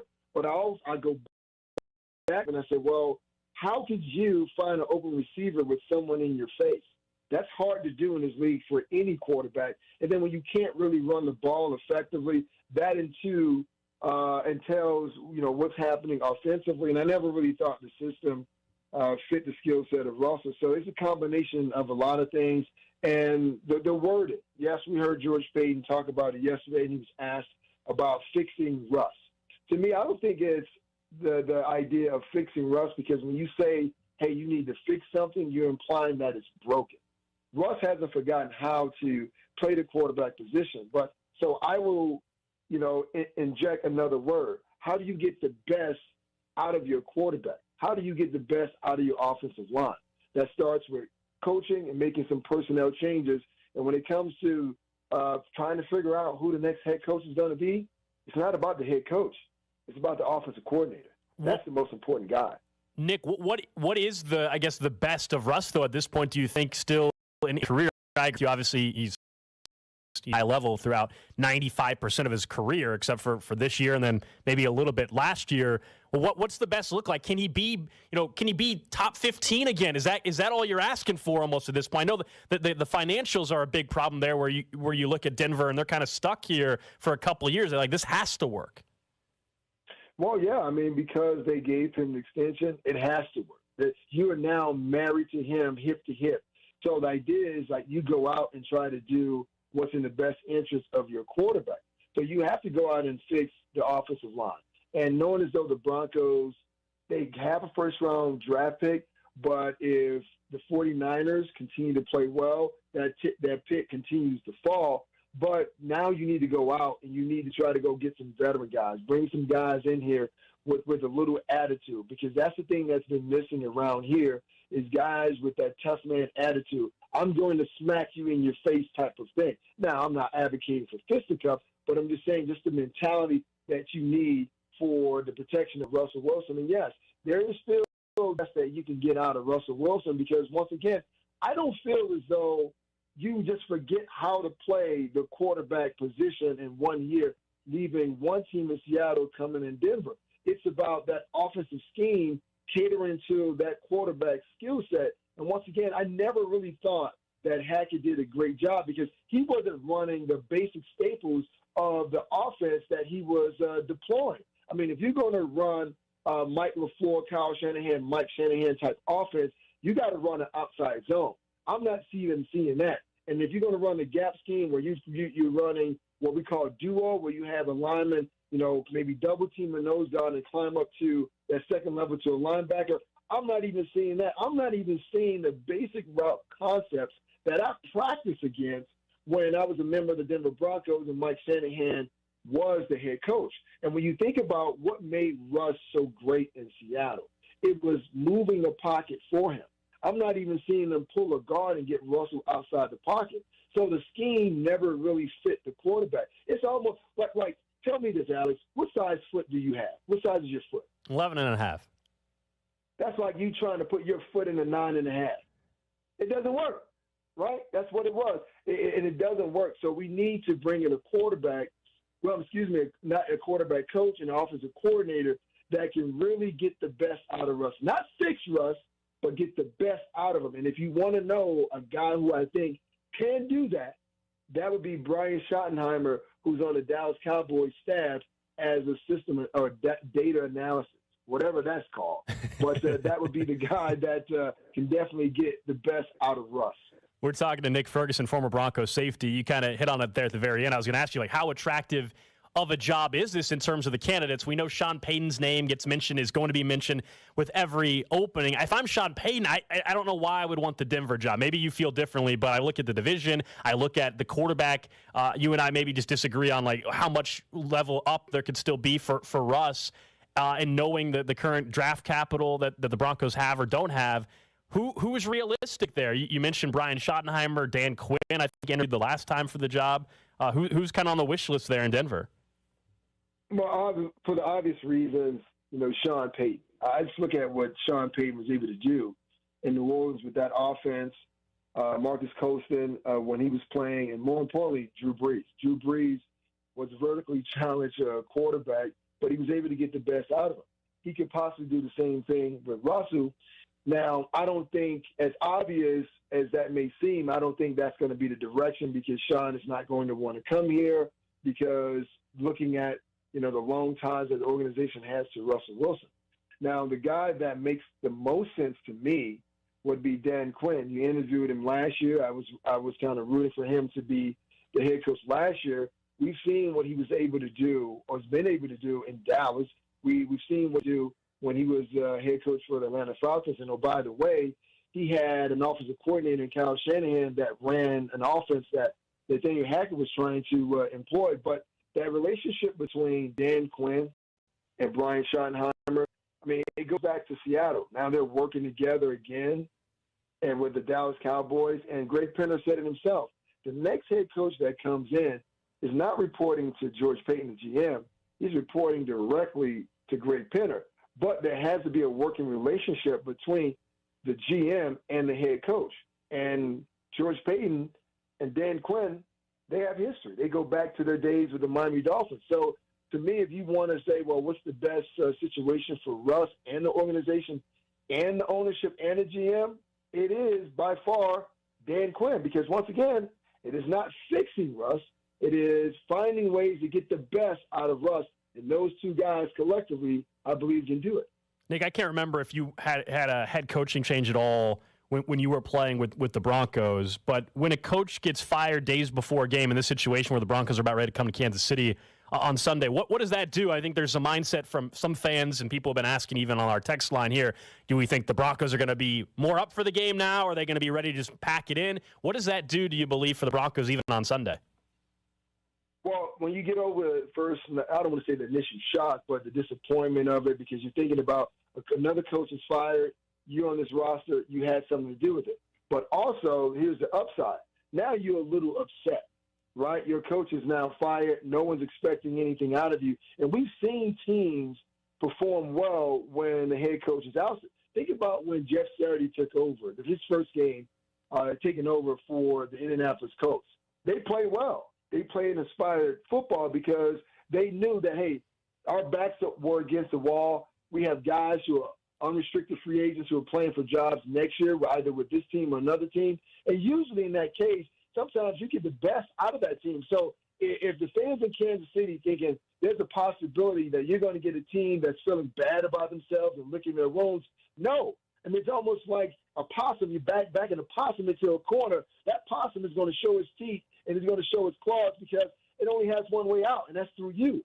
So now the Broncos players are going to be thinking about that. They're thinking about the second half of the game they played here in the Power Field against Kansas City. And they said, well, we played great defense and we played great offense in that second half. If we can start out playing that same way and continue it for 60 minutes, we finally get our first win against our division opponents that's beaten us 14 straight times. So I wouldn't sleep on the Broncos thinking that you're going to get a lame duck coming in there. You're probably going to get a team that's eager to fight because they're trying to protect their job. Nick Ferguson, former Broncos safety. Great to talk to you, man. Enjoy the texting back and forth. I know we were talking about the Chiefs heading into the postseason, so we'll check in maybe to see how you're feeling about them in a couple weeks. Well, we'll definitely do that, man. You guys enjoy the new year. That was our earlier conversation with former Broncos safety Nick Ferguson. Text line really enjoyed the fact that he had us participate in the analogy as well about the shoe size as well. So Nick's a good guy. We've had him on the show a couple times. Interesting though, like I do disagree. You heard me follow up with him. The notion that Russell Wilson doesn't need to be fixed. I get what he's saying, but I think he needs to be fixed. I don't think Nathaniel Hackett is a huge chunk of the blame, but I really do think it wasn't just scheme, right? Like Russell Wilson, yeah, the offensive line, it's a struggle, but maybe Russell Wilson, Nick, isn't as mobile as he was 4 years ago. A huge part of Russell Wilson's game was him running a little bit. Maybe that's not part of his game anymore. Okay, so the coach needs to adjust, sure, but is that also what made him so effective? I would argue that was part of his reason for being as good as he was. And so if that's not there anymore, what limitations are there?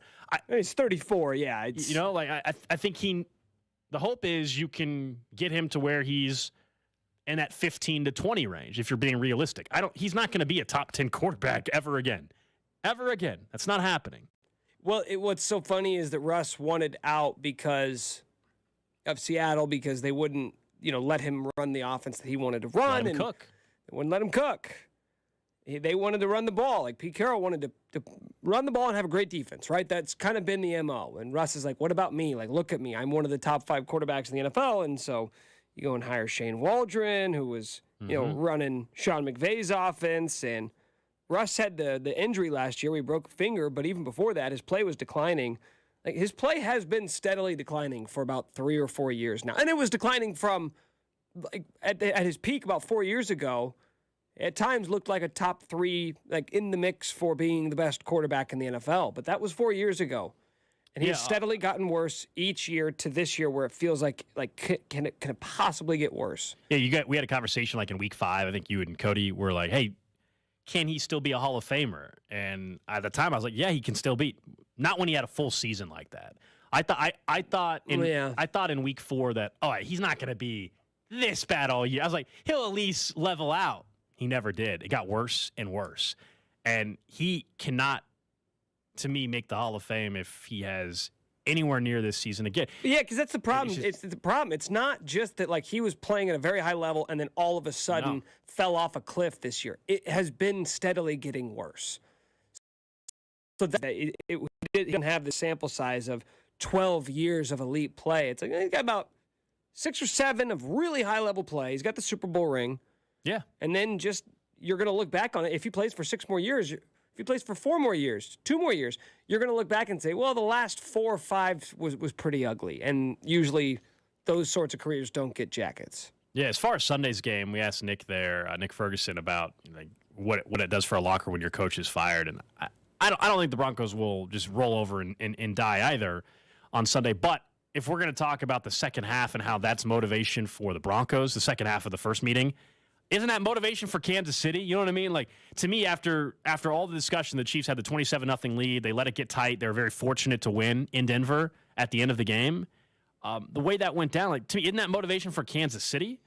Like, to me, that's actually what also gives me confidence. It's not so much that I think the Broncos, without their head coach, are going to be a pushover. I think the Chiefs recognize that they are up 27-0, and they allowed Denver to make that thing interesting. Mahomes had 3 picks in that game. All of that, to me, is motivation for Patrick Mahomes and the Chiefs on Sunday. So if we're going to play the game of, well, the Broncos can look at what their offense did and defense did in the second half against Kansas City, and that's why they're feeling good heading into this game. Like, well, I think the Chiefs can also look at, well, we dominated that team and we let them back in it. Yeah, I don't think the Chiefs care about this opponent. I think they just care that, like, hey, we still have a shot at the win 1 and seed. move on. It's just like, we have a shot at the 1 seed. That is our motivation. Like, I don't care about this team. I don't care about these players. I don't care about the rivalry. I care about the fact that if the Bengals beat the Bills, then we are still very much in the mix for the 1 seed. We'll be right back there. Chiefs 13.5-point favorites against the Broncos on Wait, on what Sunday. was the line? What was they the did not was cover the first meeting. No, what was the line for the Rams game? Because that was the biggest line of the season. 15.5 or 16. Because that was the biggest line all year, right? 15.5 or 16. And now you get 13.5 with Russell Wilson at quarterback. Yep. Mm-hmm. At Arrowhead. Like, what would you have had to? There's no way I could have convinced you before the season if I would have just said, hey, like. Because if I said the Chiefs were 13.5-point favorites, you'd have said, oh, Russell Wilson got injured. I say, no. 2 weeks ago in the season, Chiefs are playing the Broncos, and they're 13.5-point favorites. Patrick Mahomes versus Russell Wilson. Yeah. I could not have convinced you of that. Yeah. I mean, it's been a disastrous season in Denver. We know the news this afternoon in this hour that Derek Carr benched for the Raiders. Do you think the Broncos should bench Russell Wilson? We know why the Raiders are benching Derek Carr. We think it's because they want to keep him healthy so they can move on from him in the offseason. That scenario is not there for Russell Wilson. He has to be the quarterback next year. But just complete reset. Like, I actually don't think it'd be they're not going to. They would have announced it by today. Like, bench Russ for the final 2 games. I don't think I think there's a chance there's more to it in Vegas. I think there's a chance that Josh McDaniels actually thinks Jarrett Stidham could provide something. Yeah, and maybe so. I think this came from up top. I think this came from where there's $44 million at stake here. If my guy gets hurt, I can't get, if it's a serious enough injury, we're stuck with $44 million on the books with Derek Carr. I want to make sure he stays healthy. To me, that's an ownership call, especially for an owner that's cash-strapped. That's why he's not getting rid of Josh McDaniels either. You might be right that McDaniels likes Stidham, and I agree with you that he's in Las Vegas because of McDaniels. That's why Stidham signed there. I mean, that's certainly evident. But I think it came from the top where they want to be able to get out of this Derek Carr contract. And we should have seen this coming last year. They didn't give him this massive extension to lock him up long term. They had an out, and this is the out. It's an injury guarantee. What's Devontae Adams thinking? Well, he's rich. He's thinking, I'm gonna go back. I'm rich. Get my Maybach. I mean, best case scenario, if we're like, I don't want this to happen because I want them to suffer for a very long time. It's the Raiders, but like, if we're playing GM of the Raiders for a second, okay, you move on from Derek Carr. I have a top 8 pick in the draft. I draft Levis or Stroud or whoever, right? Whatever the consensus in your organization becomes at that point in time. And then next year, I either start Garoppolo or Baker Mayfield for 1 year, and I groom Levis or whoever behind them for half the season or whatever it looks like in training camp. Trust the football personnel on that. That's what I would do. I don't know how you don't the package final word. Some picks to make sure you can go and trade. Because if you're a young quarterback, Nick, make all the jokes you want. If you're CJ Stroud and somehow you ended up there, and you got Devontae Adams as your wide receiver, it's not. I mean, it's not impossible. It could be worse. My issue is Josh McDaniels. To me, he's not a coach that's going to ever develop a quarterback, and so that's a problem. It's a major problem if I'm going to draft a quarterback. If I'm Jarrett Stidham, though, I'm thinking, hey, this guy's my guardian angel. Man. Nobody else giving me a shot. Yeah. So the Chiefs will get Jarrett Stidham in a couple weeks. Poor Jarrett Stidham. You get to go up against the 49ers defense this weekend. Congratulations. I think that's their matchup this weekend. All right, we're back at it tomorrow from 10 to 2 right here on 610 Sports Radio.